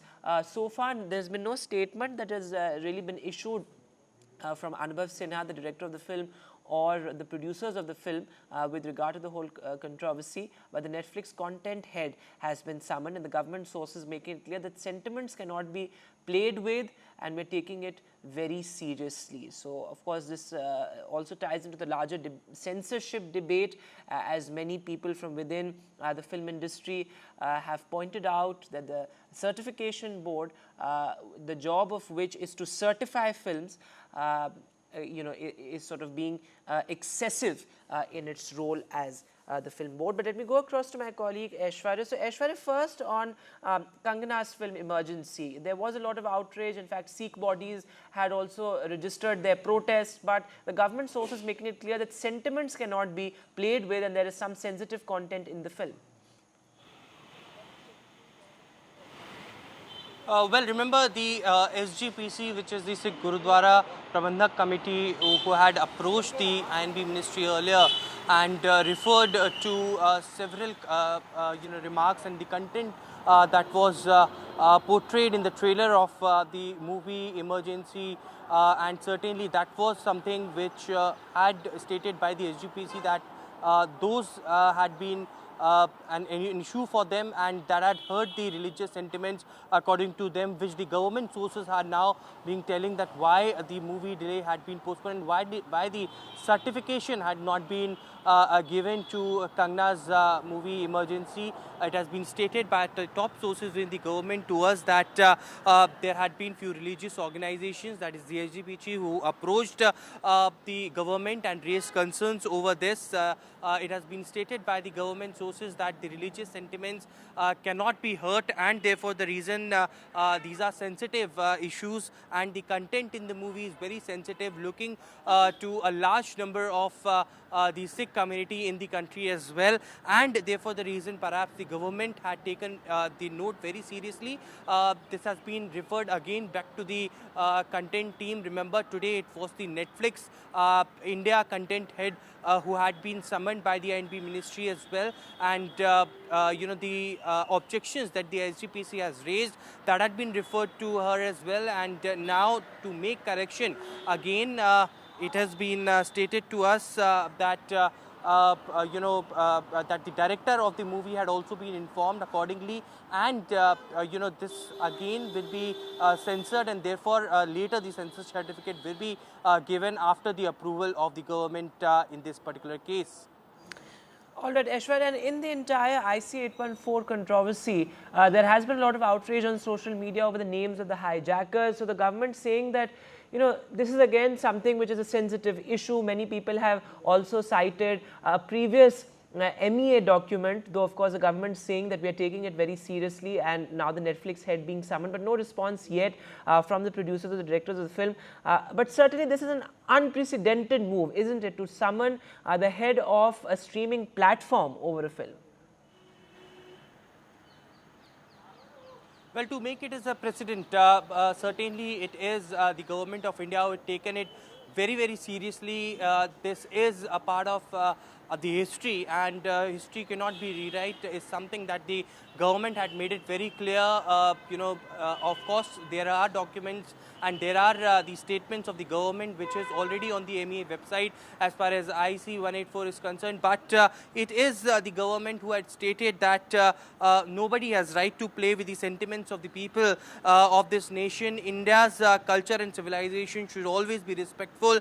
One should think before presenting and portraying in a wrong manner. Of course, the Bharatiya Janata Party and several of the leaders have questioned that why the Indian names had been used as far as the terrorist who was portrayed in the entire movie was concerned, to which the reply was also, reply from one side also came in that, these names, the Indian names were referred by the terrorists to each other, right, and that's what was mentioned in the website as well. But this cannot be, portrayed in a wrong manner, as the message is conveyed in a wrong fashion as far as what the government thinks, and therefore the reason perhaps the Netflix content director of India had been summoned today, and this has been referred to her as far as creating a right content and portraying to the audience in a right way is something that the government is thinking.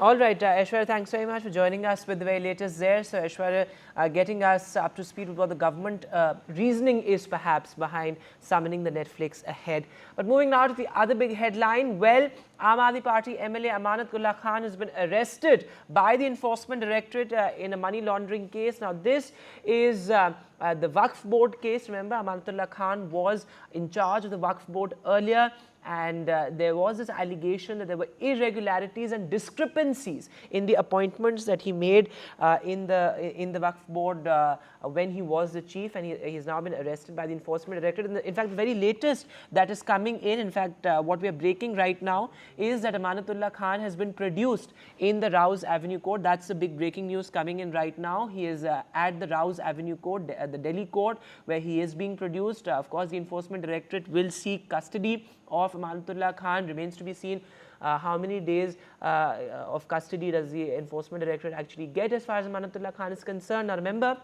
there has been a big political flashpoint all day that we have seen between the Aam Aadmi Party and the BJP. The Aam Aadmi Party saying that this is political vendetta. The central government is using probe agencies to target the Aam Aadmi Party.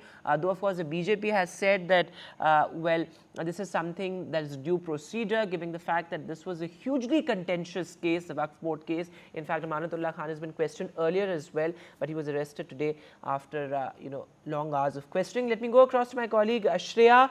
So Shreya, some relief for the Aam Aadmi Party on the one hand with the release of Bibhav Kumar and Vijay Nair in separate cases, but Amanatullah Khan is one of the senior leaders of the Aam Aadmi Party here in the national capital, and he has been a multiple-time MLA as well.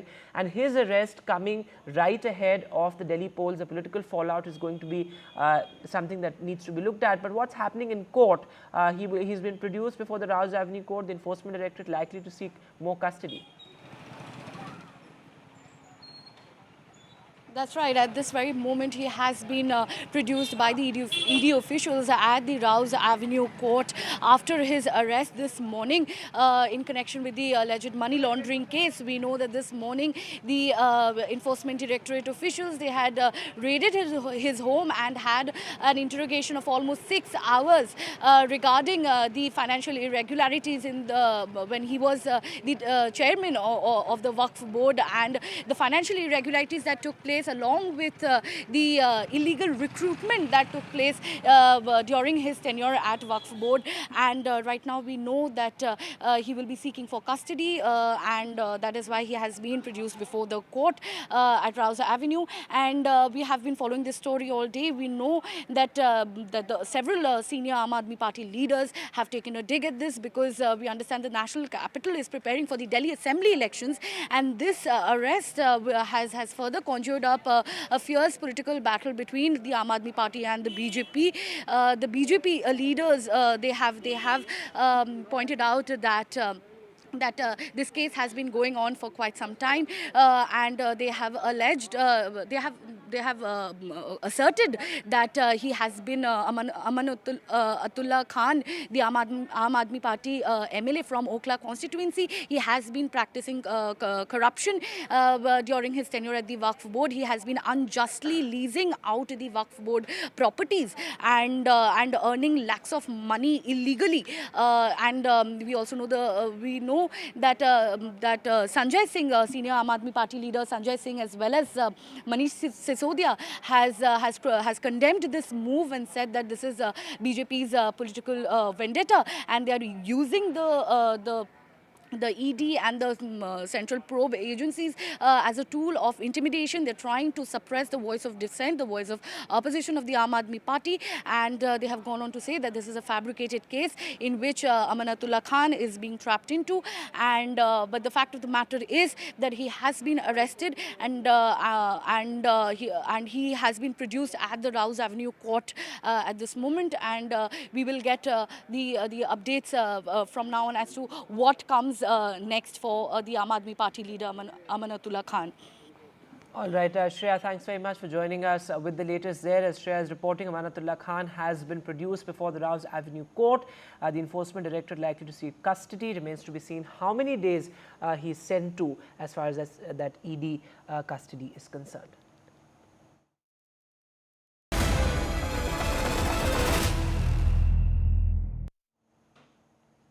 And now the big headline, well, the Mollywood Me Too movement, and the latest, of course, is that civil society members have written to the Kerala Chief Minister. Remember, this includes prominent authors, also social activists, people like Arundhati Roy as well, who are signatories to this important letter. And they, of course, have cited the fact that there has been a delay as far as the release of the Hema Committee report is concerned. They say that this is a pivotal moment for the Kerala film industry, and that the recommendations of the Hema panel must be implemented at the soonest. In fact, the letter also says that there should be, the Kerala government should also reflect on why there was a significant delay as far as the implementation of these recommendations were concerned, and also the release of the Hema Committee report. Remember, it was almost 5-6 years that the Kerala government sat on the Hema panel report, and now also a PIL has now been filed, and that PIL seeks a CBI probe into the entire incident. And with that, we'll take a short break now, but news continues on the other side.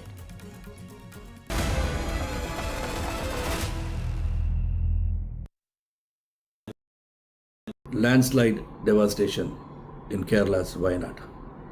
Join NDTV's initiative. Donate for Kerala.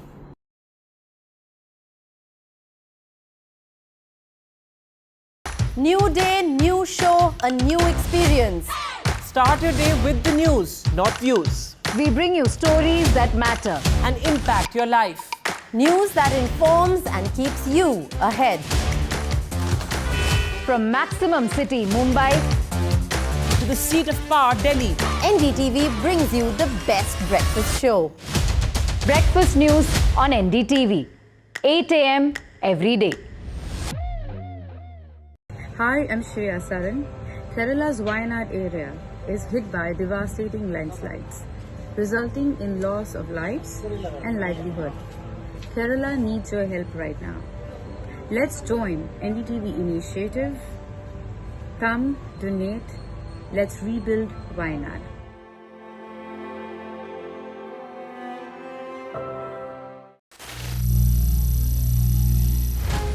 Some people say the metaverse will only be virtual. One day this lecture hall will be made of code, and driverless cars would be trapped in intersections. But even in this maze of the future, you can't wish away health. It's time to become more resilient.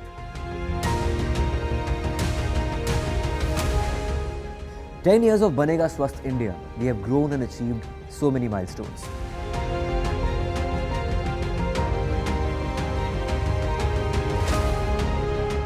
And now I have a plan to beat the urgency, to stop breathing with difficulty, to relieve getting choked with inactivity.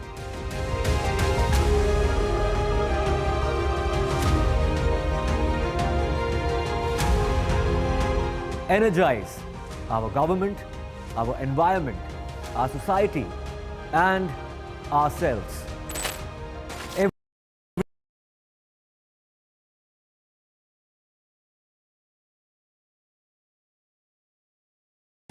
Stay informed and This is the first visit by an Indian Prime Minister to the country. It's a crucial partner, remember, for India's Act East policy. Also, this comes right ahead of the Prime Minister's visit to Singapore, another emerging and crucial partner for India in Southeast Asia. Of course, India's Act East policy is something that has been a key focus of the Modi government. Listen in to what the Ministry of External Affairs spokesperson had to say.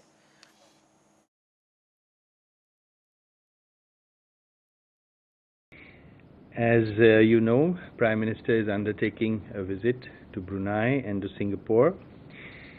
He is travelling to Brunei at the invitation of His Majesty Sultan Haji Hassan Al Bolkiah, and the visit is scheduled for 3rd and 4th of September. And after that, he will travel to Singapore at the invitation of His Excellency Mr. Lawrence Wong, the Prime Minister of Singapore.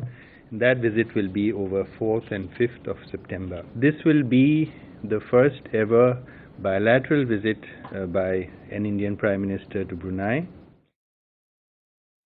And my colleague Mohammad Ghazali is now joining us live on the phone line. So Ghazali, why is this visit crucial? Of course, India's Act East policy certainly has been a key focus of the Prime Minister. See, this is very significant, first because this is the first visit of an Indian Prime Minister to the Brunei, and this is on the invite of the head of state of Brunei, who was also our state guest on the Republic Day this year. Now, besides that, Brunei is also our key partner when it comes to space technology, as well as defense cooperation.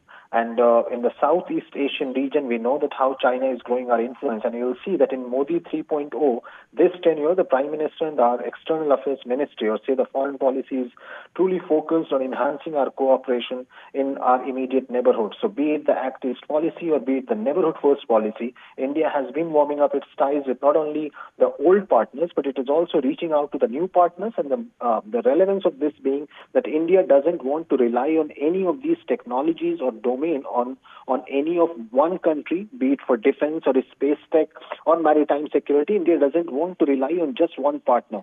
So it's also that to diversify its need and dependence, India is reaching out to multiple partners, Brunei being the new one, where the Prime Minister will be visiting and discussing these key issues when it comes to cooperation on maritime security, food technology, agri-tech, as well as other issues. All right, Ghazali, thanks very much for joining us with the latest there. It's an important visit by the Prime Minister, and also a historic one at that, given the fact it's the first time an Indian Prime Minister is visiting Brunei. Also, India's Paralympic medal haul. Well, a silver medal for India in high jump with his season's best effort. Nishad Kumar has brought home a silver in men's high jump. He's repeated his Tokyo performance. Listen in to this exclusive conversation that my colleague Vimal had with Nishad. भारतीय athletics के silver man, लगातार 2 Paralympics में इन्होंने silver जीता है, लेकिन मायूस है। पूरा देश बेहद खुश है। आप रोने लगे यार? वो रोना निकल ही जाता है जब मतलब जो हमें सोचा होता वो नहीं हो पाता, और काफ़ी लोगों की जो उम्मीद होती है उसके ऊपर हम खरा नहीं उतर पाते, तो रोना निकल ही जाता है। लेकिन आप 1 वीक पहले 2:10 किया था आपने, और यहाँ पे 2:06 फंस गया, तो 2:08 फंस गया। वही कहानी समझ नहीं आ रही भी क्यों फंस गया। वो क्वेश्चन है मेरे दिमाग में, वो कोच से बात करेंगे क्यों फंसा 2:08। फंसना नहीं चाहिए था, उसकी उम्मीद नहीं थी, वो सिलेबस में नहीं था कि 2:08 पर हम फंसेंगे। आपका हाथ भी एक तरह से जो हाथ जो कटा था बचपन में, वो घास काटने वाली मशीन से है ना, खिलौने वाली जो कहानी आपकी, नाराज उसने झूठ बोला, आप चले आए, हाथ कट गया।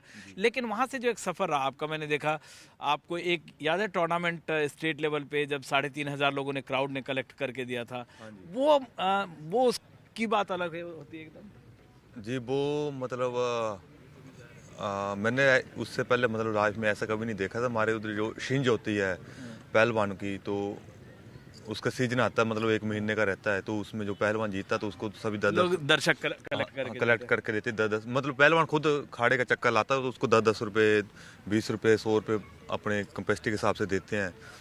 तो मैंने वहाँ पर स्टेट में हमीरपुर में गोल्ड मेडल जीता था, तो सभी ने कोचिज जो वहाँ पर DP से PTI से किसी ने 100, किसी ने 200, किसी ने 500 रुपये ऐसे दिए थे, तो उसके 3500 रुपये इकट्ठे हुए थे।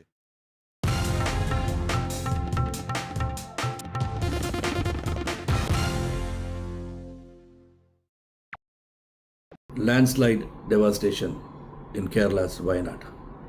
Join NDTV's initiative. Donate for Kerala.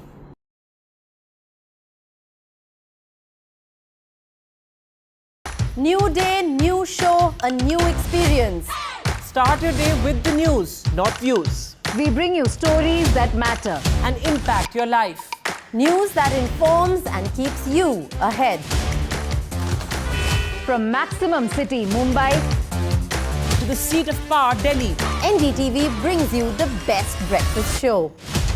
Breakfast news on NDTV, 8 a.m. every day. Hi, I'm Shazia Ilmi. Kerala's Wayanad area is hit by devastating landslides, resulting in loss of lives and livelihood. Kerala needs your help right now. Let's join NDTV initiative. Come, donate. Let's rebuild Wayanad.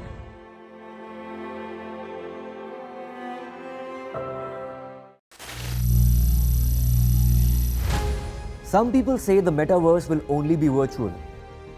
One day this lecture hall will be made of code, and driverless cars would be trapped in intersections. But even in this maze of the future, you can't wish away health. It's time to become more resilient.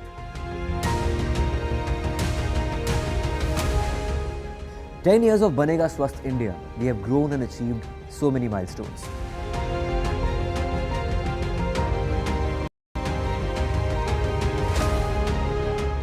And now I have a plan to beat the urgency, to stop breathing with difficulty, to relieve getting choked with inactivity.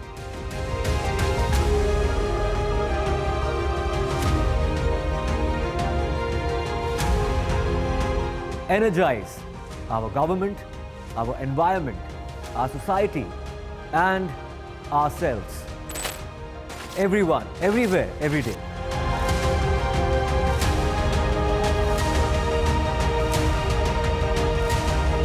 Banega Swasth India. One world hygiene.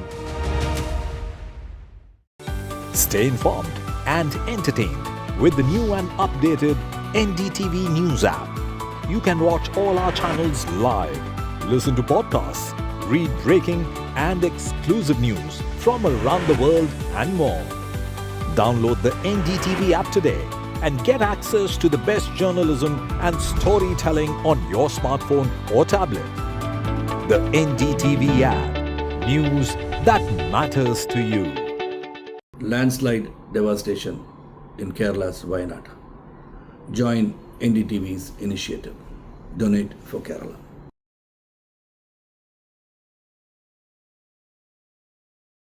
New day, new show, a new experience.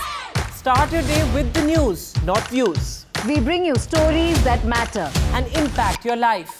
News that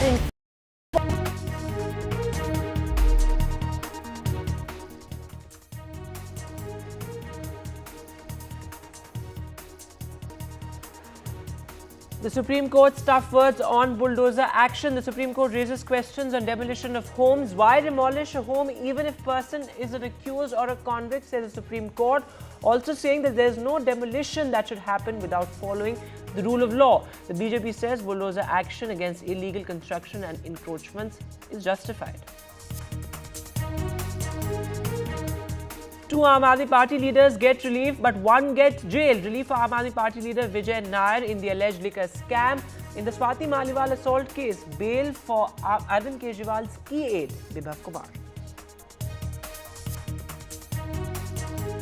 The BJP slams the Congress for expelling a Kerala woman leader. The BJP says the hypocrisy of the Congress has been exposed. This after the woman who alleged casting couch has been expelled from the party. The Congress says that all allegations will be probed. An army jawan is seriously injured in firing by terrorists in Jammu. A sniper attack is suspected. Security scare that comes amid right ahead of the polls, in fact. An incident happened at a military station in Jammu. The government approves 7 key decisions, a focus on farmers. Welfare Cabinet clears the Digi Agriculture Mission. Also, the government's push for semiconductors continues. The Cabinet green lights new semiconductor unit.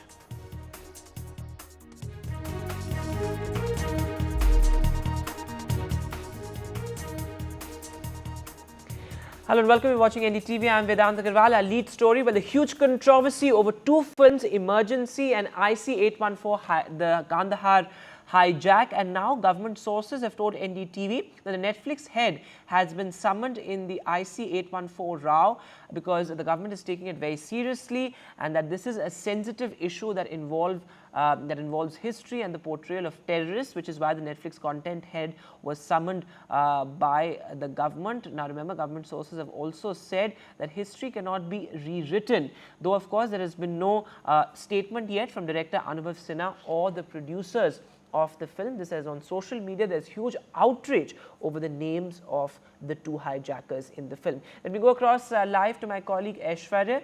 So Aishwarya, the government sources in a sense setting the record straight that history cannot be rewritten by filmmakers, and that particularly when it comes to matters so sensitive that involves perhaps a terrorist attack, an incident of hijacking, one has to be extremely, sort of considerate, and one has to be extremely factually watertight.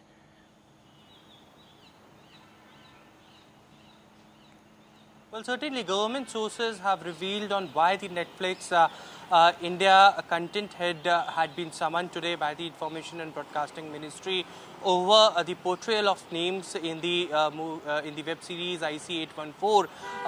It has been stated by the government that nobody has right to play with the sentiments and the portrayal of the history of our country, and certainly the government is very, very serious on this issue. There were many on social media platforms who had raised the concerns on portraying it in a wrong manner. Remember, the government had said it straight earlier as well that the terrorists that were on board of IC-814 was backed by a Pakistan terrorist organization, and it was these Pakistani terrorists who were called by by certain names, but and that was informed by the passengers on board. But that was portrayed in a wrong manner, and that gives a perception that those were Hindus and those were Indians, and certainly that was a wrong messaging that the director and the content director of that particular web series had made, and therefore the reason perhaps the Netflix India head content was summoned today. It was stated by the government of India as well that anybody should rethink before portraying any such wrongdoing, and also the history cannot be rewritten. This should be reflected in a right way, and therefore the reason perhaps government is taking it very seriously, and therefore the reason perhaps today the Netflix content head Monica Shergill was summoned by the government of India. All right, Aishwarya, stay on with us as we look at the other big story involving a film and involving censorship. Well, this Film Certification Board decided to postpone the release date for Kangana Ranaut's Emergency, but government sources have said that there's sensitive content in the film, which is why all aspects need to be considered before the CBFC actually gives a green light for this film. Kangana Ranaut, of course, came out with a statement. She said it's extremely demoralizing and that an emergency has been imposed on her film Emergency. Earlier, of course, there were various protests, political protests, and also the Akal Takht, which is, of course, one of the topmost Sikh body, and also the SGPC had protested against the film as well. But government sources are now talking about the sensitivity of the content. Let me go back to Aishwarya. So, Aishwarya, what more are your sources telling you? Well, the reasoning behind why there had been postponement of the movie Emergency, that has also been revealed by the top government sources to us. The government categorically stated that yes, there were presentations that were made by several Sikh organizations, and the objections were raised according to them that clearly had stated that the sentiments of those people of those community had been heard because of such portrayal in the movie. The movie also contains very sensitive content as well, and therefore the reason perhaps the government is not on a view that any religious sentiments should be heard by portraying anything on such movie, and there are sensitive content as well that had been showcased. Yes, of course, for the fact of the matter, we know that Kangana Ranaut had put out a statement that clearly shows that how she had been demotivated, and she's not in an agreement that any movie should be stopped, but government had been stated that there are some sensitive contents in the movie, and government is taking it very seriously, and therefore the reason perhaps it has been sent back to the censor board before giving a new date to rehash the content in it. Yes, Akal Takht and the Sikh bodies, including the SGPC, had earlier stated that they will not allow this movie, and they will protest it just not in Punjab but also across the country as well. And therefore the reason government is taking it very, very seriously and taking this issue in a sensitive way by not allowing to hurt any religious sentiments, taken this stand of postponement of the movie, and that's what the reasoning had been coming out from the top government sources on Kangana Ranaut's movie Emergency getting postponed. And also, Aishwarya, this has sort of re-triggered the whole debate around censorship, given the fact that it's a film certification board. Many people have talked about how the CBFC's role is to certify films and not to really censor them. But this debate has now been sort of reignited, given the fact that sources had told us earlier as well that the CBFC is seeking more cuts to the film.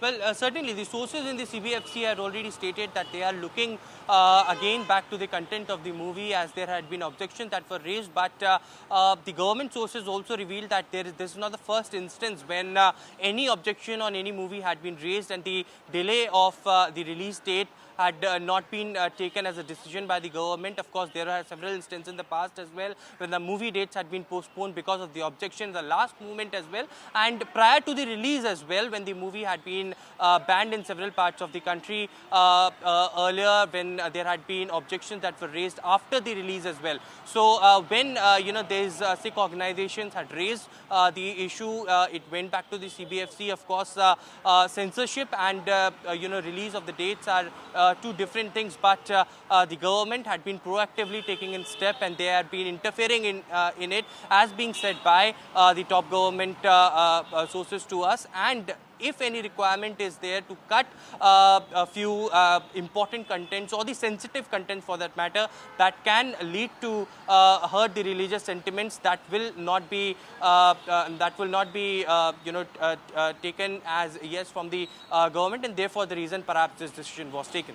All right, Aishwarya, thanks very much for joining us with the latest there. So Aishwarya getting us that news break on what is perhaps the government's reasoning when it comes to A, summoning the Netflix head, and also the postponement of the release of Kangana Ranaut's film. But looking at news just coming in, well, firing has been reported outside AP Dillon's Canada home. AP Dillon, of course, a popular singer, and firing has been reported outside his Vancouver home. In fact, the video of which has surfaced on social media as well. Security force agencies, in fact, are looking at that video and the veracity of that video and who exactly was behind this firing that has been reported outside AP Dillon's Canada residence. Let me go across to my colleague Abira joining us on the phone line. Abira, what more details do you have? Of course, this video has now surfaced on social media, but the security agency is still sort of investigating as to who really is behind this incident. Yes, a video has surfaced, but again, we do not know if actually the video is the authenticity of the video. So that also the investigation is on. So the singer's house is located on Victoria Island in Vancouver, where the shooting has happened. And additionally, there's another shooting that has occurred in a different location in Canada. And the Lawrence Bishnoi and Rohit Godaya gang has claimed responsibility for the shooting. Let me take you back a little bit. We already know that Lawrence Bishnoi was also behind the shooting that happened outside Salman Khan's house. Now, last year, Gippy Garedwal, who is also very close to Salman Khan, there was a shooting in Vancouver. He also stays in Vancouver. There was shooting outside his house also, giving him warnings not to be too close to Bhai, that is Salman Khan. And now this AP Dillon is coming in when he released a song 3 weeks back called Old Money with Salman Khan and Sanjay Dutt. And it shows again a gang war where they are playing gangsters and there's a lot of bloodshed. And in this, after this shooting at Vancouver outside Dillon's house, the message said, you imitate the underworld life, we actually live. Stay in your place or you will die like a dog. This happened after 3 weeks after that video got released with Salman Khan. So there's a connection that we can all see, right? All right, Abira, though, of course, I would say it's a bit premature to say what really, who really is behind this. And this, of course, as rightly pointed out, we cannot independently verify the authenticity of this video that has surfaced on social media, which is why we're not showing it. But security agencies have taken cognizance of these videos.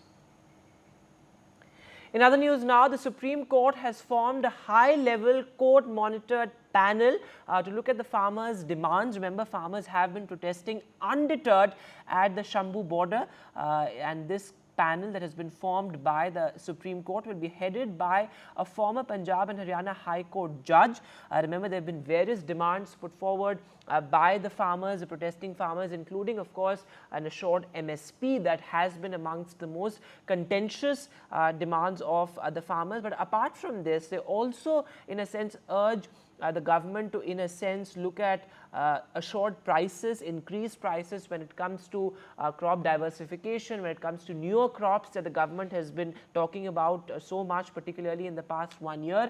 And I remember the situation on the ground at Jammu border remains pretty much the same. We still see a long line of tractors there. In fact, very recently, the case came up in the High Court as well. But let me go across live to my colleague Gurpreet. So Gurpreet, two important points. One is that, various panels have been formed earlier, but this panel will be headed by a retired judge. So that is important. And at the same time, the Supreme Court has urged the farmers to clear the highway. But what is the situation on the ground at Jammu border? Have farmers reacted to this committee that has been formed by the Supreme Court now? Yes, the first question is very, very clear. The farmers, they have already reacted on this high-powered committee which has been set up by the Supreme Court. The farmers say till the time they are not able to get all the proceeding, they are not in a position to talk on this high-powered committee. But on the way, they have already made it very clear from their side they are not obstructing a single vehicle to move on the national highway. But at the same time, they say that the Haryana government has put a wall at Jammu border, and that is one of the main obstruction, and that is the hindrance for the passengers also. We have seen the Kisan leaders, they had made such type of statement saying they are ready, and all the tractors, all the trolleys, they have been kept aside from the national highway, and the road has not been blocked by the farmers, but it was blocked by the Haryana government, and that was one of the petition which has been moved by one of the advocate before the Punjab and Haryana High Court. So that time the direction had been given to the government saying that this wall should be removed immediately so that the people should not face inconvenience. If we can talk about a high-powered committee, we have also seen one of the farmer leaders, he has given reaction when the government was directly talking to the farmer. They were not able to find out any solution of the problems which the farmer have been highlighting for last so many years, and they are looking forward for a solution of their problem. So it seems these committees are only delaying tactics of the state government. But they say if any committee is going to set up for the farmers' problem, they already welcome this committee, and let's see that how this committee will be able to help the farmers. And the farmers say once they are going to get the proceeding, after immediately they will hold a meeting within the organizations of farmer unions, and after that they will give a proper reaction. What do they feel about this committee which has been just set up by the Supreme Court? So let's wait what type of reaction the farmers are going to give. As of now, they say that whatever committee has been set up by Supreme Court, they are looking forward for the solution of their problems. Back to studio. All right, Gurpreet, thanks very much for joining us with the latest there. So an important breakthrough, perhaps, as many would say, but not just yet, given the fact that the farmers are yet to retract, the farmers are yet to remove the trucks and clear the tractors, I beg your pardon, and clear the highway, a key highway that connects Punjab, Haryana and even the national capital. But in other news from the Supreme Court, where the Supreme Court has talked tough on demolitions and bulldozer justice, as it's popularly called these days, where the Supreme Court says that even if it's an accused house, how are demolitions justified? This, as bulldozer justice seems to be becoming a norm across states. The Supreme Court says that if demolitions are to take place at all, they must take place within the rule of law. Take a look at all the reactions coming in, and Sunil Prabhu with the latest. किसी भी आरोप में या अपराध में वांछित होने पर किसी का मकान, दुकान या किसी प्रकार का कंस्ट्रक्शन बुलडोजर के द्वारा नहीं गिराया जाता। लेकिन अगर कोई मकान, दुकान या कोई निर्माण कार्य किसी अवैध स्थान पर है, अतिक्रमण करके बनाया गया है, नियमों का उल्लंघन करके बनाया गया है, तो निश्चित तौर पर उस अतिक्रमण को गिराया जाएगा। और उत्तर प्रदेश हो या अलग-अलग राज्यों में बुलडोजर की यह कार्रवाई विधि की परिधि के दायरे में हुई है। जहां कहीं भी अवैध निर्माण है, अतिक्रमण किया गया है, तो निश्चित तौर पर उसको विधि की परिधि के दायरे में ही बुलडोजर के द्वारा गिराया गया है। They took strong objection to the fact that you are doing bulldozer justice, as it's now being called. If somebody's been part of some violent act or some kind of crime, then the next day they go to their house and illegally start bulldozing it for some reason or the other, citing that this has been an illegal construction. And thereof. So it's in that context that the Supreme Court has said that even if it's a convict, there has to be certain norms, there's certain procedures. You just can't start using bulldozers. And that's the reason why they have posted it for the 17th of September to take a final call and see the inputs that have come in and then collate and ensure that this bulldozer justice that it's being popularly called as is, there are certain guidelines that are followed and that the law of the land must be prevailing in terms of how you go about doing bulldozer justice. There have to be certain norms and criteria before you bulldoze somebody's house. And we're looking at what the Supreme Court said on Shazia Ilmi and his bail plea, where the Supreme Court dismissed the bail plea. This is, remember, Shazia Ilmi was one of the many who were arrested for the August 27th march. Shazia Ilmi is a part of the students' body in Kolkata. And remember, the students' body was protesting over the horrific rape and murder of a junior doctor at the RG Medical College and Hospital. Remember, earlier it was the Calcutta High Court that had given bail to the student leader, but the Supreme Court there dismissing Shazia Ilmi's bail. What were some of the observations made by the Supreme Court? My colleague Saurabh Gupta has more details. There are a lot of protests going on, and it's very difficult to identify one group from another, multiple protests, simultaneous protests. So obviously it's a difficult job to identify who's what. But Shazia Ilmi is someone associated with the Paschim Bongo Chhatra Samaj. What is the Paschim Bongo Chhatra Samaj? According to the police, an unregistered organization claiming to represent students, but not a registered body of students. Now, that call for the Nobanna Abhijan, which saw immense violence, which saw policemen being attacked, stone pelting, all of that happening, was given by the Paschim Bongo Chhatra Samaj. Shazia Ilmi, the man in question, was arrested by the police, and the police say that the conspiracy or whatever, that the violence that took place on that day, somehow he was responsible because he had given the call for that protest. Now, Shazia Ilmi, of course, got bail from the Calcutta High Court. The West Bengal government challenged that order in the Supreme Court and prayed for cancellation of his bail. But the Supreme Court also has turned it down. And of course, that's part of legal process. But what is happening here is that there are a lot of protests taking place. There are no doubt genuine protests taking place, well-meaning, well-thinking citizens who are coming out on the streets. But at the same time, there are political protests taking place, and there are some protests that are taking place with the intention to cause violence. But like I said, given there are so many protests, and given that so many organizations are calling for these protests, it's difficult to point out who's saying what. But today, of course, the West Bengal government's challenge to the High Court decision came up in the Supreme Court. And of course, another protest as we speak, Vedant, is taking place now. Doctors.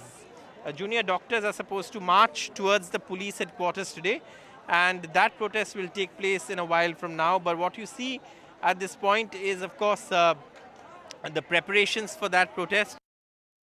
And meanwhile, looking at the current situation on the ground, well, doctors are up in arms. In fact, junior doctors are demanding the police commissioner's resignation. Remember, the police's role, of course, was also in question. In fact, the Supreme Court also talked about some sort of complicity and how there was a lax probe on the part of the Kolkata police. And these are visuals coming in of the doctors, junior doctors there in Kolkata, marching and taking out that protest march. My colleague Saurabh Gupta, in fact, is at the spot. Let's try and listen into what he has to say and what's really happening at the ground at the moment.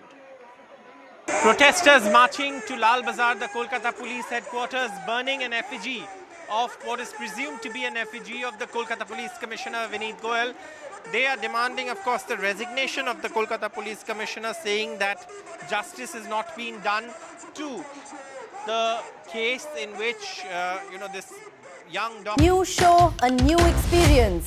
Start your day with the news, not views. We bring you stories that matter and impact your life. News that informs and keeps you ahead. From Maximum City, Mumbai, to the seat of power, Delhi, NDTV brings you the best breakfast show. Breakfast news on NDTV, 8 a.m. every day. Hi, I'm Shazia Ilmi. Kerala's Wayanad area is hit by devastating landslides, resulting in loss of lives and livelihood. Kerala needs your help right now. Let's join NDTV initiative. Come, donate. Let's rebuild Wayanad.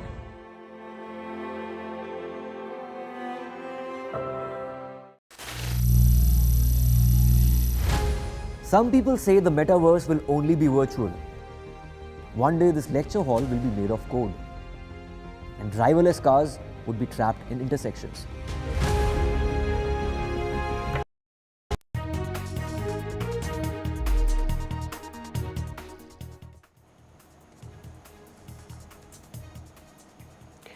Welcome back, and let's get to the latest on the Supreme Court. What the Supreme Court had to say But before that, let's get you the key cabinet decisions. In fact, the cabinet has cleared important bills, including digital push in agriculture, and also the semiconductor plant. A new semiconductor plant will now be set up in Gujarat. It's a 2,000 crore plan also for the Digi Agri mission. The focus very much on farmers right ahead of the Haryana elections. My colleague Sunil Prabhu has the latest. There is one country which steps that are being taken, 3,979 crores in terms of the agriculture mission, because if India has to succeed in terms of nutrition, in terms of food security, they believe that this new technology and this new plan will help boost the farmers in the years to come. And moving now to the big political face-off here in the national capital, an Aam Aadmi Party MLA has now been arrested by the Enforcement Directorate. In fact, Amanatullah Khan, the Aam Aadmi Party's Okhla MLA and also senior leader, ex-chief of the Waqf Board, has been arrested by the Enforcement Directorate in a money laundering case. Remember, the allegation is that there were irregularities. So Shreya, the Enforcement Directorate seeking custody of Amanatullah Khan. What's the latest that you can share from the Rouse Avenue Court? That's right. So ED has sought for a 10-day custody of Amanatullah Khan from court in the money laundering case. And of course, we know that advocate Manish Jain has been representing the ED, and he said that ED will be requiring 10 days custody, and it will be the custody will be depending on the nature of the matter and the voluminous evidence that needs to be interrogated. And he has also mentioned that there has been continuous violation of Section 50 all throughout, and now the advocate Rajat Bhardwaj defending Amanatullah Khan, his hearing has begun at Rouse Avenue Court. We know that at around 11:20 in the morning, Amanatullah Khan, the Aam Aadmi Party MLA from Okhla constituency, was arrested, and at around 5 o'clock in the evening, he has been produced before the court by the Enforcement Directorate officials. He'll be seeking custody, and he has been produced under the prevention of money laundering case, the PMLA case, and we of course know the charges that has been filed against him by both the CBI and earlier the Delhi Anti-Corruption Board has also filed charges against him of illegal recruitments in the Waqf Board, and also of him earning some disproportionate assets by unjustly leasing, renting out properties under the Waqf Board while he was the chairman of the Waqf Board in his tenure from 2018 to 2022. It has been a long-running case, and we know that he has been produced by the Rouse Avenue Court right now, and his lawyer will be speaking at this moment. But the main information right now that we have received is that the ED will be seeking for a 10-day custody. Shreya, before I let you go, also the political fallout of what's happening here in the national capital. While, of course, some respite to the Aam Aadmi Party with Vijay Nair and Bibhav Kumar getting bail, the fact that you have a senior legislator of the Aam Aadmi Party being arrested right ahead of two crucial elections. One, of course, Delhi polls next year, and also the standing committee elections, which are likely to be held later this year itself. What is the political fallout? The Aam Aadmi Party is struggling hard to rebuild its image. The Aam Aadmi Party brand has certainly been wrecked. You have Manish Sisodia sort of, carrying out this Padyatra across the national capital, and amid all this, a senior MLA being arrested.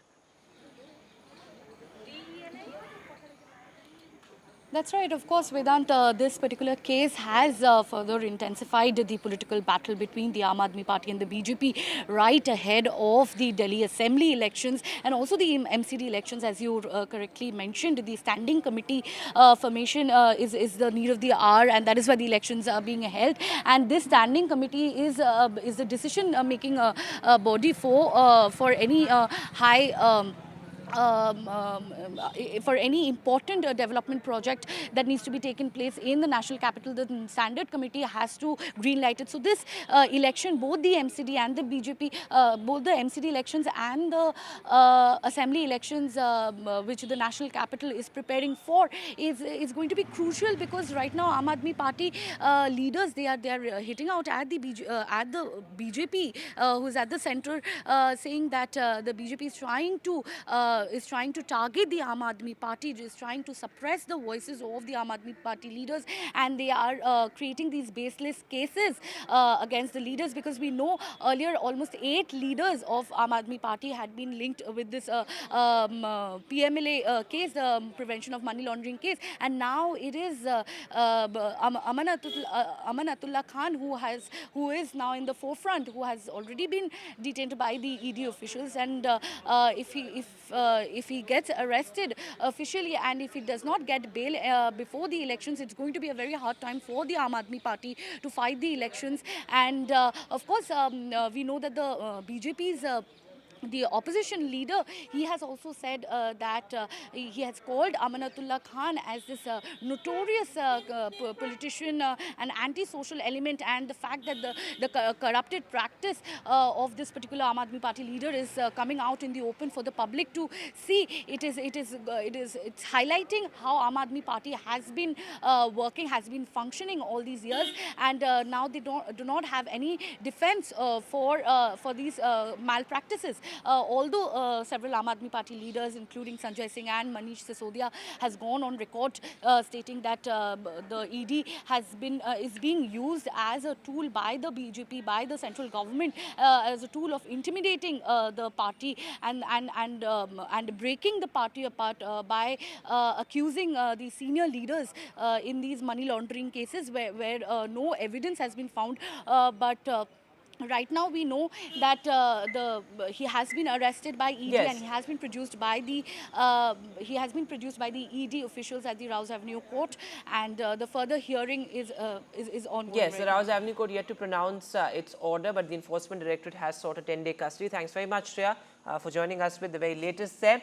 But as we look at the Aam Aadmi Party and leaders in soup, well, 2 leaders, including Vijay Nair, who's communications in charge for the Aam Aadmi Party, and also Bibhav Kumar, one of Arvind Kejriwal's closest aides. They have gotten some respite from the courts. This is the Supreme Court has now given bail to Bibhav Kumar after 100 days. Remember, Bibhav Kumar was arrested in the Swati Maliwal assault case. The Supreme Court says that the investigation has been completed, the charge sheet has been filed, but it's the trial courts which will be taking a call on the bail conditions. But certainly, politically speaking, a huge respite for the Aam Aadmi Party as well. Bibhav Kumar, certainly a backroom strategist for the party, and also Arvind Kejriwal's personal secretary, has been involved in some of the key decisions of the Aam Aadmi Party.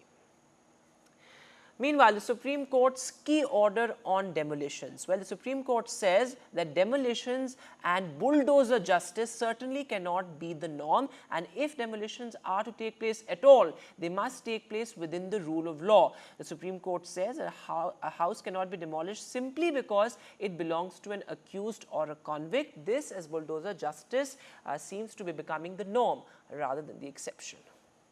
Supreme Court has taken a strong view with regard to the pan-India, what is happening after filing of the FIR, and the next day they are demolishing the house. So Supreme Court has asked for a guidelines, complete guidelines they are going to frame on the next date of hearing. Without following the due process, without hearing and giving notice, etc., no action can be taken even if the construction is illegal. So they have to follow the law, and they are going to frame a guidelines. They have asked for suggestion, both the parties, to give the suggestion what can be the guidelines can be given to pan-India, not limited to certain state. So they are going to frame that guideline on 17th of this month. किसी भी आरोप में या अपराध में वांछित होने पर किसी का मकान, दुकान या किसी प्रकार का कंस्ट्रक्शन बुलडोजर के द्वारा नहीं गिराया जाता। लेकिन अगर कोई मकान, दुकान या कोई निर्माण कार्य किसी अवैध स्थान पर है, अतिक्रमण करके बनाया गया है, नियमों का उल्लंघन करके बनाया गया है, तो निश्चित तौर पर उस अतिक्रमण को गिराया जाएगा। और उत्तर प्रदेश हो या अलग अलग राज्यों में बुलडोजर की यह कार्रवाई विधि की परिधि के दायरे में हुई है। जहां कहीं भी अवैध निर्माण है, अतिक्रमण किया गया है, तो निश्चित तौर पर उसको विधि की परिधि के दायरे में ही बुलडोजर के द्वारा गिराया गया है। They took a strong objection to the fact that you are doing bulldozer justice, as it's now being called. If somebody's been part of some violent act or some kind of crime, then the next day they go to their house and illegally start bulldozing it for some reason or the other, citing that this has been an illegal construction and thereof. So it's in that context that the Supreme Court has said that even if it's a convict, there has to be certain norms, there's certain procedures. You just can't start using bulldozers. And that's the reason why they have posted it for the 17th of September to take a final call and see the inputs that have come in and then collate and ensure that this bulldozer justice that it's being popularly called as is, there are certain guidelines that are followed and that the law of the land must be prevailing in terms of how you go about doing bulldozer justice. There have to be certain norms and criteria before you bulldoze somebody's house. And let's cut across live to where the Defence Minister Rajnath Singh is speaking at the Bharatiya Janata Party's Sadasyata Abhiyan. Listen in. आप सभी जानते हैं हम सभी Bharatiya Janata party के कार्यकर्ता हैं।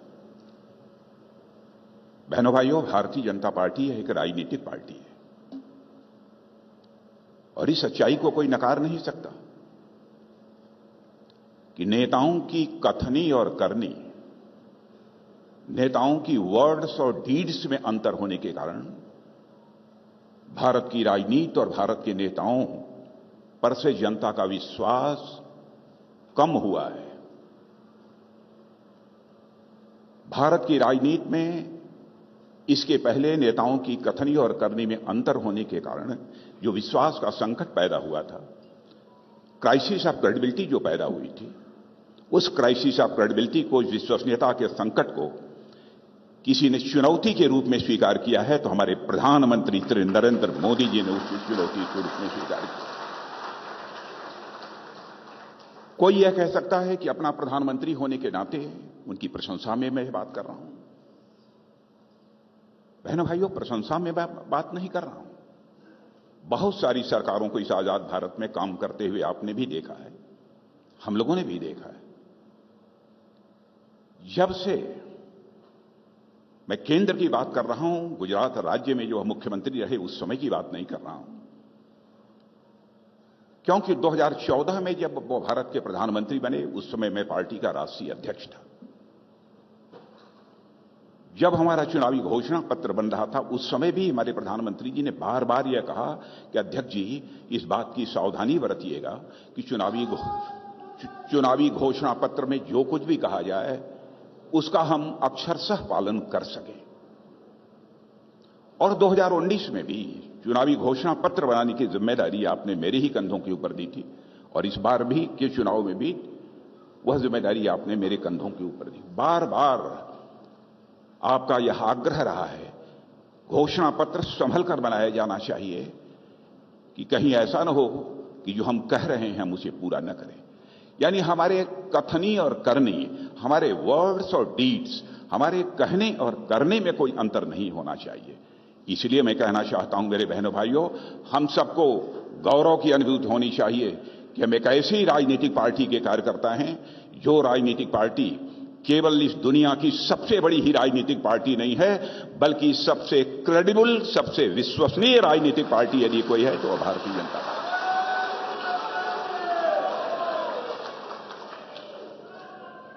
और मैं कार्यकर्ता बहनों भाइयों यह भी आपको बताना चाहूंगा, हम राजनीति केवल सरकार बनाने के लिए नहीं करते हैं। मैं जानता हूं कि हमारे बहुत सारे कार्यकर्ता भी यह मानते होंगे, जैसे अन्य राजनीतिक पार्टियां हैं, चाहे जैसे भी हो हमारी सरकार बननी चाहिए, उनका यह उद्देश्य हुआ करता है। लेकिन आप भारतीय जनता पार्टी के कार्यकर्ता हैं तो मैं आपसे भी कहना चाहता हूं, हम राजनीति केवल सरकार बनाने के लिए नहीं करते हैं। हम राजनीति करते हैं तो समाज बनाने के लिए राजनीति करते हैं, देश बनाने के लिए राजनीति करते हैं। बहनों भाई,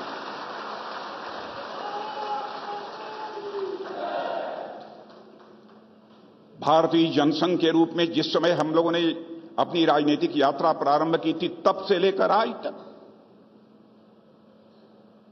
जिस विचारधारा को, जिस दार्शनिक अवधारणा को उस समय हम लोगों ने स्वीकार किया, जिस आइडियोलॉजी को स्वीकार किया, निरंतर उस पर हम आगे बढ़ते चले जा रहे हैं। रंश मात्र भी हमारा डेविएशन उससे नहीं हुआ है।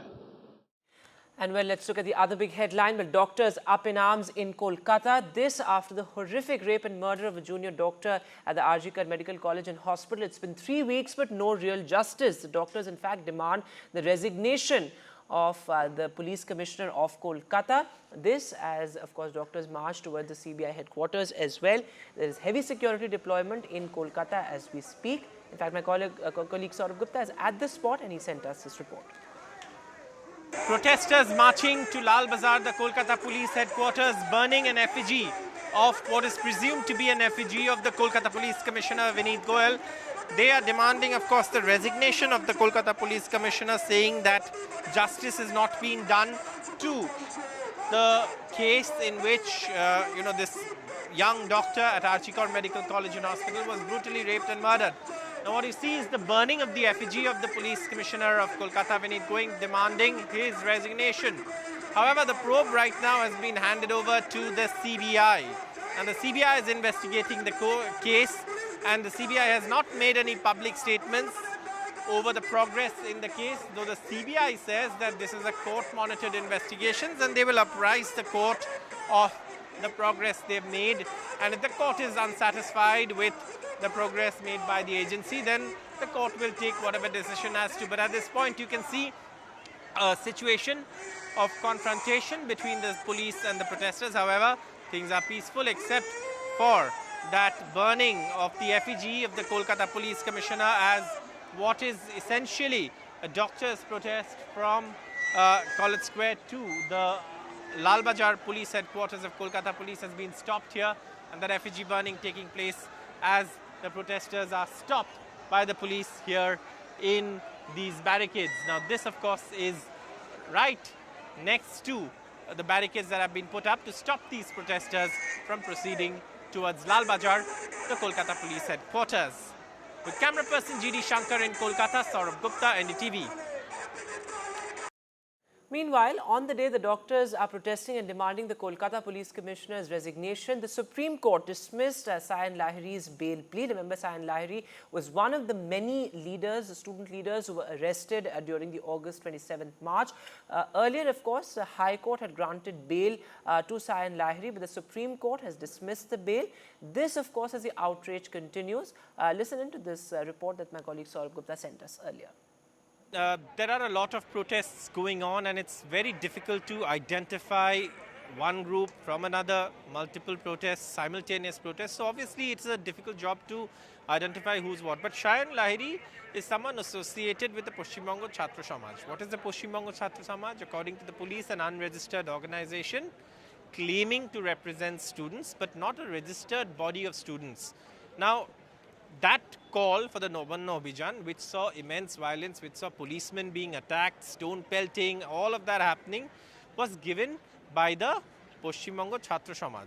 Sayan Lahiri, the man in question, was arrested by the police, and the police say that the conspiracy or whatever, that the violence that took place on that day, somehow he was responsible because he had given the call for that protest. Now, Sayan Lahiri, of course, got bail from the Calcutta High Court. The West Bengal government challenged that order in the Supreme Court and prayed for cancellation of his bail.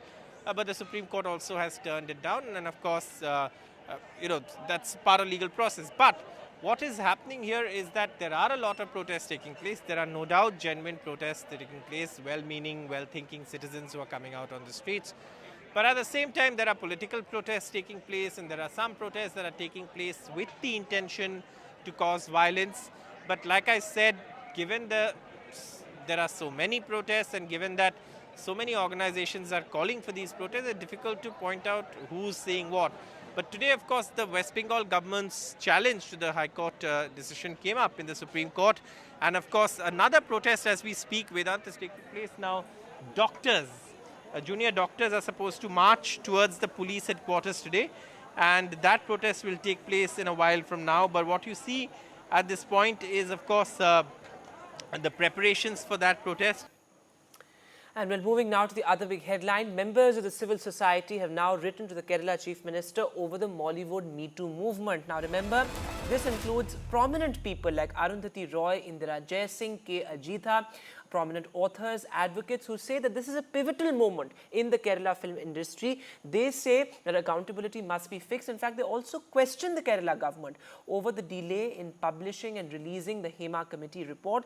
In fact, let me read out some of the bits of the letter. It's a rather strongly worded letter.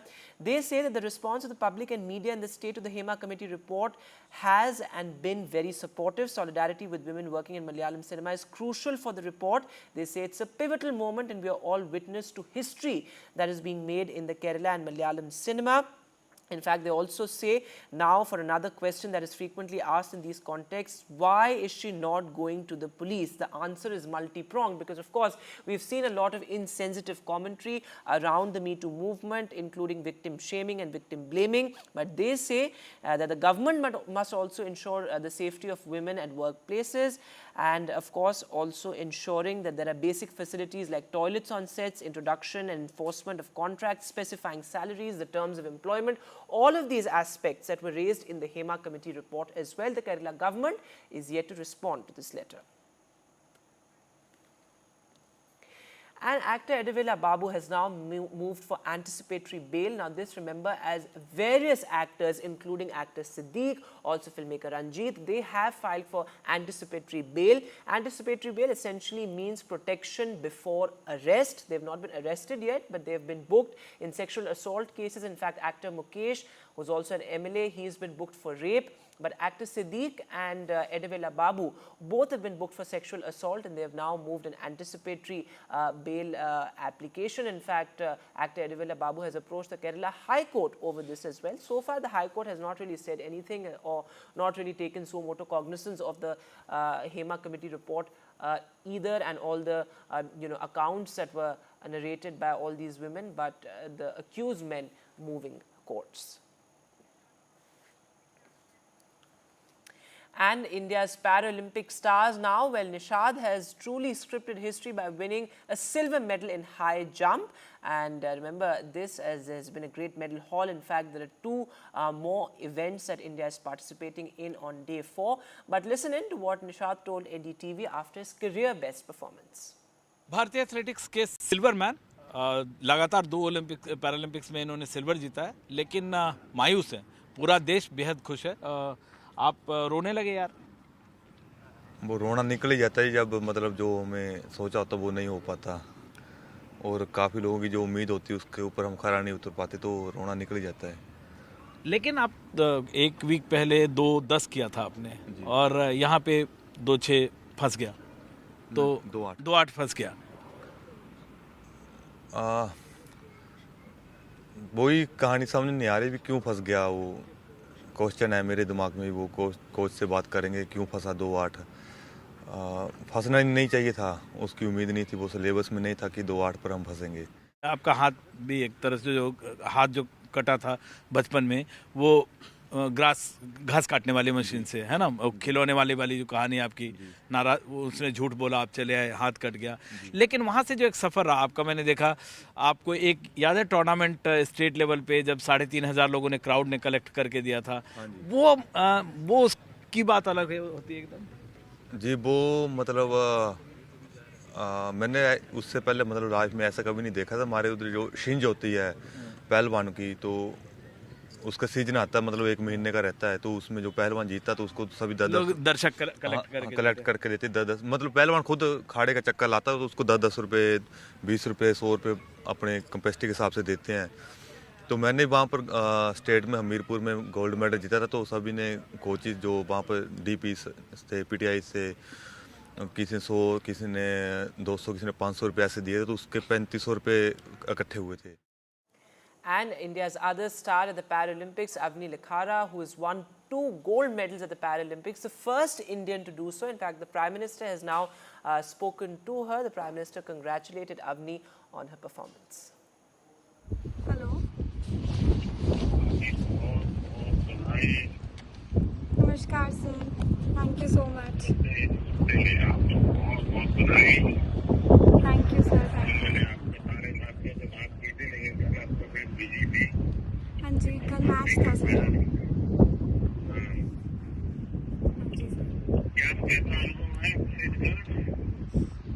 काफ़ी अच्छा लग रहा है sir. दूसरी बार Paralympics में आई हूँ तो थोड़ा था ऐसे नर्वसनेस, पर आपने ही बोला था बोझ लेकर नहीं जाना है अपनी उम्मीदों को, तो फिर वही उसी हिसाब से मैंने फॉलो करा। नहीं, लेकिन आप बहुत अच्छा कर रही हो, लगातार कर रही हो।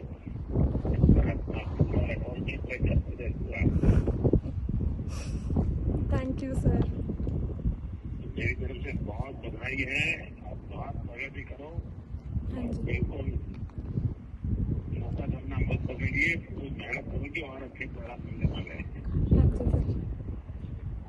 बहुत बहुत आशीर्वाद। थैंक यू सर, आपका आशीर्वाद ऐसे ही बना रहे। Thank you sir.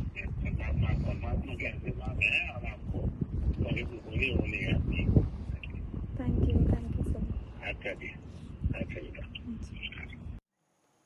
And with that, we'll step into a short break now, but news continues on the other side.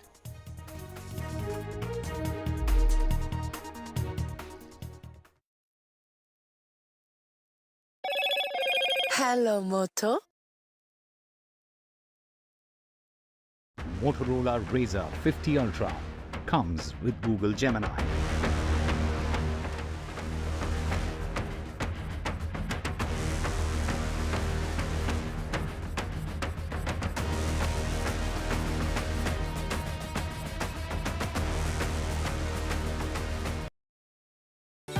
Stay informed and entertained with the new and updated NDTV News app. You can watch all our channels live, listen to podcasts, read breaking and exclusive news from around the world and more. Download the NDTV app today and get access to the best journalism and storytelling on your smartphone or tablet. The NDTV app. News that matters to you. Landslide devastation in Kerala's Wayanad.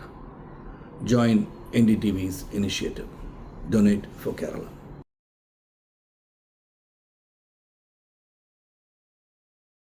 New day, new show, a new experience. Start your day with the news, not views. We bring you stories that matter and impact your life. News that informs and keeps you ahead. From Maximum City, Mumbai, to the seat of power, Delhi, NDTV brings you the best breakfast show. Breakfast news on NDTV, 8 a.m. every day. Hi, I'm Shazia Ilmi. Kerala's Wayanad area is hit by devastating landslides, resulting in loss of lives and livelihood. Kerala needs your help right now. Let's join NDTV initiative. Come, donate. Let's rebuild Wayanad.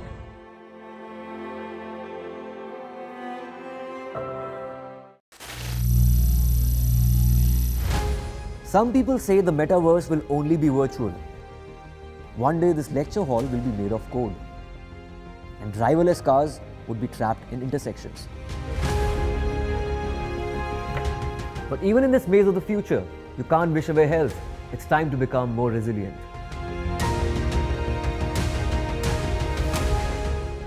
"10 years of Banega Swasth India, we have grown and achieved so many milestones.